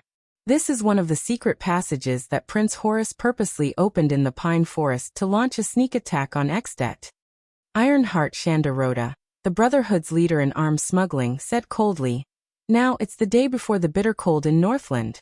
Visibility is not good. They might not be able to find this passage. It's all thanks to the tense relationship between Constellation and Extet. Otherwise, it would not be easy to find such an opportunity. Oskow sighed and looked behind him. There were a dozen or so children tied up with thick ropes. They were curled up in a corner, shivering. Oskar frowned. He saw that one of the cowering children had a broken hand, and a more delicate and pretty young girl even had a scar on her face. These people. Oskar walked to Rhoda's side and glanced at the others, telling them to stay away. Thunder Axe turned around and looked at his boss in dissatisfaction. Do you really think they're interested in these crippled and leftover child beggars? Why don't we just let that fatty Morris? Rhoda's lips curled up slightly, making the scar on his face look even more hideous. This is just the first negotiation. These goods are our sincerity in working together. They don't lack weapons or channels. What they lack is manpower, Rhoda said flatly. Besides, Morris won't agree to it. Oskar put on a puzzled expression. He looked at the group of children. He found the slightly older boy to be an eyesore. His gaze was rather disrespectful. Do we have to hide this from the others in the Brotherhood and work together with them? As a rising star that Rhoda thought highly of, Oskar had a lot of right to speak. The young man asked tentatively, including him? Rhoda glanced at him with a meaningful look. Don't misunderstand. I still admire Black Sword. Without him, we wouldn't be where we are today, the infamous arms boss slowly said. But their way of thinking is too old-fashioned. Whether it's Lance or Morris, they still treat the Brotherhood, which is getting bigger and has already infiltrated the corners of the city, as a mercenary group. That's not all, Rhoda said quietly. They're still living in the past. They're trying to summon the soul of the Bloody Sword. But we can't live in the past. We have to look further. We have to deal with the storm that will come sooner or later. But times are changing, Rhoda said slowly. When the nobles who rely on their manors to make a living have no choice but to come to the city to make a living, and when the wealthy merchants can also become the nobles of the kingdom, it's time for the Brotherhood to change. We can't just stop at being hooligans, and we can't become the servants of nobles like the Blood Bottle Gang. Oskar's expression froze for a second. But, he said rather unconfidently, Rhoda suddenly looked up. His gaze was terrifying. It made Oskar pause for a moment. We're countless broken-down merchants, countless desperate craftsmen, countless landless farmers, countless fugitives forced by life, countless lowly people in the city. We're the opposite of the respectable people who were born noble. We're a dark undercurrent made up of countless powerless and powerless people. Rhoda put on a frightening smile. But since the respectable commoner merchants and the vulgar country nobles can form groups and occupy a seat in the national conference, we can use the king's might to fight against the great nobles. Then why do we have to hide in the gutter and fight for the leftovers left behind by the great people? We have to look further. So, we have to prepare beforehand, even if we have to hide it from others. Only then can we seize the opportunity to change our fate. The opportunity to change our fate? Oskar lowered his head and suppressed the puzzlement in his heart. But why them? That group of traitors who were swept away? And they're still unclear about our enemy? Rhoda's gaze froze. It's not as simple as they're unclear, Rhoda said faintly. 100 years ago, if there were no disaster swords, there would be no Blood Bottle Gang. Our old enemy. It's not as simple as a gang. He slowly raised his right hand and rubbed the iron glove on it. Oskar looked puzzled. Before the bloody year, I was Prince Horace's messenger. I understood a lot of things that made people uneasy. Rhoda's expression was solemn. Why do you think the disaster swords are called this, as a group of traitors? Oskar was slightly stunned. Named after the calamities who once destroyed the world? I've seen Dark Knight Temple's plays before. Perhaps this sounds scarier? Rhoda laughed coldly. Rhoda exhaled softly and looked at his student with a profound gaze. If this name is not just meant to scare people, what if it has a deeper meaning? Oskar was instantly stunned. After a few more minutes, there was still no one on the snowy slope opposite them. The snowstorm grew stronger. Rhoda's expression became more unpleasant. Let's go. In the end, the boss of the firearms company exhaled a breath filled with anger. It seems that they won't come. Oskar looked unhappy. What about our cooperation? Rhoda sneered. It's fine. After all, they're not the only ones. They hold the key to overturn the world. He turned around and walked into the dense coniferous forest. Oskar snorted softly and asked his brothers to drag the group of frozen children back to the warehouse. Next volume. The Betrayers? Opening words. The excuses and reasons of traitors are innumerable, but the most absurd and sorrowful of them all is betrayal for loyalty. P.S. These 2 chapters should have been placed in the Dragon Blood Scroll, but because I'm lousy, I put them in the wrong place. Please change them tomorrow.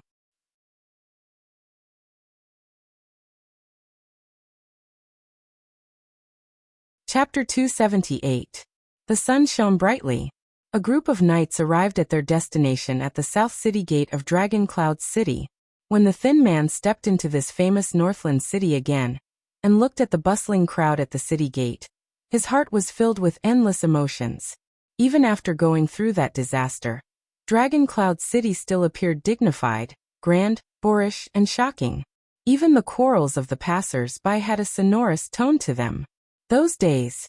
But he still forcibly suppressed the surging thoughts in his heart, and retracted his gaze from the towering statue of Rikaru. He still had things to do. The thin man lowered his head and pulled the reins to urge his horse forward. The thin man calmly said to the dozen knights behind him, "Get ready, we have a long slope to climb." The knights seemed to be used to his indifferent tone. They did not say a word, and just followed quietly. This was a low-key group. There were no flags, decorations, or emblems to show their identity. There were only luggage and miscellaneous items on the horses, as well as the hurried expressions on everyone's faces. It was obviously the first time a few of them came to Dragon Cloud City.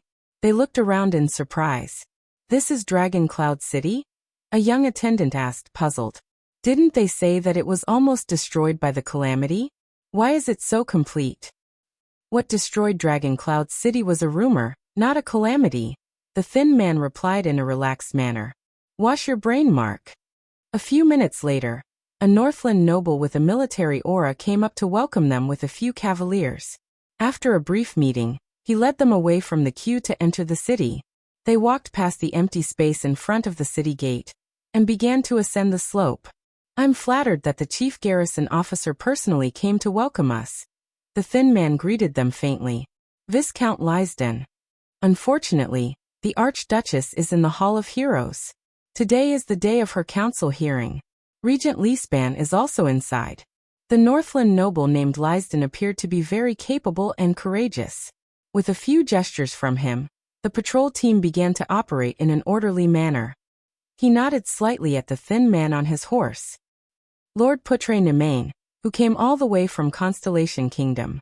Constellation's Lord Putre nodded in response. Viscount Lysden, Count Lispan's trusted old subordinate, who remained as Dragon Cloud City's garrison officer after the Archduchess succeeded to the throne, looked at the group of travel-worn Constellationates and nodded slightly. "But I believe that all of you must want to meet the prince first." Constellation's attendants looked at each other. Their eyes were filled with anticipation and curiosity. That prince. The legendary second prince. Exactly. On the bustling Northland street, Putre's thin face revealed a smile. "Please bring us directly to the Blood Court." Lysden raised an eyebrow. Blood Courtyard, of course. The Blood Court, the most remote and dilapidated corner of Heroic Spirit Palace, houses a special guest. Lysden sighed softly. "Please follow me." The Viscount frowned and waved his hand. A messenger immediately understood and set off. 10 seconds later, a patrol team in front of them immediately changed direction and headed in the direction of Heroic Spirit Palace. "You are a sensible man. I admire you. Unlike your former receptionist." Putre nodded approvingly and took out his pipe. Viscount Lysden snorted and rode beside Putre. "Former receptionist?" Lysden's lips curled up. "I heard about him secretly obstructing the diplomat group from contacting the prince. After that, he was found to be in close contact with a count from Black Sand region. That's why I took up the post myself this year." Lysden coughed with an unpleasant expression. After he was hanged, a hem replaced. Putre took a puff of his cigarette and watched the smoke ring change on his horse. He said with a sigh, "Thank you for understanding our anxiety." "It's my pleasure." Lysden nodded slightly as if he was deep in thought. This is Dragon Cloud City, after all, not Black Sand City. Putre narrowed his eyes and said, King Chapman still sends a special envoy to offer his condolences. Speaking of the common elected king, disgust and disdain appeared on Viscount Lysden's face. 3 times a year, and never late. If it's possible, he probably even wants to bribe the messenger crows flying above Dragon Cloud City to monitor our every move. Lysden glanced at Heroic Spirit Palace, which was located at the side of the mountains. Especially the whereabouts of those two. Putre exhaled a smoke ring. But I heard that your king has been in big trouble recently? Isn't that so? Lysden snorted softly, as if he was very happy. Chapman Lampard's troubles have never stopped since he was crowned.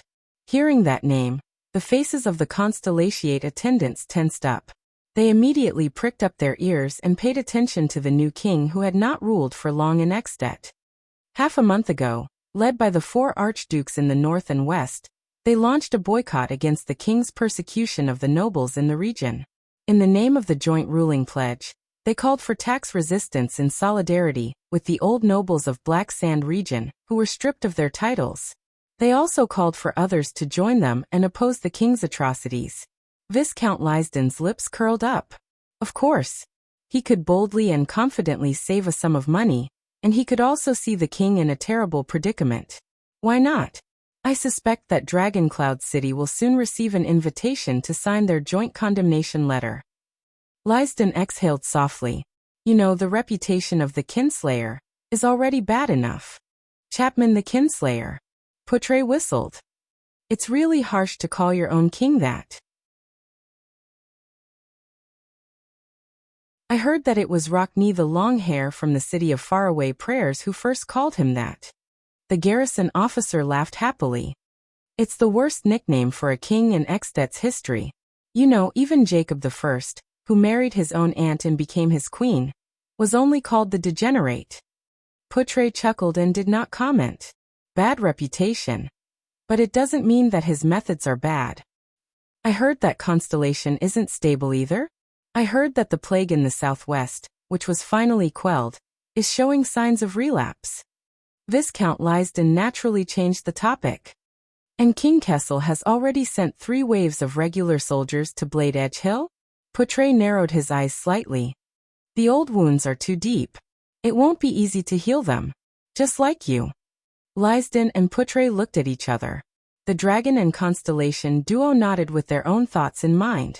The group of people walked past the lively Dragon Wings Square, the messy Bow District, Axe District and Spear District where the upper-class people stayed, all the way to the upper part of Dragon Cloud City. Finally, the first gatehouse, which separated Axe District and Heroic Spirit Palace, appeared before the group of people. Putre looked at the towering gatehouse and sighed again. Viscount Lysden negotiated with the patrols guarding the gatehouse for a few minutes with a serious expression on his face, before the Constellatiates were allowed to enter the gatehouse. Immediately, many patrolling soldiers walked forward with hostile expressions and searched them from their bodies to their luggage. This made many Constellatiates feel indignant. Calm down, this is a necessary procedure. Oh, the gift for the Archduchess is in that box. Please put it carefully. Putre habitually raised his hands and waited for the body search. He comforted the unhappy Constellatiates and asked them to endure the Northlanders' murderous aura and brutality. Then he said to Lysden, who was waiting by the side, "Looks like your security measures have been improved a lot." Lysden's expression tensed. We added 3 more passwords and built many more sentry posts in front. Even if it's an emergency warrant issued by the Archduchess herself, there are corresponding safety measures. We even tried to recruit psionics, which are rarely seen in the Northlander army. It was said that it was the prince's suggestion. Lysden's tone became very stiff, as if he was suppressing something. The gatehouse is always a strong wall that separates danger. The story of being tricked into opening the gatehouse by a reputable high-ranking officer and a traitor among the soldiers will not repeat itself. Putre sighed in response. Finally, after a complicated search, the group of Constellatiates passed through the gatehouse and arrived at the empty space in front of Heroic Spirit Palace. Putre looked at the 8 big furnaces that were both familiar and unfamiliar at the same time in front of the palace gate with complicated emotions. He remembered the scene of that small figure walking through the palace gate alone, and could not help but let out a long sigh. Groups of palace guards on patrol looked at them in an unfriendly manner. They got off their horses, and allowed the guards to lead their mounts away. "The blood court is this way. Please follow me." Viscount Lysden led them away from the grand palace gate of Heroic Spirit Palace, and into a remote winding corridor. The road under their feet became narrower, and even overgrown with weeds. However, the number of guards on the road gradually increased. "How is he doing?" Putre looked at the guards coming and going. His emotions were complicated. The Constellation's attention was attracted by this question. Lysden furrowed his brows. "How is he doing?" This question. Everyone has a different evaluation of him. The garrison officer chose his words carefully. "But if you ask me, that prince is very quiet." The Constellation's nodded at each other. This was in line with their judgment of the prince's youth and maturity. Only Putre was shocked. "What do you mean?" "That guy." Putre recalled the image of that young adult who spoke with fervor and assurance and made people speechless from time to time. Quiet? He found it unbelievable. Most of the time, he sits quietly and reads by himself. Sometimes he talks to himself or even recites in a low voice. It can be said that he forgets to eat and sleep. And every time his position is different, from the corner of the courtyard to the cliff of the sky, worrying his guards. Every month he goes out of the palace to Spear District to play chess. He likes to stay in his private room and play chess with himself. He sits there for a few hours until his attendants remind him that the Archduke's personal guards need to eat. He does not care much about the disputes in Dragon Cloud City. Whether it is palace banquets or hunts, he declines all of them, even if the nobles' eyes are on him. Instead, he is very familiar with the servants in the palace. I heard that he likes to smile, and even greets messenger crows when he sees them. There are many teachers who have taught him and the Archduchess. Half of them did not last for 2 months, saying that they could not agree with the prince's style. Count Lysden is very troubled. Ah. Putre shook his head, not knowing whether to laugh or cry. "I am here to solve this problem." Viscount Lysden's expression was strange. But his relationship with the Archduchess is very good. The two of them often stay in the library from morning to afternoon. This has made him many enemies among the nobles in Dragon Cloud City.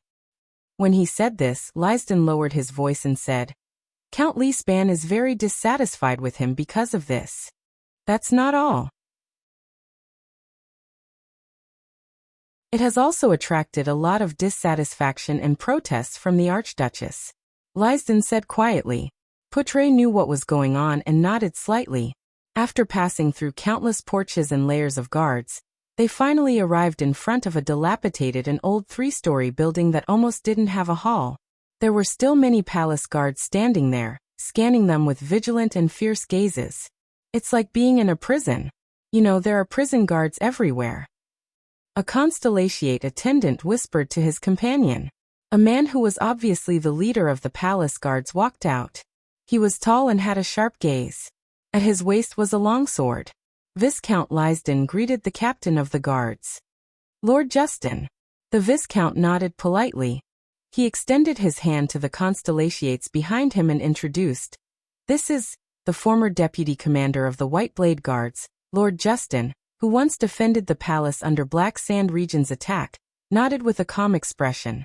His gaze circled the guest. "Putre Nemain. I recognize him." Putre smiled.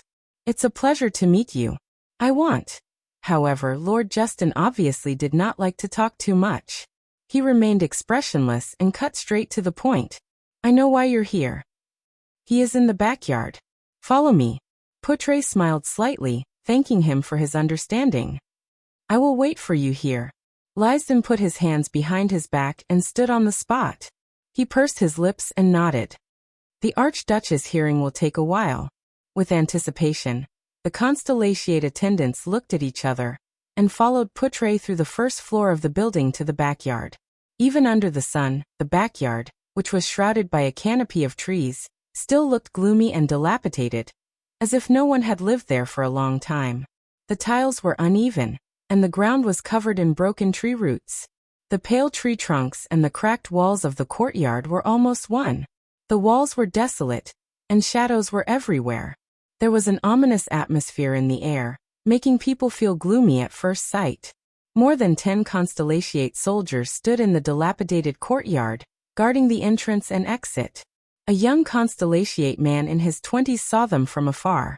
His eyes immediately brightened, and he hurried over to welcome them. Oh, what a surprise! The young man was tall and straight. His face was ordinary, but he had a pair of sharp eyes. His Highness said, "I thought you would only arrive a week later." The young man came before Putre.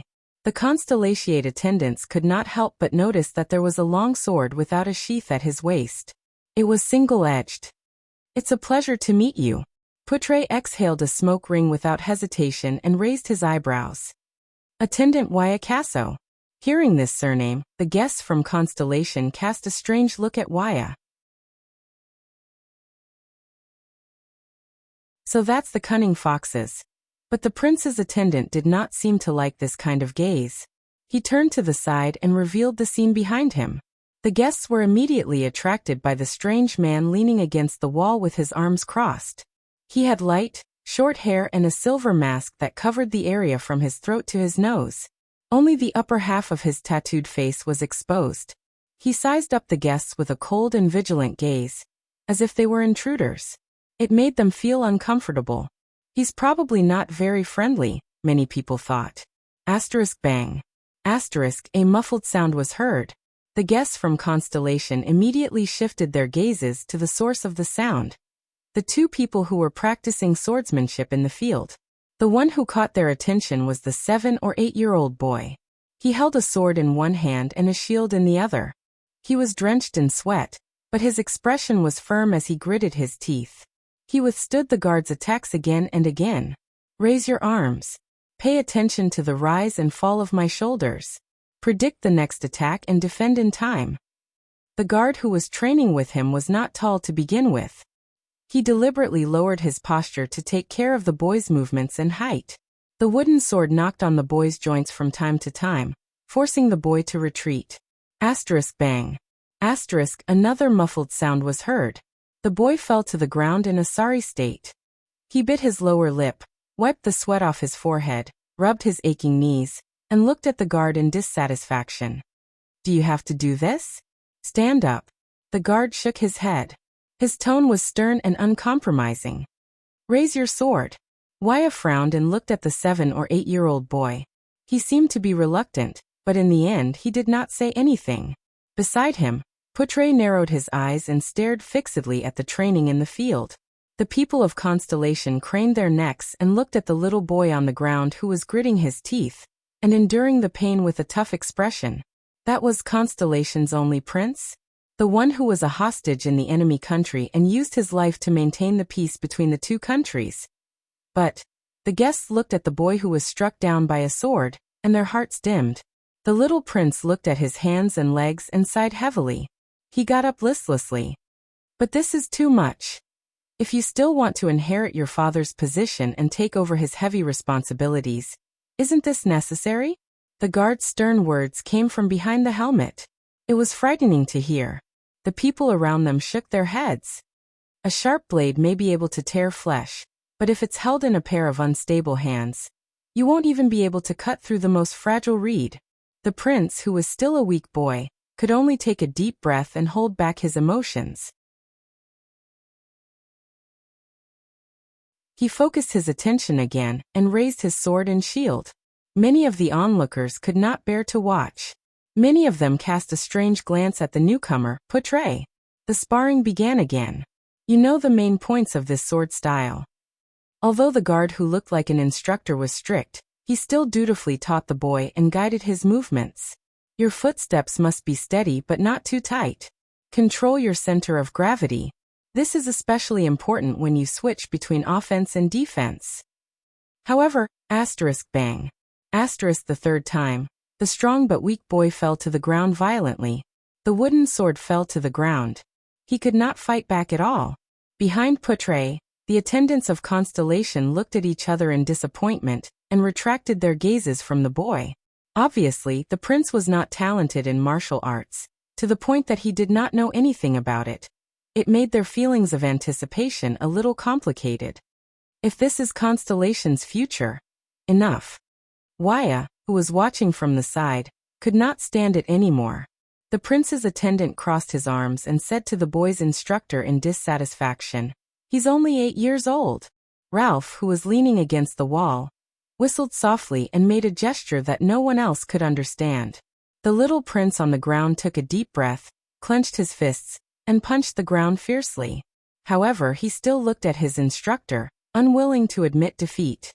8 years old. The guard snorted coldly. He lowered his head and looked at the boy. When I was his age, the enemies I faced were far less merciful. They even gave you a second, no, a 12th chance to stand up. The little prince's face turned pale as he stood up. You do not need me to tell you how special your identity is. The guard's words were merciless, and it made the boy with the special identity feel a little embarrassed and ashamed. But the boy still refused to admit defeat. But I am smarter than all of them. This is not a matter of whether you are smart or not. The guard's voice became sterner. Every single one of your opponents is much older than you, much stronger, and much more experienced. Without a strong will and a strong body, how are you going to climb to the highest position in the future? How are you going to control the entire? At this moment, Your Highness! An extremely loud shout rang through the entire area, even attracting the attention of the palace guards in the distance. The entire area fell silent. Putre took a step forward and patted Waya's shoulder, gesturing for him to step back. The visitors from Constellation looked at the leader of their trip, hoping that he could bring some changes to the seemingly weak prince. After all, he is the future of Constellation. It was only then that the 7 or 8-year-old boy noticed Putre's arrival. He scratched his head in embarrassment. When the onlookers saw this, they all had strange expressions on their faces. The thin lord stared at the scene with a sharp gaze. A second later, he sighed softly. Your Highness, stop fooling around. Putre put away his stern expression. With a profound gaze, he said helplessly, Be more mature. You should grow up. The boy blinked and looked around anxiously, as if he was a little afraid. A few seconds later, the guard in front of the prince moved slightly and threw down the wooden sword in his hand. He stood up straight and turned his head. The guard pulled his shoulders, and as his joints cracked, he took off the protective gear and gloves on his arms. Ah, you are still the same. Your sense of humor is lacking. A muffled voice came from behind the helmet. It was as unpleasant as a drake's voice. The people around them, whether it was Ralph or Waya, all looked at the guard in resignation. Putre rubbed his forehead. He felt as if his head was about to explode. The new attendants from Constellation looked at each other in surprise. For a moment, they could not react. The stern guard took off his helmet, revealing a delicate and pretty face of 13 or 14 years old. The teenager shook his sweaty face under the helmet. He walked forward and tossed the helmet to Ralph beside him. He smiled heartily at Putre, who was half a head taller than him. Under everyone's gazes, the real second prince of Constellation, Thales Jadestar, who looked like a teenager, punched Putre's shoulder in a straightforward manner, just like a normal Northland man. It's been a while, Putre. Putre, who was knocked back a step, shook his head in resignation. To think that they said you were very quiet. He really is a quiet prince. Thales laughed heartily and patted Putre's shoulder. He flashed a refreshing and relaxed smile at the people behind him, making them feel that he was very close to them. My friends from my hometown, welcome to Northland. The prince happily thumped his chest and said loudly with a muffled sound in his chest, Welcome to Northland. Under the stupefied gazes of the attendants, Putre gritted his teeth as if he had a headache. He gestured with his lips. What's up with that boy? Thales then patted his head and turned around. Joseph, I met an old friend. The prince changed from his stern demeanor just now. He squatted down and said gently to the boy, Let's call it a day. You can go back now. Your father is probably anxious from waiting. Don't be nervous. My teacher told me that to learn this sword style, you must first learn how to take a beating. The boy exhaled as if he had been pardoned. He rolled his eyes and took off his protective gear. I thought it was over for today. Thales laughed heartily. The teenage prince turned his head and raised his eyebrows at Portray, whose face was almost as black as charcoal. This is Joseph, the head chef's son. His dream is to take over his father's position, become the head chef of Heroic Spirit Palace, and be in charge of the entire scullery. His identity allowed him to participate in the chef's apprenticeship at the age of 8. But you know, the competition in Heroic Spirit Palace's scullery is fierce, and he's the worst at cutting meat, so he needs special training when it comes to using a knife. All right. Portray sighed helplessly and flicked away the remaining smoke from his pipe. I'm glad to see that you have become more cheerful in the past 6 years. Your Highness. He was no longer the damn child with a stern face in the past. Thales' expression froze for a second. He stood up and stopped smiling. As the prince's expression changed, the atmosphere among the guards and attendants also turned cold. No, he said faintly. It's not 6 years. Portray responded with a puzzled look. I remember it very clearly. The prince raised his head and said with a slightly sentimental tone, Today is the 14th of June, year 679. Thales looked at the sun in the sky and sighed with a complicated gaze. It's 6 years and 167 days. I'm already almost 14 years old. Boo. Thales. Boo. You've finally grown up. I thought. Boo. Hurry up, everyone. Those who tipped, those who voted, those who left messages, Swordless, who was sobbing uncontrollably. Otherwise, what if he woke up in the next chapter and realized that he was still 7 years old?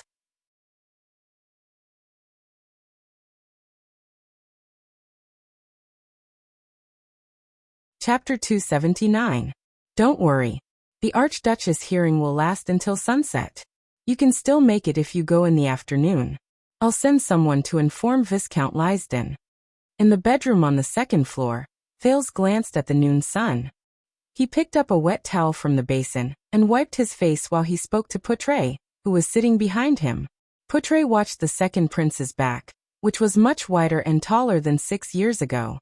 He touched the wrinkles on his face in silence and watched the flame in his pipe slowly extinguish. It's hard to imagine that this is the thin and weak boy who could not even ride a horse 6 years ago. The boy who gritted his teeth and barged into Heroic Spirit Palace. Thales pressed the towel on his face and exhaled deeply. Trust me, she is never in a good mood after every hearing. It's the same for Regent Leespan. If I were you, I wouldn't go looking for trouble so early. Portray refilled his pipe and snorted softly. I'm guessing that Archduchess Walton is still not on the list of Northlanders' recognition, right? Thales raised his eyebrows. Recognition. He recalled what he had seen and heard in the past 6 years, and could not help but shrug. Just persuading the direct vassals of Dragoncloud City to salute the new Archduchess at King Neuvin's funeral almost exhausted all of Lisbon's prestige as the Prime Minister of more than 20 years. And this was with 5 archdukes, including the king, endorsing her. Thales recalled the extremely strange funeral. King Neuvin, whose eyelids were covered with gold coins, lay quietly in the middle of the Hall of Heroes with his sword in his arms. The stitches on his neck were completely covered by his collar.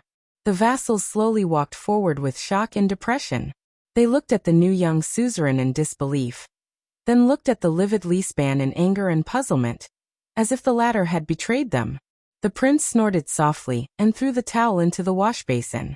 He walked into a single cubicle and unbuttoned his inner shirt while he sighed. As the Archduchess of Dragoncloud City, you can imagine what kind of situation she has been in for the past 6 years. Outside the cubicle, Portray stood up and nodded thoughtfully. The former vice diplomat of Constellation walked to the window and glanced at the guards who could be seen everywhere in the backyard. In comparison, as a hostage prince in the enemy's heartland, at least they value you. If you are referring to the densely packed palace guards and the Archduchess guards from the corridor to the top of the hall, and from the balcony to the courtyard. Thales took off his inner shirt, and his fingers inadvertently touched the round burn scar on his chest. He could not help but recall a past memory. He sighed as he picked up a new undershirt and put it on. Let me put it this way.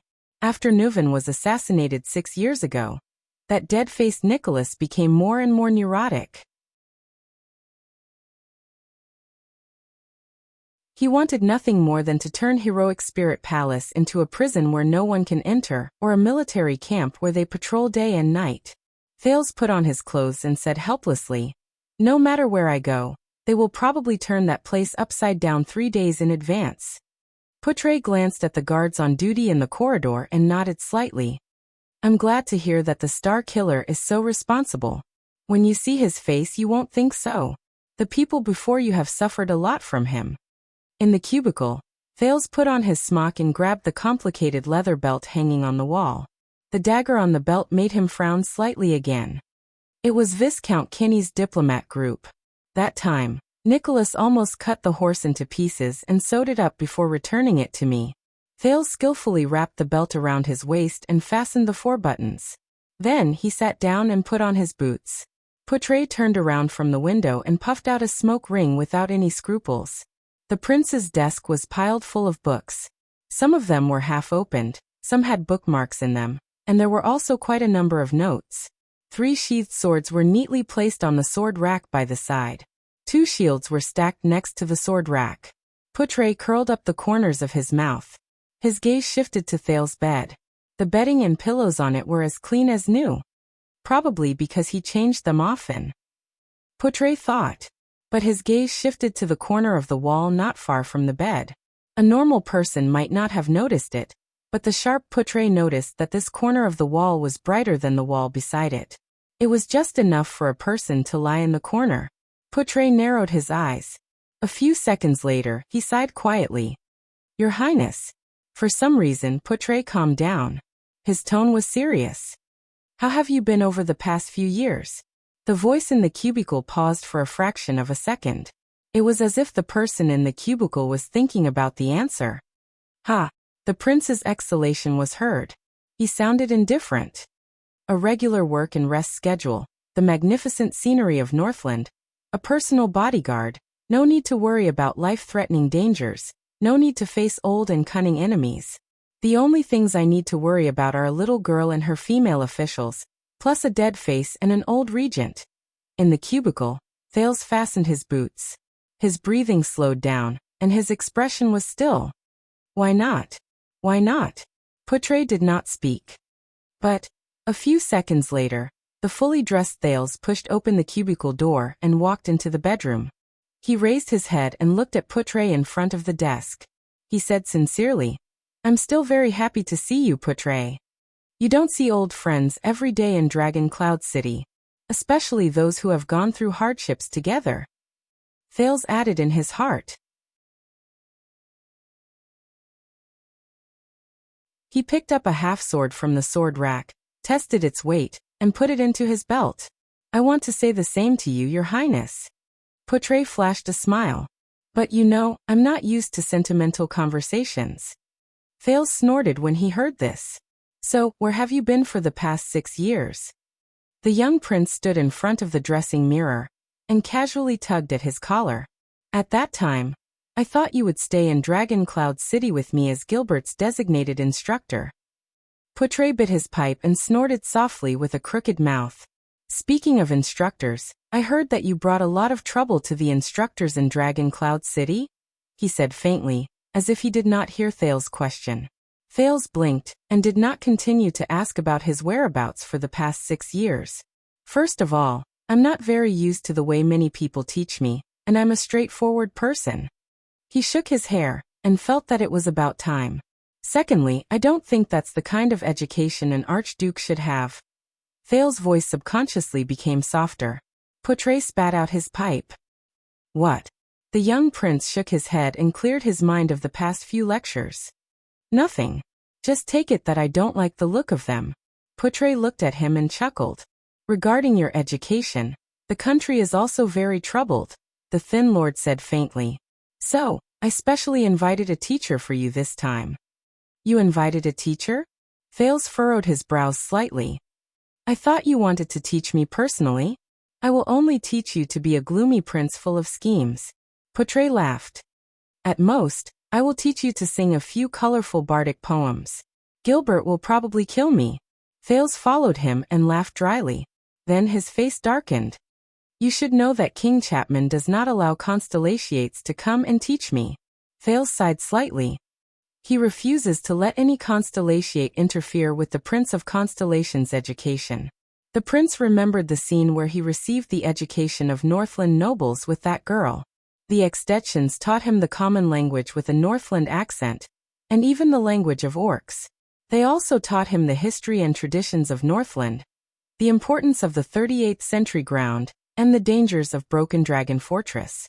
But they did not teach him the language of the ancient empire, the history of the empire, the past of Constellation, or even the language of elves and the rhetoric of the nobles. Gilbert taught him everything in Mindy's Hall. Thales shook his head in resignation.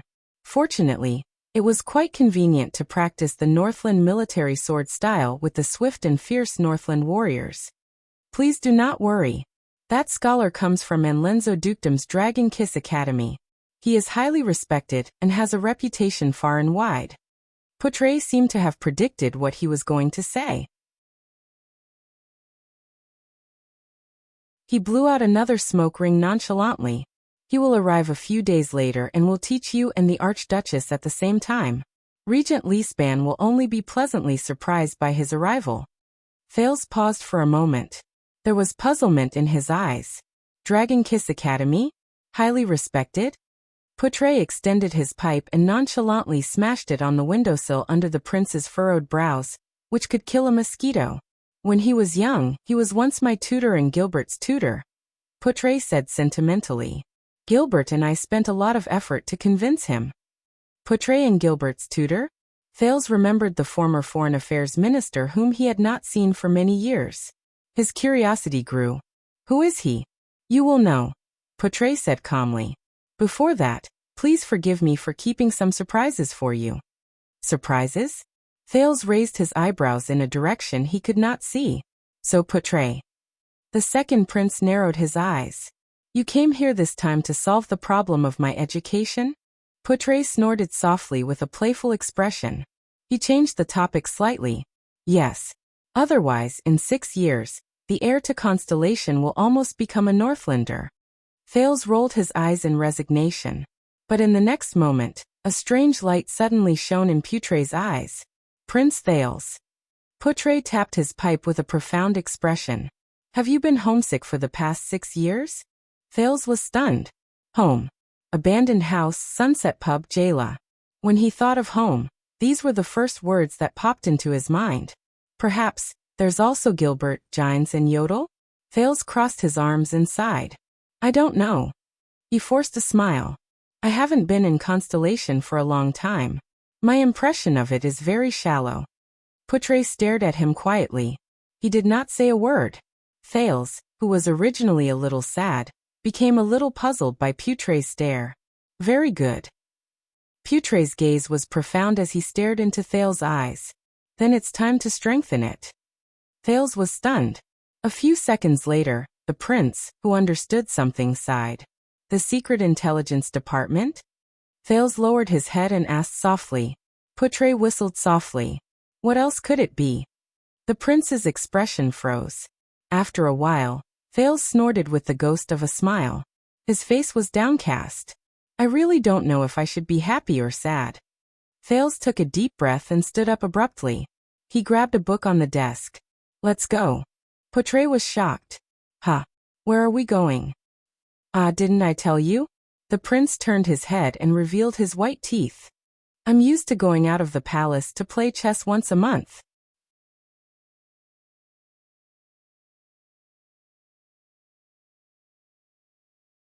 Chapter 280. In Heroic Spirit Palace, after parting ways with Poutre, who had a strange expression on his face, Thales walked out of the narrow and desolate blood court with a book under his arm, following his habit of the past 3 years. Accompanied by his entourage, he walked straight to the stable.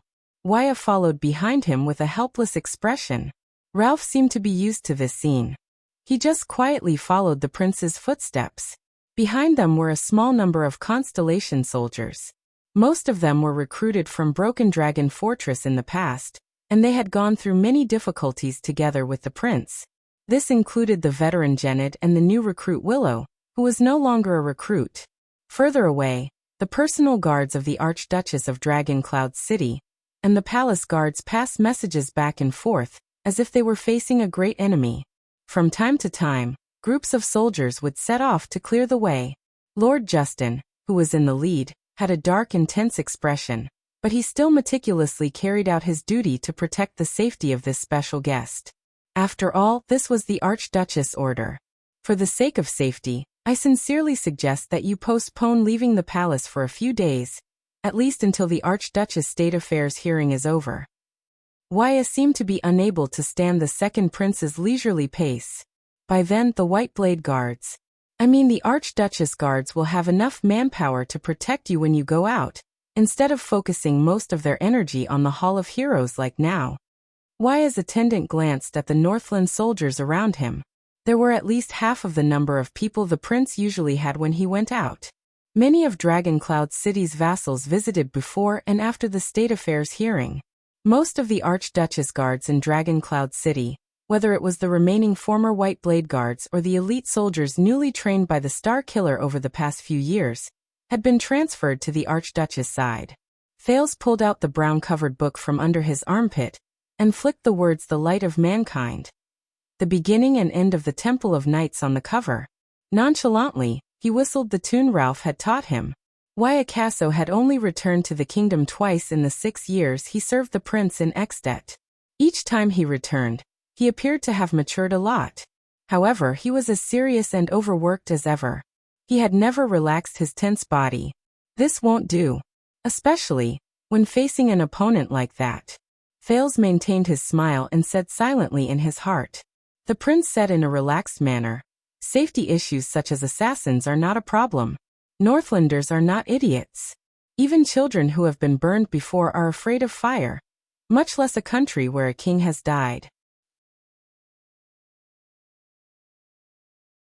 Lord Justin, who was a former White Blade Guard and was walking by the side, snorted loudly without bothering to hide it. He mumbled something under his breath, and to Thales, who had good hearing, it seemed to be, "How dare a constellatiate say that?"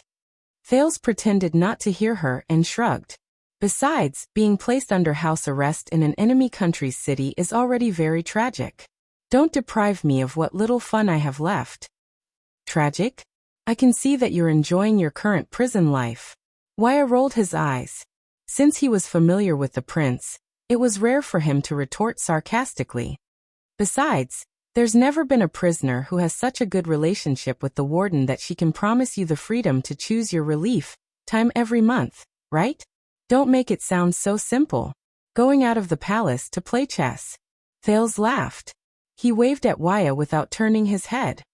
That is a pitiful right I fought for from the master of Dragoncloud City and Count Leespan after enduring humiliation. Endure humiliation and suffering hardships? Waya's face immediately turned as dark as Lord Justin's. Are you referring to the countless times you dragged the Archduchess to skip classes and caused a ruckus in Heroic Spirit Palace? Do you really have to do it today? Waya's innate personality made him resist the urge to continue mocking him.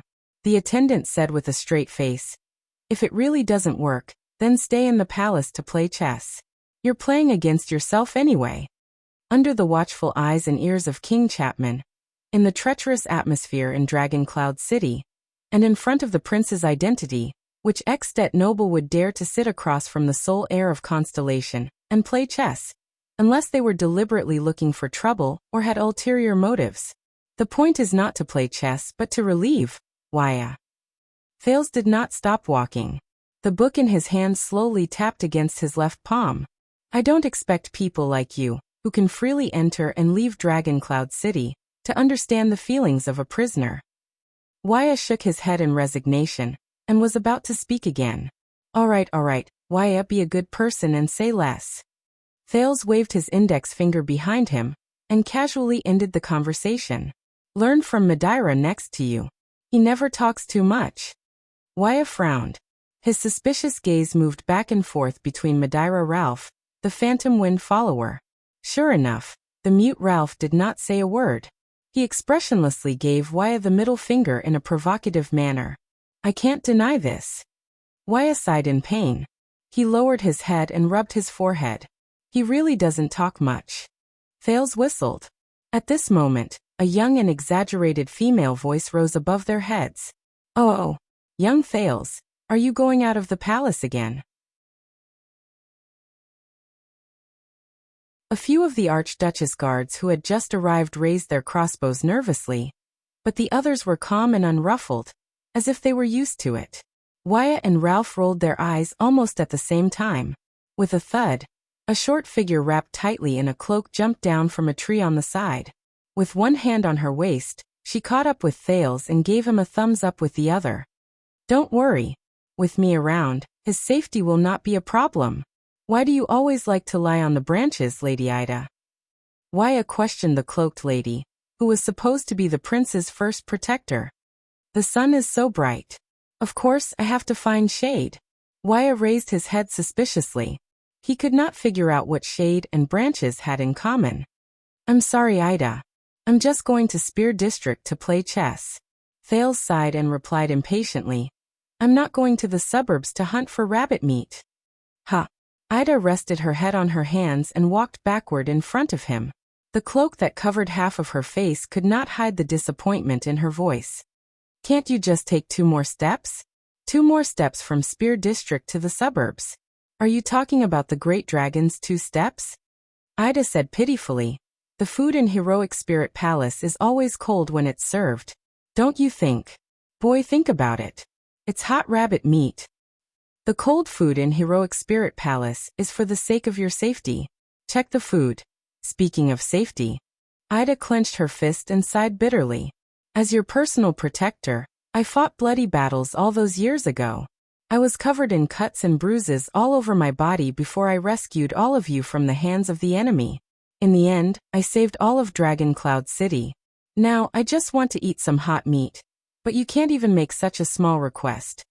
Are you talking about a certain young lady who rushed to Heroic Spirit Palace with a greasy mouth 6 years ago, only to find that everything was over? So she happily asked me for money to pay up so that she could prove that she was not a chicken thief? The prince replied indifferently. In the next second, Thales turned and skillfully tilted his head to the side. He dodged the angry elf lady just in time, and also dodged the poking finger that came from her tiptoes. Hey, you actually dodged it again. The 3rd time. The cloaked lady stood rooted to the ground in a daze. She raised her right index finger and said with a trembling voice, Why are you so familiar with this?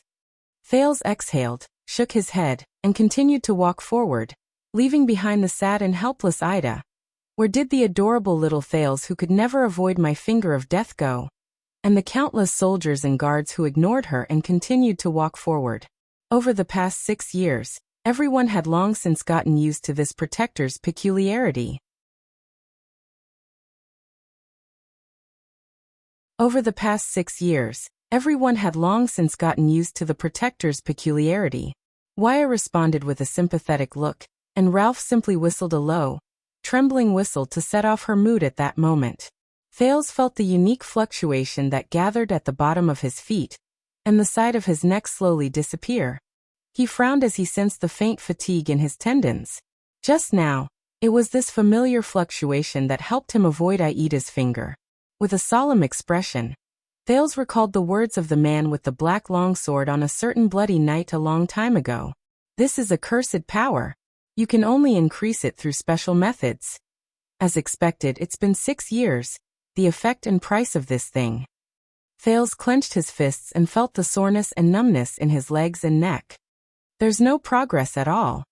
Thales walked into the stable at the side of Heroic Spirit Palace, and kicked his boots on a stool to hide his intention of relaxing his tendons.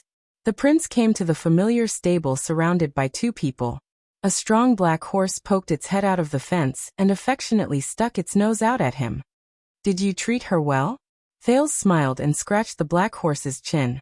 He looked at her teeth and said to the coachman beside him, You know, Jenny likes cleanliness. The full-time coachman of Heroic Spirit Palace patted his chest proudly and promised the prince that his steed had never been so healthy before. The black horse was Prince Jenny's exclusive steed. She was brought to Dragon Cloud City by Constellation's diplomat group 3 years ago. She was a good girl who was carefully selected from thousands of steeds. As a mixed blood of a Northland warhorse and a plains horse, she inherited her mother's violent temper and her father's strong legs. She was ruthless towards many riders who tried to subdue her. Surprisingly, Thales, who had never been talented in riding, got along well with Jenny. Even Viscount Kenny, who led the diplomat group at that time, clicked his tongue in amazement. Thales chuckled and stuffed the book in his hand into the saddle bag. He untied Jenny's reins. At the same time, Wyatt and the other soldiers began to look for their own steeds. At this moment, "Good day, respected Prince Thales." A melancholic and calm female voice came from outside the stable. "As a 56-year-old elder, I have to remind you to pay attention to your safety during this trip." The soldiers and guards made way for the newcomer and bowed to the newcomer. The Constellations, on the other hand, frowned. Thales closed his mouth, which was left open because of his smile. He turned his back to the new lady and sighed. "Good day, Madame Gings." He did not even turn his head. Still, he prepared to depart.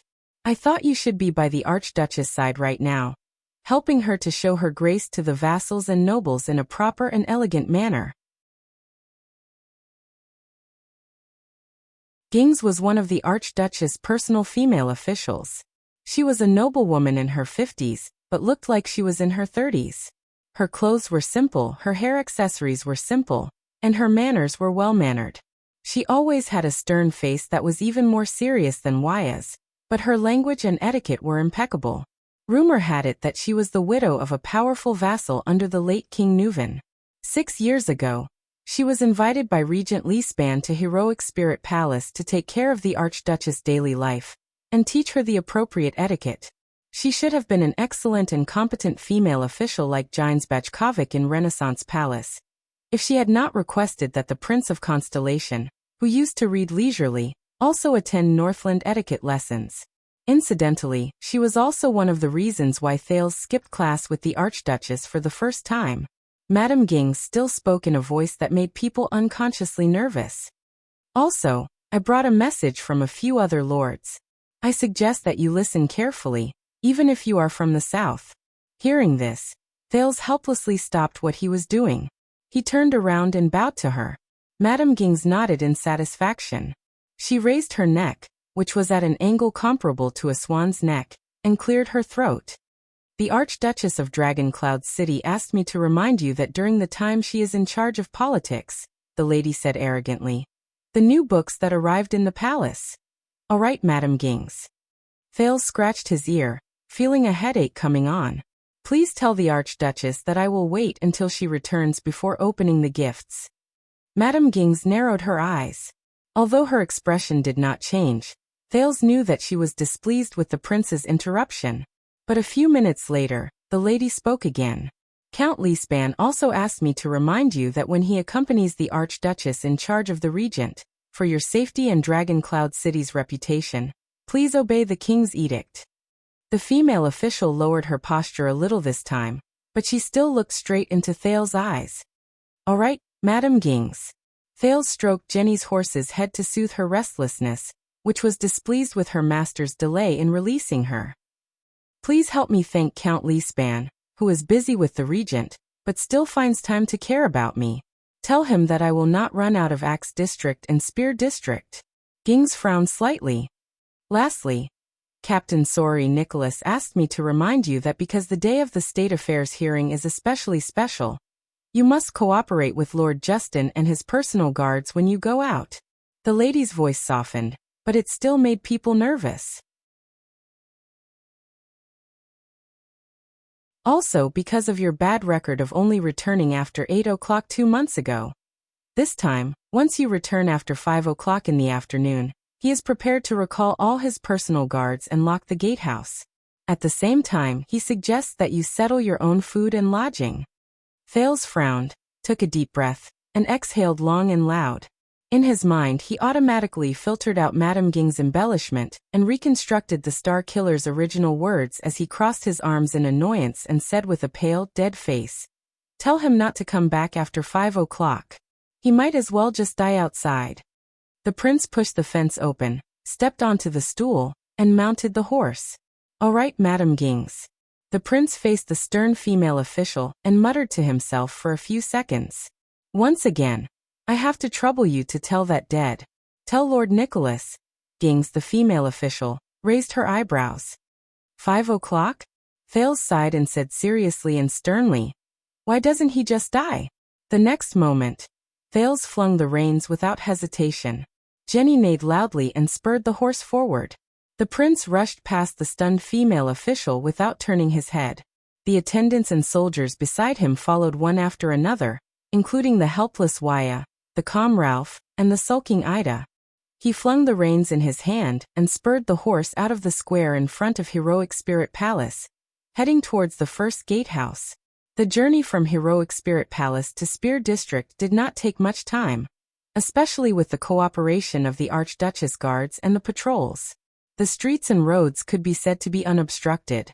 When he teased Waya just now, there was one thing he did not lie about. This was a hard-earned opportunity for Thales to play chess in Spear District, which was not far from Heroic Spirit Palace. Thales controlled the rise and fall of his body as he jolted on the horse. He watched Jenny's ears and her cheerful steps from behind and curled up the corners of his lips. In the past 6 years, at least his horsemanship had improved by leaps and bounds. Extet's culture might be slightly inferior to Constellation's, which had a unique heritage, but when it came to military skills, even the crudest and lowest Northland nobles were far ahead of their counterparts in Constellation. Thales still remembered that during his outdoor lesson with the Archduchess, this was a polite name. When Nicholas, who was in charge of the lesson, discovered that Thales, who was allergic to horses, was not good at horsemanship, and the Archduchess refused to get on a horse because of her fear, the expressionless Starkiller asked for thick ropes and tied them firmly onto the horses. Then he lit the horses' tails. Once a day for 2 hours. The effect was immediate. 10 days later, both he and the girl became experts in horsemanship amidst vomiting and dizziness. At least, they were experts. Once this was done, Nicholas untied the ropes and began to leisurely correct their riding postures and techniques, introducing them to the horses' harnesses. Then they would pick up weapons, and then they would hunt on horseback. Later, a former White Blade guard told Thales in private, multiply the duration and frequency by 2, then turn the torches used to light the horses' tails into beehives. This is the standard horsemanship training for the White Blade guards. When the prince thought of this, he could not help but sigh. In the next second, Thales tugged the reins in his hands. He exerted a little force, and at the same time he sat back deeply. He gently slid his legs back into a relaxed position. The intelligent Jenny immediately began to slow down. Thales, who had confirmed this, let go of the reins at the right time to encourage her.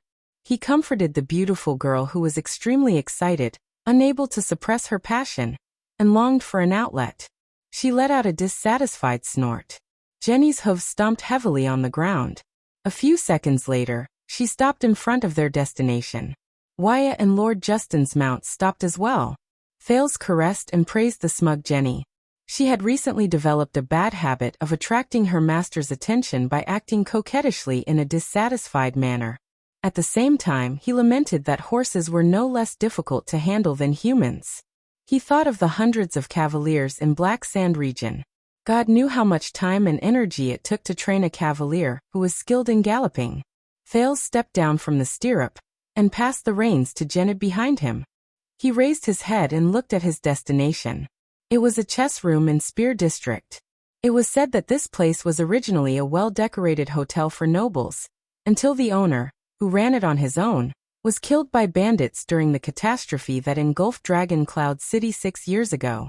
One of his fellow countrymen from Camus Union invested in this place and converted it into an entertainment room for nobles according to its original decoration. It was said that business was quite good. Of course, the term pretty good business was no longer relevant to this place today. Since 3 years ago, when the Prince of Constellation chose this place as his destination for his monthly excursions, this chess room had no choice but to clear the place once a month to await the prince's fate. However, this was obviously not a bad thing because after that its business did not decline. Instead, it increased. Everyone fought to see the place where the mysterious prince, who had lived in the palace for a long time, fought. Thales stepped into the chess room amid the owner's flattering voice. Hundreds of the Archduchess guards and patrol teams had already searched the place thoroughly and isolated the neighboring areas. The prince looked at the empty hall and sighed. He slowly walked up the stairs and arrived at the private room on the second floor. The guards, ranging from Justin to Wyatt and Ralph, followed closely behind him. Under the owner's guidance, Thales stepped through a door with practiced movements and arrived at the largest private room. It was a semi-outdoor private room with a large area. One side of the balcony faced the street of Spear District downstairs. The prince's chess seat was at the edge of the balcony. From there, he could have a panoramic view of the street. Through the balcony, Thales was not surprised to see countless personal guards and patrols guarding the streets and the key points of the nearby buildings. There were at least 200 of them. Their bows were loaded, and they patrolled at regular intervals to guard against possible uninvited guests. Almost everyone had their eyes fixed on Thales, who was on the balcony. With this kind of formation and atmosphere, coupled with martial law, even if the number of people was reduced by half, the tragedy from 6 years ago would not happen again. Once bitten by a snake, the prince shrugged, sat down on his seat, and put down his book. He shifted his gaze to the chessboard and chess pieces in front of him. Starting from the Alumbia Kingdom, the rise and fall of the empire, which had been popular in the Western continent for almost 100 years, but was still as popular as ever, the seat opposite him was empty. All right. Thales looked at the Red King standing up on the chessboard. He looked at the black and red chess pieces in the chess box that were both familiar and unfamiliar at the same time. He said to Wyatt and Justin, who were still tirelessly inspecting the surroundings, "You can go out now. After all, it's not closed, and there's a balcony. It's the same for you to stand guard outside the door or on the street. Just like before, I want to be alone." Behind Wyatt, Ralph nodded slightly. After he put down a plate of food and water that had been checked, he grabbed the owner, who was about to say a few words of flattery, and went to the first floor. Ida had long disappeared. She was probably on the roof. Prince Thales, Lord Justin, the former White Blade Guard, said cautiously, "As usual, 3 hours. If you need anything," the prince exhaled, "I'll let you know as soon as possible." Lord Justin nodded and exchanged glances with Wyatt. Both of them walked to the door 10 meters behind Thales and guarded the entrance. At the same time, they stared fixedly at the prince, who was reading and playing chess at the same time. "It's like this every time." Thales shook his head and chuckled softly. He continued to take out chess pieces from the chess box and began to place them on the chessboard one by one. The private room and the street returned to silence.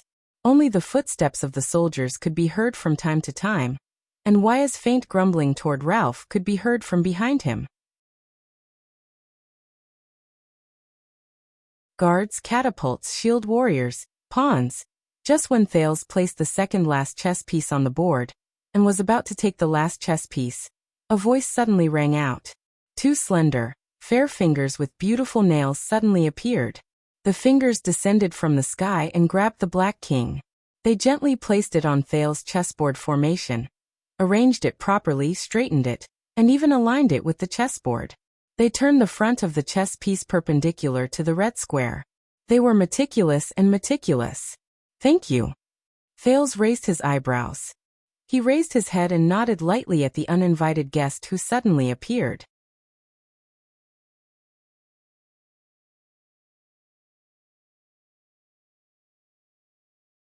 Chapter 281. It had been 6 years. He did not know when it started, but the prince did not hate his current life too much. He was far away from disputes and schemes, death and bloodshed. Classes, training, reading, playing chess, being a passerby, being on guard duty. Wyatt, Ralph, Ida, Leespan, Nicholas, Justin, Gings, and that girl. But Thales knew that there was a small voice in his heart reminding him. After Putre's arrival, this voice became clearer. For him, who was born with many hardships, this would not last long. Fate would not show kindness for no reason. Accidents always came suddenly. For example, the prince sighed and flipped open the light of mankind. The beginning and end of the Temple of Knights he brought. He took out a familiar-looking sky blue invitation card. Thales looked at the beautiful cursive handwriting on it. There were only 3 words. Are you ready? The prince shook his head and raised his head again to look at Asda, who had suddenly appeared opposite him. Strangely, such an obvious living person appeared in the private room, right in front of the prince, but everyone who could see him, be it Waya, Ralph, Justin, or even the countless soldiers on the streets and on the opposite building, did not seem to see him. Their gazes swept over the mystic's position from time to time, but they did not react. It was as if this person did not exist. This made Thales uneasy. He could only adjust his breathing and control his heartbeat. This is not the first time. Calm down. He comforted himself. Don't worry, they won't be able to hear my voice, and they won't be able to see my existence. Air is a very interesting thing. With a little adjustment, miracles will happen. The air mystic did not even raise his head as he stroked the chess piece in his hand. After all, there is only one black sword in the world. Asda was still as handsome as ever. His dark brown curly hair was still pleasing to the eye, and his robe was as clean as new. It was as if he had suddenly traveled from 6 years ago to 6 years later, ignoring the passage of time in between. Yes. Thales furrowed his brows slightly. Deep impression. You've grown up. Asda raised his eyes and said calmly. There was a faint blue light behind his eyes. You seem to be very relaxed. You don't have any self-awareness of being a hostage of a country. Thales did not look at the man's expression. He grabbed a pawn and moved it forward. Am I supposed to cry every day and hope that a calamity who can overturn the world will come and save me? Asda did not mind his sarcasm. He only focused his gaze on Asda. However, on the mystic's chessboard, a pawn moved forward by 1 square. I hope that you still remember your identity, and I mean your true identity. The air mystic said softly. Don't get too involved and don't be too high profile, lest you find it hard to extricate yourself. Thales whistled and shook his head. You were the one who almost destroyed Dragon Cloud City in order to take me away, right? Thales took another step forward. Asda did not speak, and his expression did not change. Thales took a deep breath and asked tentatively. As a person who disappeared for 6 years and did not bring anything with him except for the invitation from 5 years ago, I don't seem to have the right to say that, do I? Really? I almost thought that he had been sealed. Until the invitation 5 years ago, there was only 1 sentence on it. Prepare the classroom, wait patiently. Until, Thales looked at the blue invitation card that had suddenly appeared the day before yesterday and sighed again. There is a reason for my disappearance. Asda's gaze returned to the chessboard. The second pawn moved forward in a strange manner. Giza's appearance is not a small matter. It's not just the Queen of the Sky. In the past 6 years, many existences have visited Dragon Cloud City, both openly and secretly. Among them are enemies that you and I should be wary of. I am not confident that I will not be discovered. Enemies? Thales seized the word. So I need to keep a low profile and wait until the most dangerous time is over. The mystic glanced around. And during the days I was away, you did a good job and found a good place. Thales exhaled and moved the pawn to take one of Asda's chess pieces, turning the pawn into a swordsman. For this occasion, an excuse that will not arouse suspicion. I schemed and prepared for a full 3 years. Yes. Over the past 5 years, Thales had tried countless ways to have a safe, private conversation with Asda. He could talk to himself in Heroic Spirit Palace, read in a quiet place, or hide in the library. But no matter what he did, it was too dangerous or inconvenient, whether it was because he would attract unnecessary attention or because there were guards everywhere in Heroic Spirit Palace. He needed a special occasion, a place where he could stay away from the crowd without arousing suspicion. For example, right now, who would have thought that the Prince of Constellation, who was playing chess with himself, was actually talking to a calamity under the watchful eyes of the public? This is the sorrow of worldly restraints. Asda moved the third pawn again, as if he did not care about Thales' swordsman at all. I will still say the same thing, think about it. Come with me? Then you won't have to worry so much about preparing the classroom. Asda raised his head and looked at Thales with a profound gaze. The prince rubbed his fingers, grabbed a shield warrior, and moved diagonally to the side in an attempt to block the opponent's 3 pawns. I thought we made it clear enough, Thales said with a sigh. What you need is a king to do something you could not do in the past. But you are in a difficult situation. Asda moved the knight from behind the 3 pawns without hesitation. At the same time, he held back the charging swordsman and the shield warrior who was ready to intercept him. To be honest, even if your performance is amazing, I am still not optimistic about your success in being crowned. If this is all you are going to say, then we can end this early. Thales sped up his tone, slightly displeased. He grabbed a catapult, jumped over 2 chess pieces, and placed it in a position to threaten the opponent's knight. Asda flashed a chilling smile that Thales had seen before. What about the weapon? The one that sealed Giza 6 years ago, the mystic said softly. I thought that when you came to see me, you would at least bring it with you. On the chessboard, one of Asda's pawns suddenly took a step forward and became a swordsman. For your safety, he said softly. That weapon. In the past, Thales' heart would have probably skipped a beat at this moment. But Thales knew very well what kind of existence he was facing. Asda could detect the air pressure in the target's body from a great distance. It is where it should be, Thales said flatly. The sin of hell's river in his body flowed through his lungs and blood vessels like warm water, maintaining the original rhythm of breathing and expansion. The prince moved the shield warrior into the attacking range of the opponent's knight. This time, Asda stared at him for a full 10 seconds. After a while, the mystic put away his emotionless smile and turned his gaze to the chessboard. The shield warrior's position was just within the protection range of the opponent's catapult. Very good. Very good what? Thales stared at him quietly, but he still did not say this out loud. Fortunately, I've controlled my body's reaction. Use the sin of hell's river. The mystic suddenly said softly, Are you ready? Thales, who was deep in thought, could not react. He moved slightly and raised his head. Ready for what? In the next second, Asda suddenly sat up straight, and no longer cared about the chessboard in front of him. It was as if he was about to face the most serious situation. Before we begin, we must first clarify some rules, Asda said flatly. Thales was a little stunned. Rules. Thales did not know how he read the mystic's expression, which was almost unchanged, but he subconsciously felt that Asda's expression was extremely serious at that moment. During the journey, you should have taken notes, but due to the current situation. So first you have to seriously think about every word I say. This is a form of respect for me and yourself. Correspondingly, I will also treat your words seriously. Asda nodded slowly. Thales did not know how he read the mystic's expression. Thales was affected by his attitude and could not help but nod in response.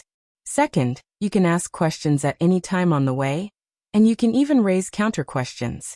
I may refuse to answer some of them, but this is not a reason for you to respond with silence. This is the worst kind of student. The air mystic spoke at a steady and even pace, which was rarely seen on him. It was contrary to his usual strange rhythm and habits. Thales subconsciously straightened his back and nodded seriously, just like the most devoted student. Third, before you speak, you must think clearly about how I will answer from my point of view. Speak less meaningless words, get straight to the point and save time. Fourth, in my class, you are not allowed to use metaphors and analogies to illustrate your point of view. That is the easiest way to use tricks.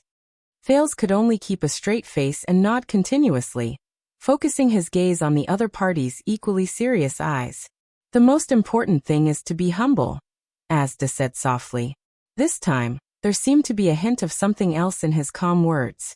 Not to me, but to the knowledge you are about to obtain. Respect what you do not agree with first, then give it some thought, find differences, and finally question it. You cannot only question the other party, but also yourself, such as your presuppositions. Use fewer absolute and affirmative words, and encourage the use of hypotheses and conditional statements. Thales moved at first, then immediately pressed down on his right hand. He was afraid that he could not help but raise his hand or subconsciously look for a pen. Asda noticed his reaction. The corners of his mouth curled up slightly, and he snorted softly. The prince could not help but feel a little embarrassed. Of course, when you speak, you must also be prepared to be questioned. The air mystic continued, speaking subconsciously. If a peer here raises a question, Thales' expression changed. He felt that it was a little strange. Peer? Asda immediately sensed that something was wrong.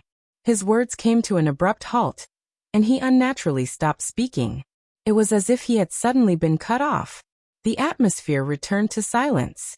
The soldiers and guards around the room still looked as usual, as if they had not noticed anything.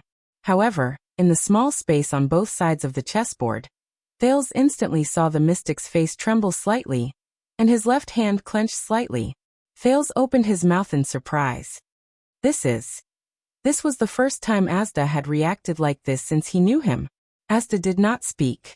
He only stared quietly at his chessboard, expressionless and motionless. It was as if he was looking into the distance.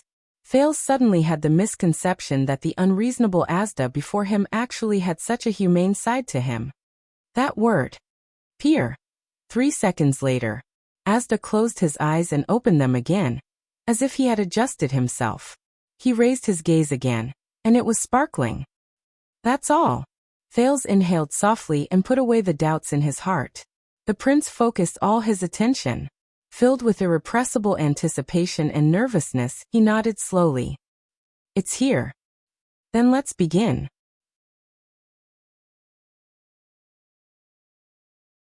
Asda did not waste any time. He blinked his clear eyes and went straight to the point with his cold words.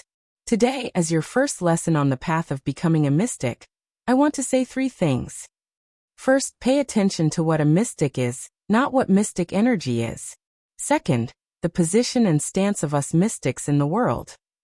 Third, our enemies and companions. Under the sky of Dragon Cloud City, the air mystic's words only rang softly in the ears of the Prince of Constellation.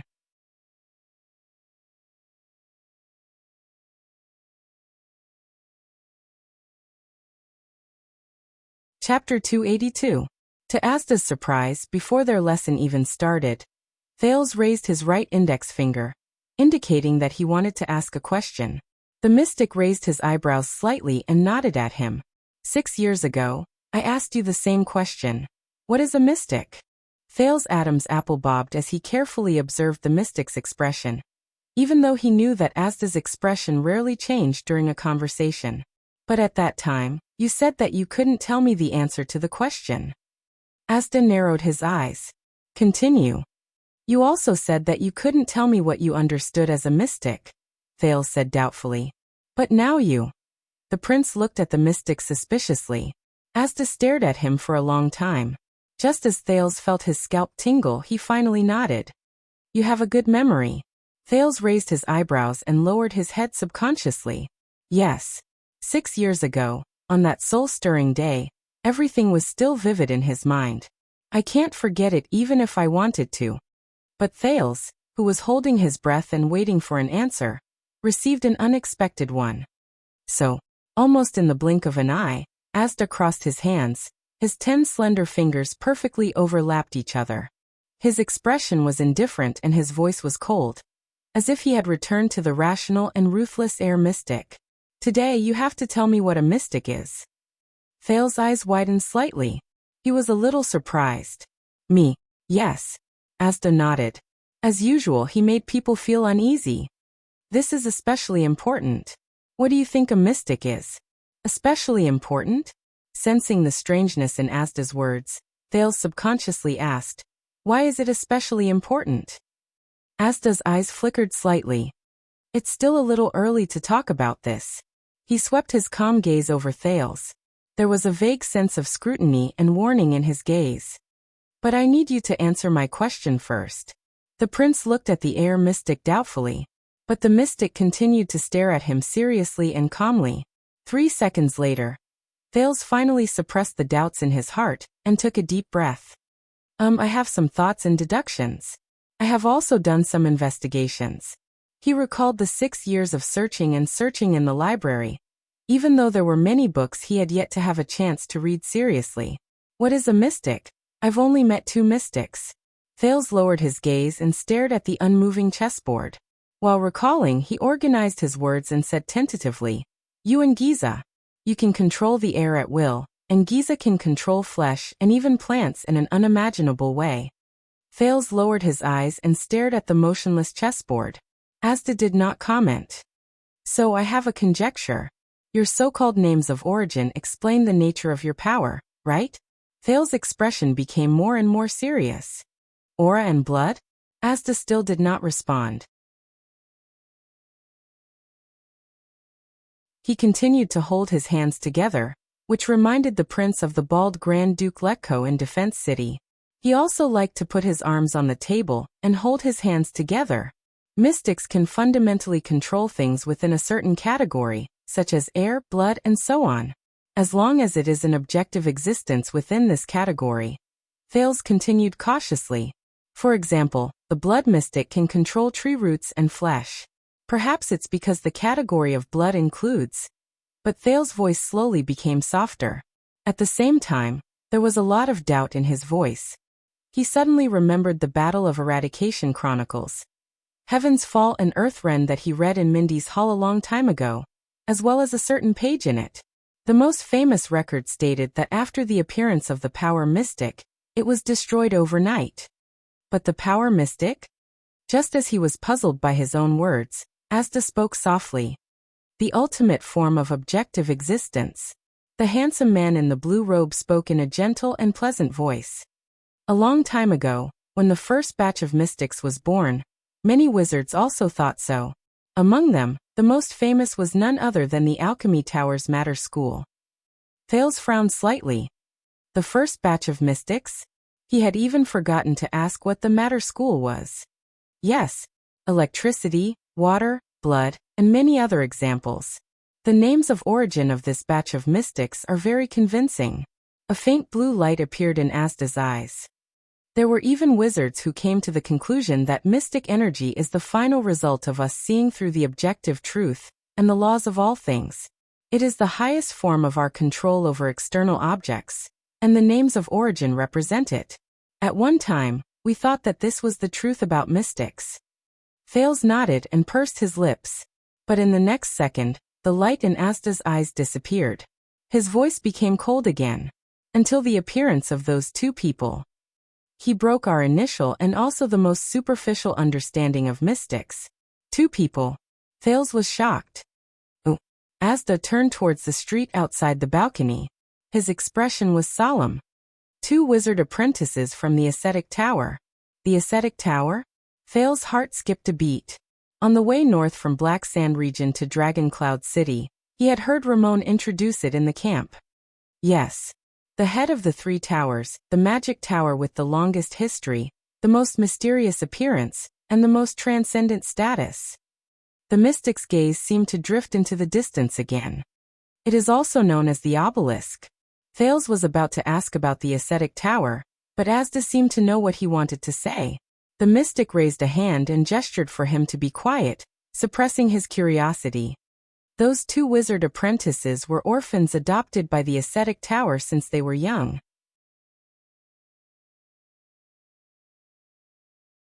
Under the hands of those careless old wizards, they did not even have normal names. Each of them only had a letter as a form of address. For example, one of them had the code name L. They even mocked themselves because of this. Names are like truths. There is no need for unnecessary words. Thales furrowed his brows heavily. L. The mystic slowly turned his head around and looked straight into Thales' eyes. His words slowly became solemn. So when these two apprentices who were on good terms with each other found their names of origin, and became mystics, their peers gave them an interesting nickname. The Truth Brothers. The Truth Brothers? Thales was puzzled when he heard this. Why did you say that they broke your understanding of mystics? Because one of the Truth Brothers. Asda looked at him quietly and uttered a strange word. His name of origin is Idea. Idea Mystic L. In that second, Thales was completely stunned. Reason in the chess room, Waya behind them was complaining to Ralph in a low voice, but Thales had no time to pay attention to it. Idea? He subconsciously repeated Asda's words in a low voice. It's not an easily understood existence like chi, nor a term with profound meaning like blood. It's idea. What the hell is this? Thales widened his eyes. Puzzled, he immediately raised his right index finger and tried to interrupt Asda. It's hard to imagine, isn't it? Asda seemed to have expected his reaction. The corners of his mouth curled up slightly, indicating that he could ask questions. What kind of mystic is he? What can he do? The prince asked anxiously. You can freely imagine the idea mystic's appearance and abilities. Asda shook his head. But even I, and even my colleagues who have seen Elle in person countless times, can tell you in the most absolute and certain tone that even if you exhaust your brain, you will not be able to imagine it. Asda said meaningfully.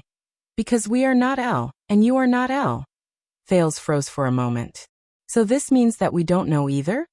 The air mystic said faintly. If mystics are the ultimate form of an objective existence, then how do you explain Elle's appearance and the idea mystic's appearance? Now try to rethink my question. What is a mystic? Thales exhaled. His mind, which had just started to have some ideas about mystics, became a mess again. If mystics are not limited to things that exist objectively, then they are a collection of related concepts. The worried Thales furrowed his brows. Existence, chi, and blood can be said to be a concept, but Asda snorted softly again. The prince's thoughts were interrupted by this soft snort. He could not help but raise his head. So what is a mystic? Thales, who did not want to guess anymore, asked a little anxiously. Chi, blood, and idea? That's way too far off. Asda quietly met the prince's gaze. 3 seconds later, under Thales' gaze, he still opened his mouth. The appearance of Elle shows that our understanding and imagination of mystics are still extremely shallow. The explanation of the matter school has been completely destroyed. But he is not the only one. It is no exaggeration to say that the appearance of every new mystic has more or less advanced our understanding of ourselves. At this moment, Asda was like an accountant who was carefully calculating numbers. He was patient and serious. Elle is not the most shocking mystic. When you know about B, Kyrie Solovsky, and even the twins of fate, you will be even more astonished. The world of mystics is actually so interesting. Every mystic is different. Even the world in the eyes of every mystic is different. The next moment, Asda returned to his rational and indifferent expression. There are pitifully few commonalities among mystics. Merely categorizing us as the same type of human, life, or even existence, understanding us within this category, and trying to conclude what mystics are, is undoubtedly far from enough. And reality has overturned the models and theories we built to explain mystic energy, and understand mystics time and time again. He seemed to be a little sentimental. Throughout history, anyone who thought they had grasped or understood the whole picture and truth of mystics, and anyone who thought they could explain what a mystic is, whether it was the wizards or ourselves, was proven to be naive and laughable. If you have the idea of asking clearly what mystics are, you will be disappointed. Elle is an example. The mystic looked at Thales again. Do you understand? The prince looked at Asda and could not help but lightly clench his teeth. The doubts in his heart only grew stronger. I don't understand. Thales enunciated each word with deep doubt. You did not answer my question. Asda shook his head. On the contrary, this is what I intend to tell you. Thales could only respond with doubts. First of all, I am not here to answer your question. I am here to help you answer it. Secondly, you still did not seriously think about every word I said. Asda's gaze was slightly slanted. I have already shown you to the greatest extent what a mystic is. The prince opened his mouth to speak, but when the words reached his mouth, he could not find the words. Seriously think about every word I said? What does he mean? In the end, the prince stared at Asda for a full 10 seconds and gave up on the idea of asking for a clear answer. Just like 6 years ago, you do not intend to tell me what a mystic is, do you? Thales covered his forehead weakly and said a little dejectedly, You wanted me to tell you my opinion, and I did, but you said that it was wrong, and told me that there was no correct answer. Thales suddenly stopped talking. Wait. Seriously think about every word I said. The prince's pupils began to contract slightly. A thought rose in his mind. I seem to understand a little.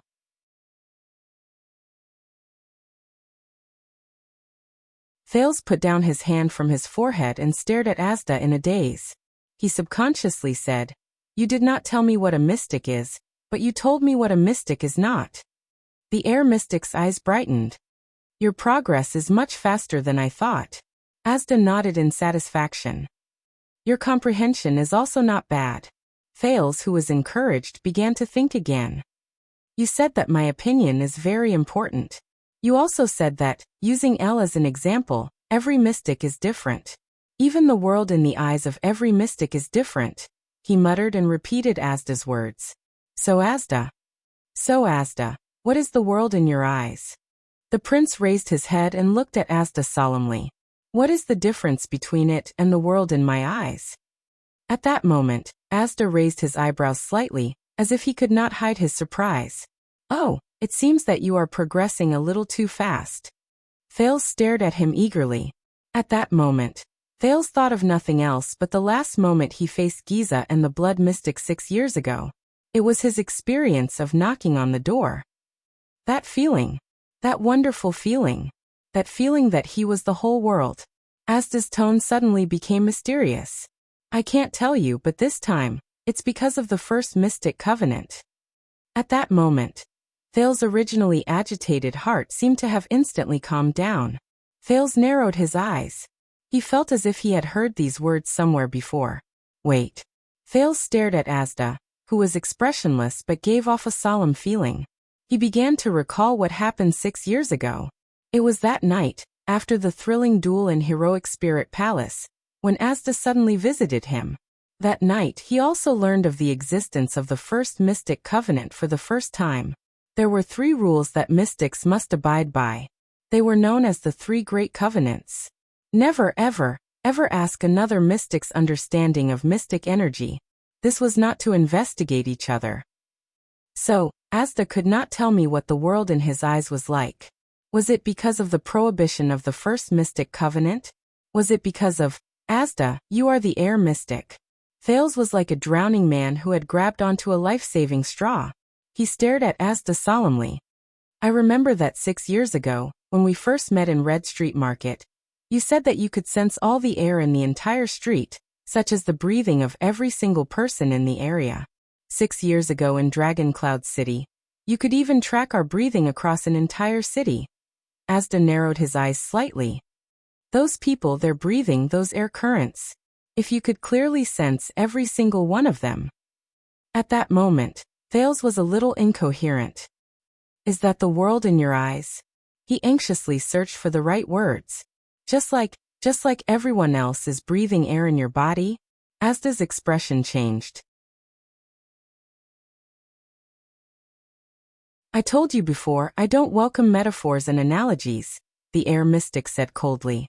"Ah, this child exceeded some expectations." Thales stared at Asda in a daze. Asda's reaction had already given him some hints. In other words, those who breathe. Those people. Giza Streelman, the blood mystic. Thales continued to speak in a daze. "What does the world in her eyes look like?" Asda furrowed his brows. To him, this was a huge change in his expression. And during the time he knocked on the door, the world in his own eyes in that second, Thales suddenly remembered what Giza said before she was sealed. He asked softly, "She told me that becoming a mystic is not a blessing, but a curse. Why?" This time, the mystic was silent for a long time. "Asda." The prince raised his head and stared at Asda, who had a strange expression on his face, in puzzlement. "Power always comes with a corresponding price. The problem is how you view this price," the blue-robed man said quietly. "A person wielding a sword, a person wielding a spear, and a person swinging a chain hammer. The weight they have to bear is different. The range of reach of the sword, spear, and chain hammer, and the enemies they face are also different. As for a person wearing a crown and holding a scepter, they have to bear another kind of weight, and they are in a different environment." Asda's gaze was a little gloomy. The blue light in the depths of his eyes surged slightly. "As for what kind of weight a mystic has to bear, you can imagine it yourself." "What a mystic has to bear?" The prince was stunned. Thales took a deep breath. "You just said that you don't welcome using metaphors and analogies to explain things." "Oh, that rule." Asda raised his eyebrows slightly and snorted coldly without showing the slightest bit of emotion. It only applies to you. Thales was stunned. Now Thales, you should have some idea, right? Asda's gaze began to become oppressive. Mystics are not things that you can refer to as precedents. As long as you clearly ask, what is a mystic? You can learn or teach knowledge and power. What is a mystic? His tone was very soft, but there was an inexplicable sense of heaviness in his words. This question can only be sought out by every mystic, answered by themselves, and finally confirmed by themselves. What is the name of origin that uniquely belongs to you? I can only carefully guide you from the side. Because when you truly understand what a mystic is, Asda paused for a long time, but in the end he still opened his mouth. You will already be a mystic. Or almost a mystic. The mystic looked at the teenager in front of him, and said silently in his heart. Both sides of the chessboard fell silent again. Thales lowered his head, and began to ponder on this sentence. During this process, don't let what you already know, such as Geezer and I, or even Elle's example, bind your thoughts, Thales, Asda said flatly. You must also remain humble. Don't be like the wizards of the material faction, who let arrogance and self-righteousness drag you down. At this moment, Thales inhaled softly and asked in a puzzled and solemn tone, Asda, how did you become a mystic? How did you find your name of origin? Have you lost control before? The air seemed to freeze in an instant. This question has exceeded the scope of our discussion today. The air mystic was expressionless. It's time to change to the next topic. The position and standpoint of a mystic. Thales raised his head in astonishment, and spread his hands to express his puzzlement. But this topic is not over yet, right?